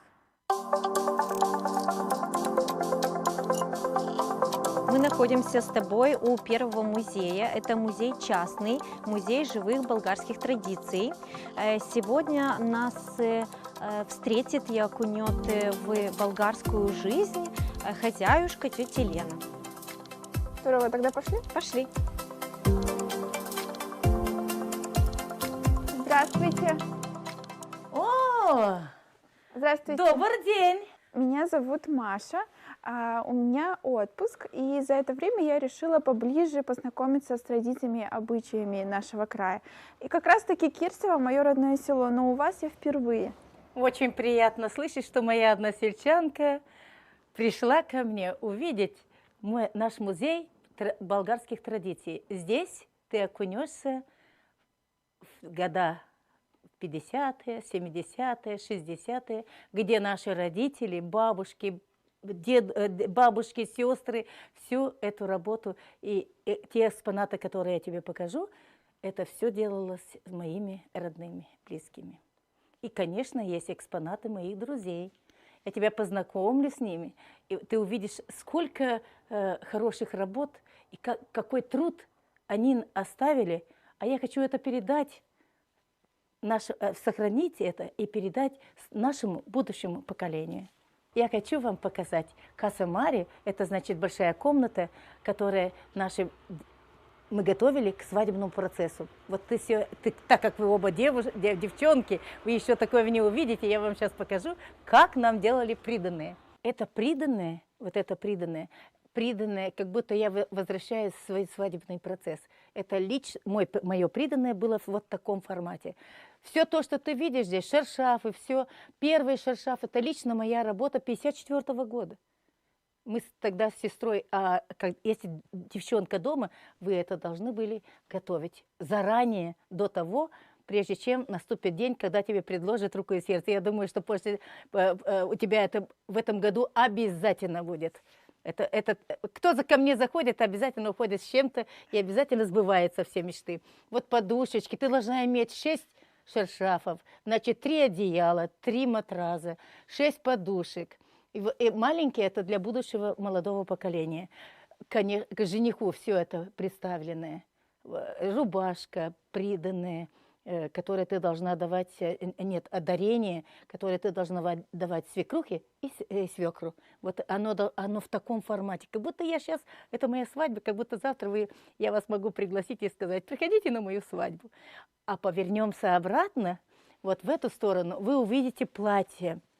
Вот платье 54 года, платье 64 года и мое платье лично свадебное, лично мое платье свадебное. Я даже могу вам показать, еще у меня фото. Вот, это моя фото в таком формате, вот в те года вот делали невесту. Я могу даже вам это показать. Как-то вот вы соберетесь, конечно, чтобы была твоя пара. Верка, у тебя тоже, чтобы твоя пара зашла и увидела вас именно в свадебном наряде. Мне очень приятно. Вот кровать должна быть обязательно в таком формате. На этом кровати дети не садились, потому что у нас здесь шнурок. Если это накрахмаленное, и дети всегда к нему не притрагивались, они знали, что так должно было быть. Соблюдали, 2 комнаты могли иметь, но они соблюдали чистоту, порядок и вот эту красоту сохранили. А теперь идемте, я вас угощу своей мелиной. Знаете, эта мелина необычная, она с пожеланиями.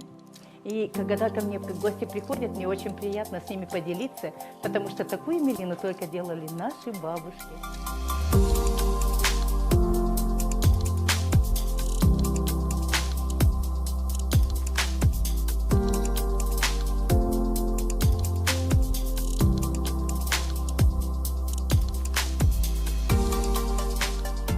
Вот это и есть наша мелина. Конечно, вы сейчас ее когда отведаете, и вы мне скажете, она какая, хорошая или а там пожелание. Я же хочу, чтобы тебе попало самое лучшее, так как ты молодая, и тебе чтобы попалось такое желание, чтобы Господь тебе помог, чтобы ты нашла свою половинку. Это будет очень-очень-очень интересно. Так, сейчас я вам это самое порежу так, чтобы чтобы попало самое лучшее. И мы ножиками никогда не резали, потому что там есть эти пожелания. Так, вот так. Так что, Машенька, давай, твой первый кусок. Ты сам и молодая, и ты себе забираешь свой первый кусок. Какой ты хочешь? И этот, какой ты хочешь, чтобы, главное, тебе пожелания попались они. Вот так. Ой, есть пожелание. Тоже выбирай, какой-то тебе, вот это. Давай. Вот так. О, а ну-ка.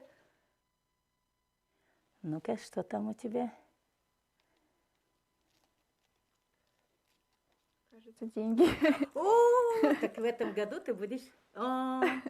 Если тебе попалась копейка, в этом году тебе повезет. Значит, или работа будет престижная, или в этом году тебе будет выигрыш какой-то. Это домашняя ракийка. Тут есть состав лечебный. Лекарственное растение здесь. Веточку. Противовирусный. Это 100% противовирусный. Ну-ка, Верка. Ну, давай попробуем. Ну-ка, давайте попробуем. Во, чтоб твое пожелание исполнилось. Давай. Спасибо. Вер, а тебе что выпало? В этом году вам повезет. Коронавирус уйдет. Престижная работа. Мне кажется, на таком хорошем пожелании мы двигаемся дальше. Вы уходите, и мне очень было приятно с вами поговорить, рассказать историю нашего музея. И вы сейчас уедете. И если ваши гости, тем, которые вы будете рассказывать о моем музее, будут приходить, я буду очень-очень рада их встретить. А вам сегодня удачного дня. И те пожелания, которые вам попались в Мелине, дай Бог, чтобы они осуществились. Спасибо за ваш теплый прием. Не хочется прощаться, но нам нужно дальше отправляться в путь. До свидания. Я вас поняла. Много здравия. Носички ваши. Благодаря. Да, много здравия. Это у нас второй частный музей в Кирсове, и мы уже находимся с тобой на гагаузской стороне. Мы сейчас посетим музей, который посвящен нашему гагаузскому языку и тем людям, которые были в основе преподавания гагаузского языка.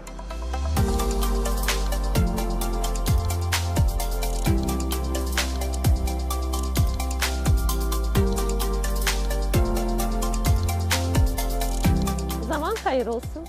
Hoş geldiniz pahalı misafirler. Sevinirim, они geldiniz. Я рада вам.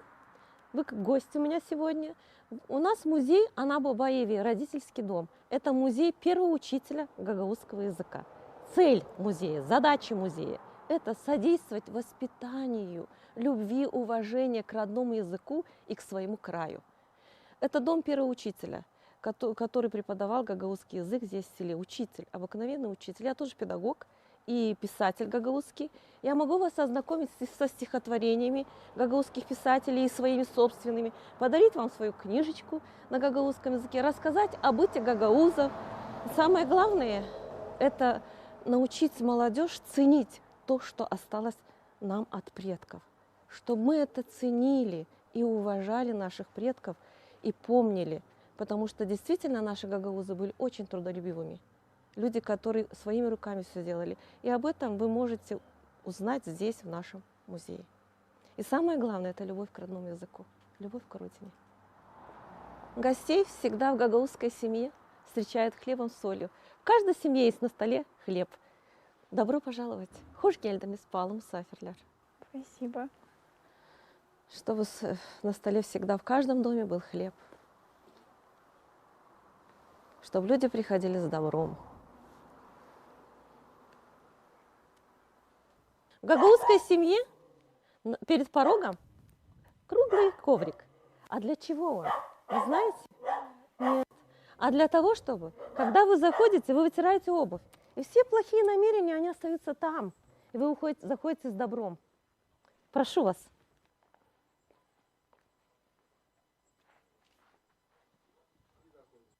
В данном коридоре собраны материалы, информация о тех людях, кто способствовал развитию гагаузского языка. И, конечно, мы должны сказать о нашем просветителе Михаиле Чакире. Он начал первый писать на гагаузском языке. И здесь можно познакомиться с фотографиями тех, кто же приложил немало труда в развитии гагаузского языка, становлении языка. Дионис Танасоглу, Гаврил Гайдаржи, Людмила Покровская. Здесь первые учителя гагаузского языка, ученики тех лет. Здесь первый союз писателей гагаузских, где я тоже присутствовала, это в моем кабинете проходил в колледже. Теперь я являюсь учредителем тоже союз писателей гагаузских. Здесь встречи, самыми незабываемые встречи с писателями гагаузскими. Караганчу, Петр Мойся и другие.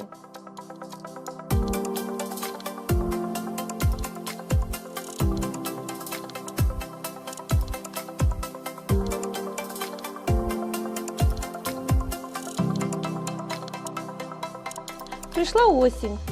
Во дворе работа практически закончилась, в поле тоже. Пришло время установить станок. Станок стоит, и начинается подготовка к ткачеству. Это у гагаузов традиция. Целую зиму Даже и ночами, и днем. Целой семьей могут ткать по очереди. Сначала мама начинает, потом сын садится, и дочка садится. Все умели ткать ковры. Не только коврики вот эти, которые мы стелим длинные, но и большие ковры молдавские, которые мы называем молдавскими. Их тоже ткали на специальных коврах. Но этот станок, который стоит, это станок для ткачества вот этих длинных дорожек. Нитки сначала, старые вещи, которые есть, резали ножницами, соединяли, шили иголочкой, потом их закручивали и после этого садились ткать. Эти коврики можно увидеть в каждой гагаузской семье. И, конечно, вечером, в обед семья собиралась за вот такой софрой. Я помню это со своего детства. Это самый любимый столик в моей жизни. Во дворе летом. А уже когда похолодало, стоял пад широкий, и на этот пад ставили эту софру. И мы не садились, редко садились, и на стульчики можно было и на стульчиках садиться, но мы садились на поду, и вокруг этого столика, я удивлялась, могло поместиться 10 человек, 12 человек. Вот за вот таким столиком. Ишбачаку софра мы называем их.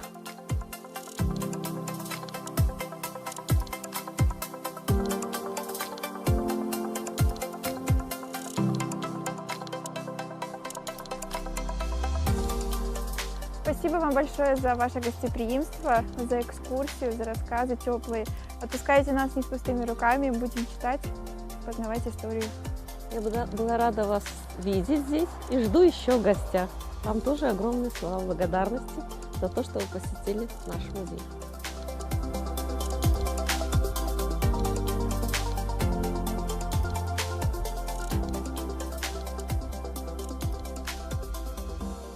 Маша, ты знаешь, что все названия населенных пунктов в Гагаузии мы можем перевести с тюркского языка. И Бешалма переводится как 5 яблок. Ты знаешь почему? Нет, а почему? Потому что первые переселенцы, проходя по этой территории, они остановились под тенью 5 яблок. И было решено назвать эту территорию Беш-Алма, то есть 5 яблок. Вер, скажи, а что означают эти 2 каменных столба? У них есть какое-то значение?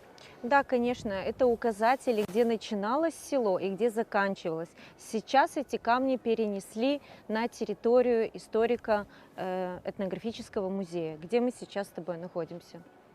Это единственный историко-этнографический музей в мире.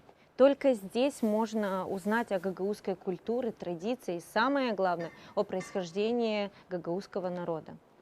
Вот мне интересно, а в чем особенность вашего музея? Почему со всего мира туристы приезжают именно к вам? Ну, начнем с того, что это первый гагаузский историко-этнографический музей, который вообще во всем первый среди гагаузских музеев.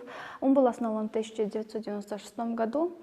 Но здание, в котором вы сейчас находитесь, оно было открыто в 1975 году. Здание удалось построить его основателю Дмитрию Николаевичу Карачебан, который всеми своими силами, со всей своей любовью к своему делу ему удалось открыть новое здание музея, так как то здание, оно было старое, крыша протекалась, экспонаты портились, и все собранные экспонаты, которые он сумел на тот момент собрать, он собрал это с трудом, поэтому и относился к ним как к своим сокровищам, можно так сказать. И поэтому вот сбылась его мечта, и открыли музей.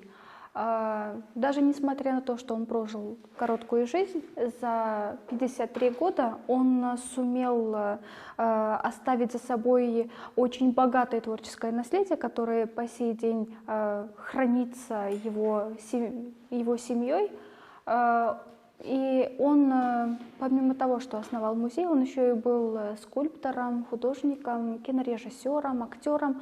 Он написал около 50 картин, слепил около 60 скульптур и отснял около 40 короткометражных фильмов художественного и документального содержания.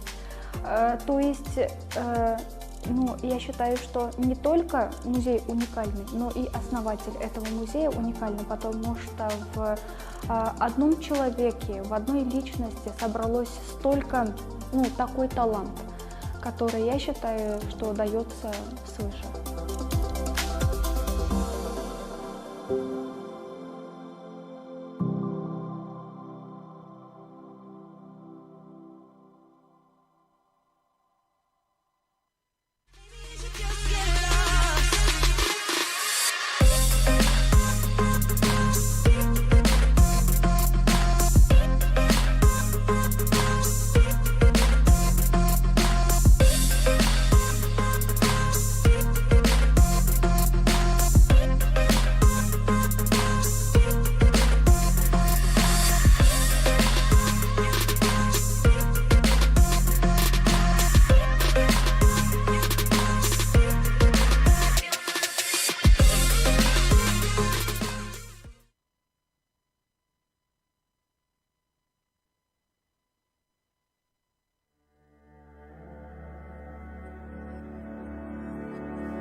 На юге Молдовы живет женщина, которая возвращает голос тем, кого забыли. Светлана Капанжи – исследователь, общественный деятель, душа Центра «Диалог». Ее работа – мост между прошлым и будущим гагаузского народа. Это история памяти, любви и силы. Для меня Чедрунга – это прежде всего родина моих предков. Потому что вот семья, как со стороны мамы, так и со стороны папы, это были в числе первых поселенцев, которые поселились вот на этом новом месте у реки Лунга. Вот, хотя они приехали в Бессарабию еще в конце XVIII века, но вот здесь они поселились в 1815-1816 годах. И с детства я слышала рассказы своих родных, потому что у меня семья как со стороны папы, так и со стороны мамы, они тоже были в ссылке. И я знала об этом, что с ними происходило, и другие истории, как они жили раньше, в другие времена. В этой школе, она называлась Чедрунская средняя школа номер 1, сейчас это лицей имени Машкова. Я училась в общей сложности 7 лет. Для меня дорогое место, я часто сюда прихожу. Здесь еще находится самое старое здание на сегодня в нашем городе. Это здание построено в 1906 году, в период Российской империи. Здесь находилась школа, двухклассное училище, и мне довелось тоже здесь учиться. И, как видите, спустя 120 лет здесь продолжают учиться дети. У меня было 2 любимых предмета – это математика и история. Но я вот выбрала такого направления, скажем, реальной математику. Сразу после окончания школы я поступила в Кишинев, тогда это назывался Кишиневский государственный университет, на экономический факультет. Проучилась я там 5 лет. И после окончания университета я стала работать в Кишиневе. Я не хотела уезжать из Кишинева, я очень полюбила Кишинев, но разные обстоятельства, в том числе и семейные, и я согласилась на предложение своих родных, родителей приехать, вернуться. Не жалею, потому что мне здесь хорошо. Я считаю, что я достигла успехов здесь тоже, у себя на родине. Я родилась в этом городе.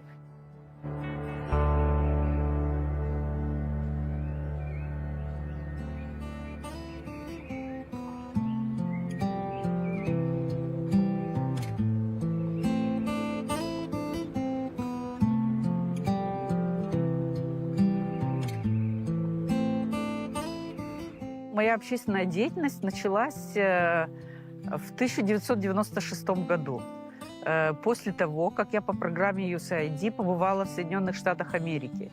Там мы впервые узнали о том, что есть такие общественные организации, для чего они создаются.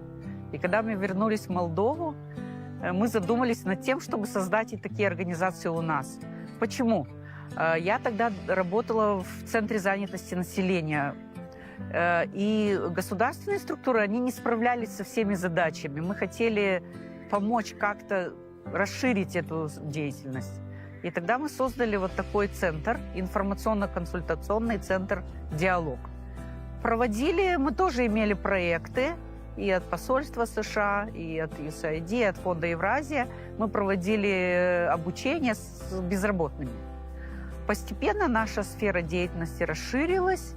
Мы стали участвовать и в других проектах. И вот мы стали работать наряду с 33 районами Молдовы, каждый в своем регионе, выполняли, предоставляли разные консультации на, конечно, технологические вопросы, сельское хозяйство, экономические вопросы, юридические вопросы и ряд других. Вот с чем обращались жители сел, в каждом селе мы имели консультантов.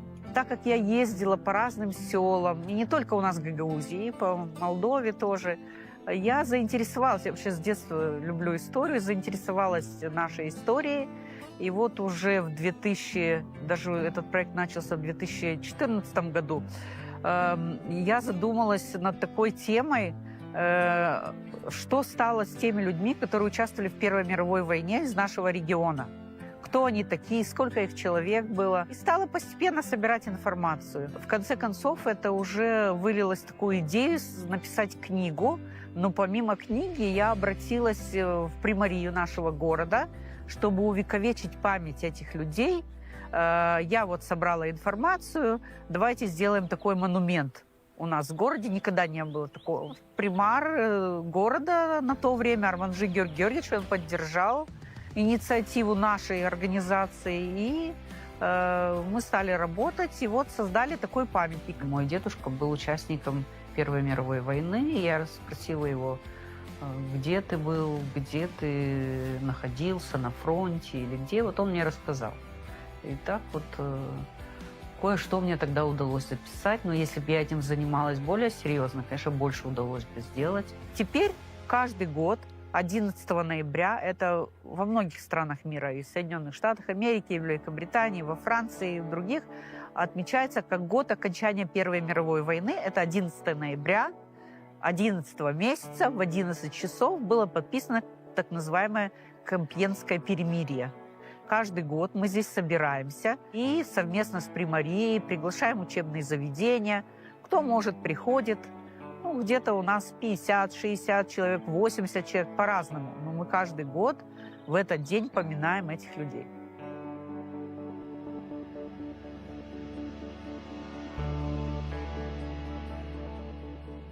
В 2014 году мы нашли 60 имен. Я их нашла в метрических книгах, потому что в румынский период те, которые погибли или пропали без вести, через 7, 8, 10 лет священники писали, что он пропал без вести.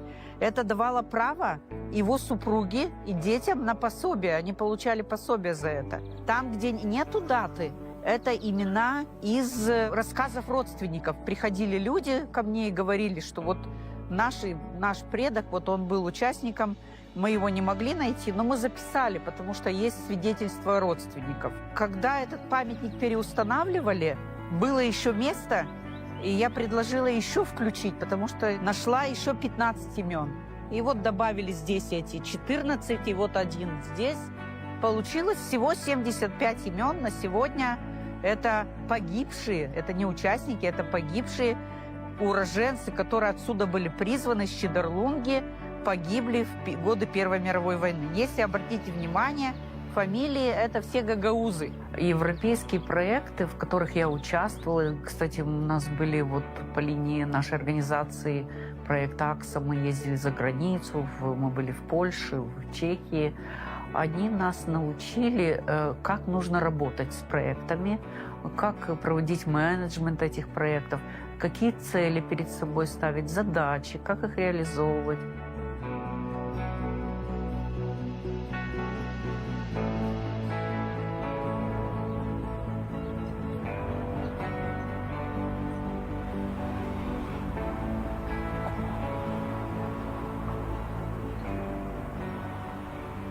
Общественная организация «Доурлук» называется в переводе с гагаузского «справедливость».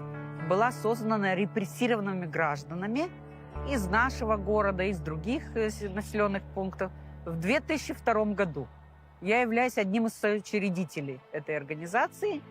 И уже в 2003 году руководитель нашей организации на то время Гагаус Михаил Миронович, он настоял на том, чтобы такой памятник был установлен возле органов власти, возле примарии. Это люди, которые были арестованы, начиная от 1940 года, заканчивая 1949 годом, и умерли или в лагерях, или в ссылке умерли, или в тюрьме погибли. С 2019 года я являюсь руководителем этой организации. Мы, как с 2003 года, каждый год 6 июля в Молдове День памяти жертв репрессий, собираемся здесь, проводим митинг, потом делаем поминальный стол, приглашаем священника сначала, священник проводит службу, читает имена этих людей, и приезжает и Камрадский район, и Вулканежский, и в этом году с Кагула были люди, Тараклийский район. Ну, в общем, кто может, приезжает. У нас много людей собирается. В организации было раньше 150 человек. Ну, они уходят, эти люди, и уже сейчас на сегодняшний день 69 человек. Этот памятник, да, он необычный, он навеян вот этой вот трагедией, когда людей увозили по железной дороге. Их арестовывали, сажали в вагоны, и вот по этой дороге они ехали в неизвестном направлении, не знали, что с ними случится, как дальше их судьба сложится. Когда мы только создали нашу организацию «Доурлук», вы знаете, это были живые люди, которые в взрослом, сознательном возрасте испытали это.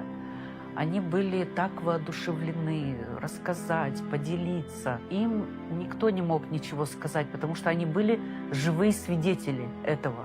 Они не обманывали, они не говорили неправду. И поэтому с той точки зрения, мне кажется, что тогда было легче, потому что мы за спиной ощущали силу этих людей, которые пережили это, когда они об этом говорили. Это не были придуманные истории, это были истории сердца. Сразу после создания организации я предложила нашему руководителю: давайте мы поучаствуем в каком-то проекте. И мы участвовали в проекте, составила проект фонд «Сорос Молдова». И в 2003 году мы проводили, уже через год после создания организации, мы проводили уроки памяти в учебном заведении лицея имени Губогла у нас в Чандерлунге. Дети даже готовили доклады, сообщения. Были живы многие репрессированные, они тоже участвовали, рассказывали. В итоге мы провели конференцию. Мы чувствуем, что есть у нас будущее у нашей организации, и что мы сможем и в дальнейшем проводить вот такую работу.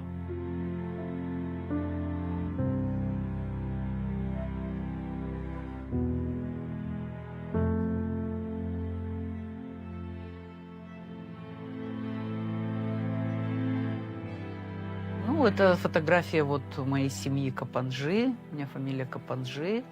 Это семья моего отца и семья моей мамы. Значит, мама моя, у нее отец болгарин из села Валипержа, Михов Федор Александрович. Вот его отец погиб в Первую мировую войну. В принципе, одна из причин, почему я занялась этой темой. Не знали, что с ним случилось, пропал без вести. Я считаю уже, как и родители, как педагог, что детей можно воспитывать только примером. И нужно, чтобы было взаимопонимание. Могу сказать только одно про своих детей. Я горжусь своими детьми, горжусь их успехами.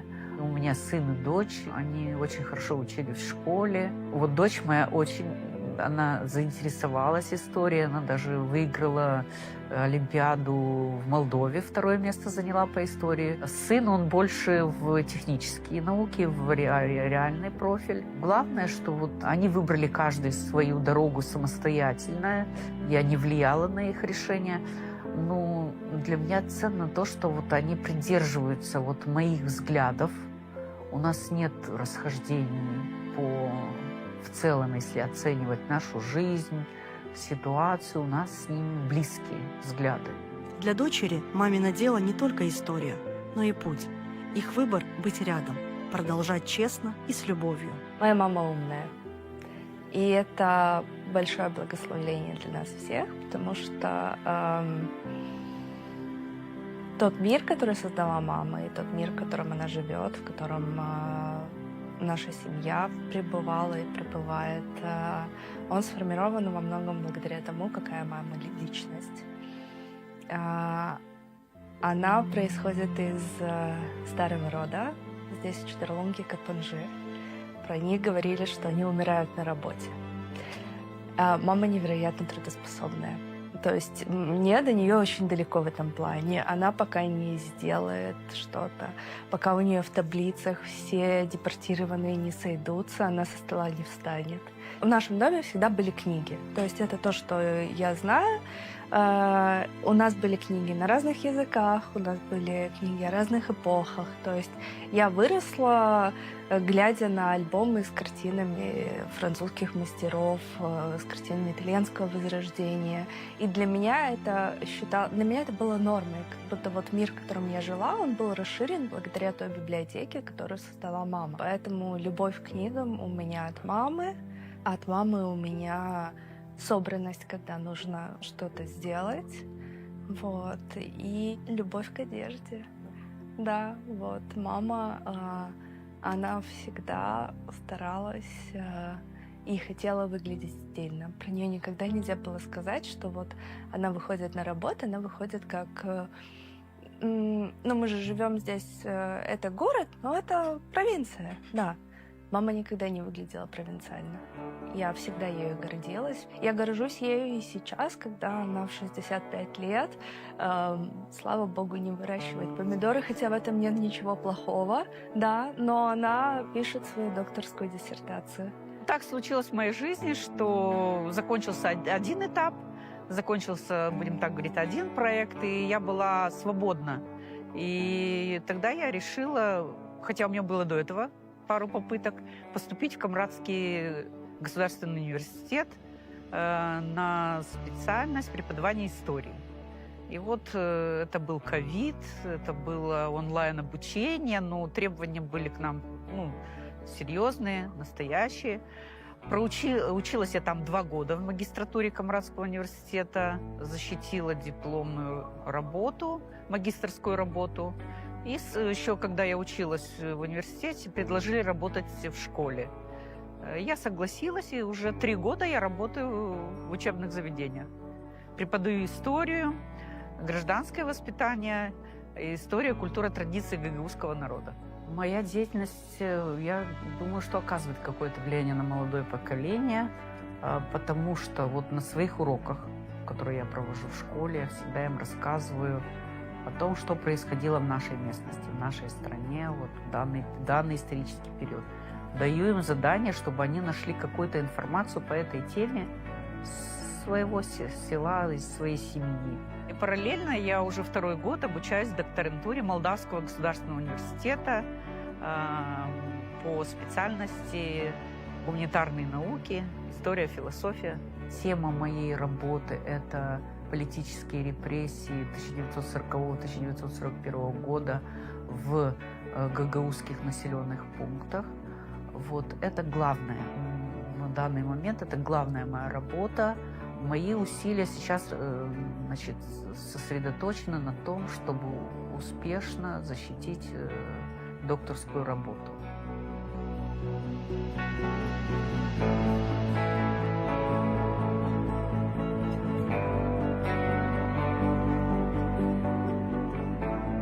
Идея создать книгу о школе появилась где-то в 2017 году, когда стали общаться в социальных сетях, более активно вспоминать наши школьные годы, находить каких-то старых друзей, знакомых, одноклассников, которые учились до меня и после меня. И в нашей школе каждый год проводится вечер встречи с выпускниками. И поэтому вот было решено вот эти все рассказы, чтобы они вот как где-то были воплощены. Должна быть преемственность, я считаю, чтобы молодое поколение знало, кто учился в этой школе, чем они прославились, какие у них были достижения, чтобы они были примерами для последующих поколений. Этот проект у меня уже в стадии окончания, потому что это была тема моей магистерской работы в Камрадском университете. Много очень собрано материалов, фотографий, документов. Я надеюсь, что в ближайшее время эта книга увидит свет. Кстати, по совету дочери я в 2020 году открыла блог свой, называется «Буджак. Судьбы, истории, люди». У меня там больше 40 публикаций. Ну, немножко в последнее время я приостановила эту деятельность, но буду работать.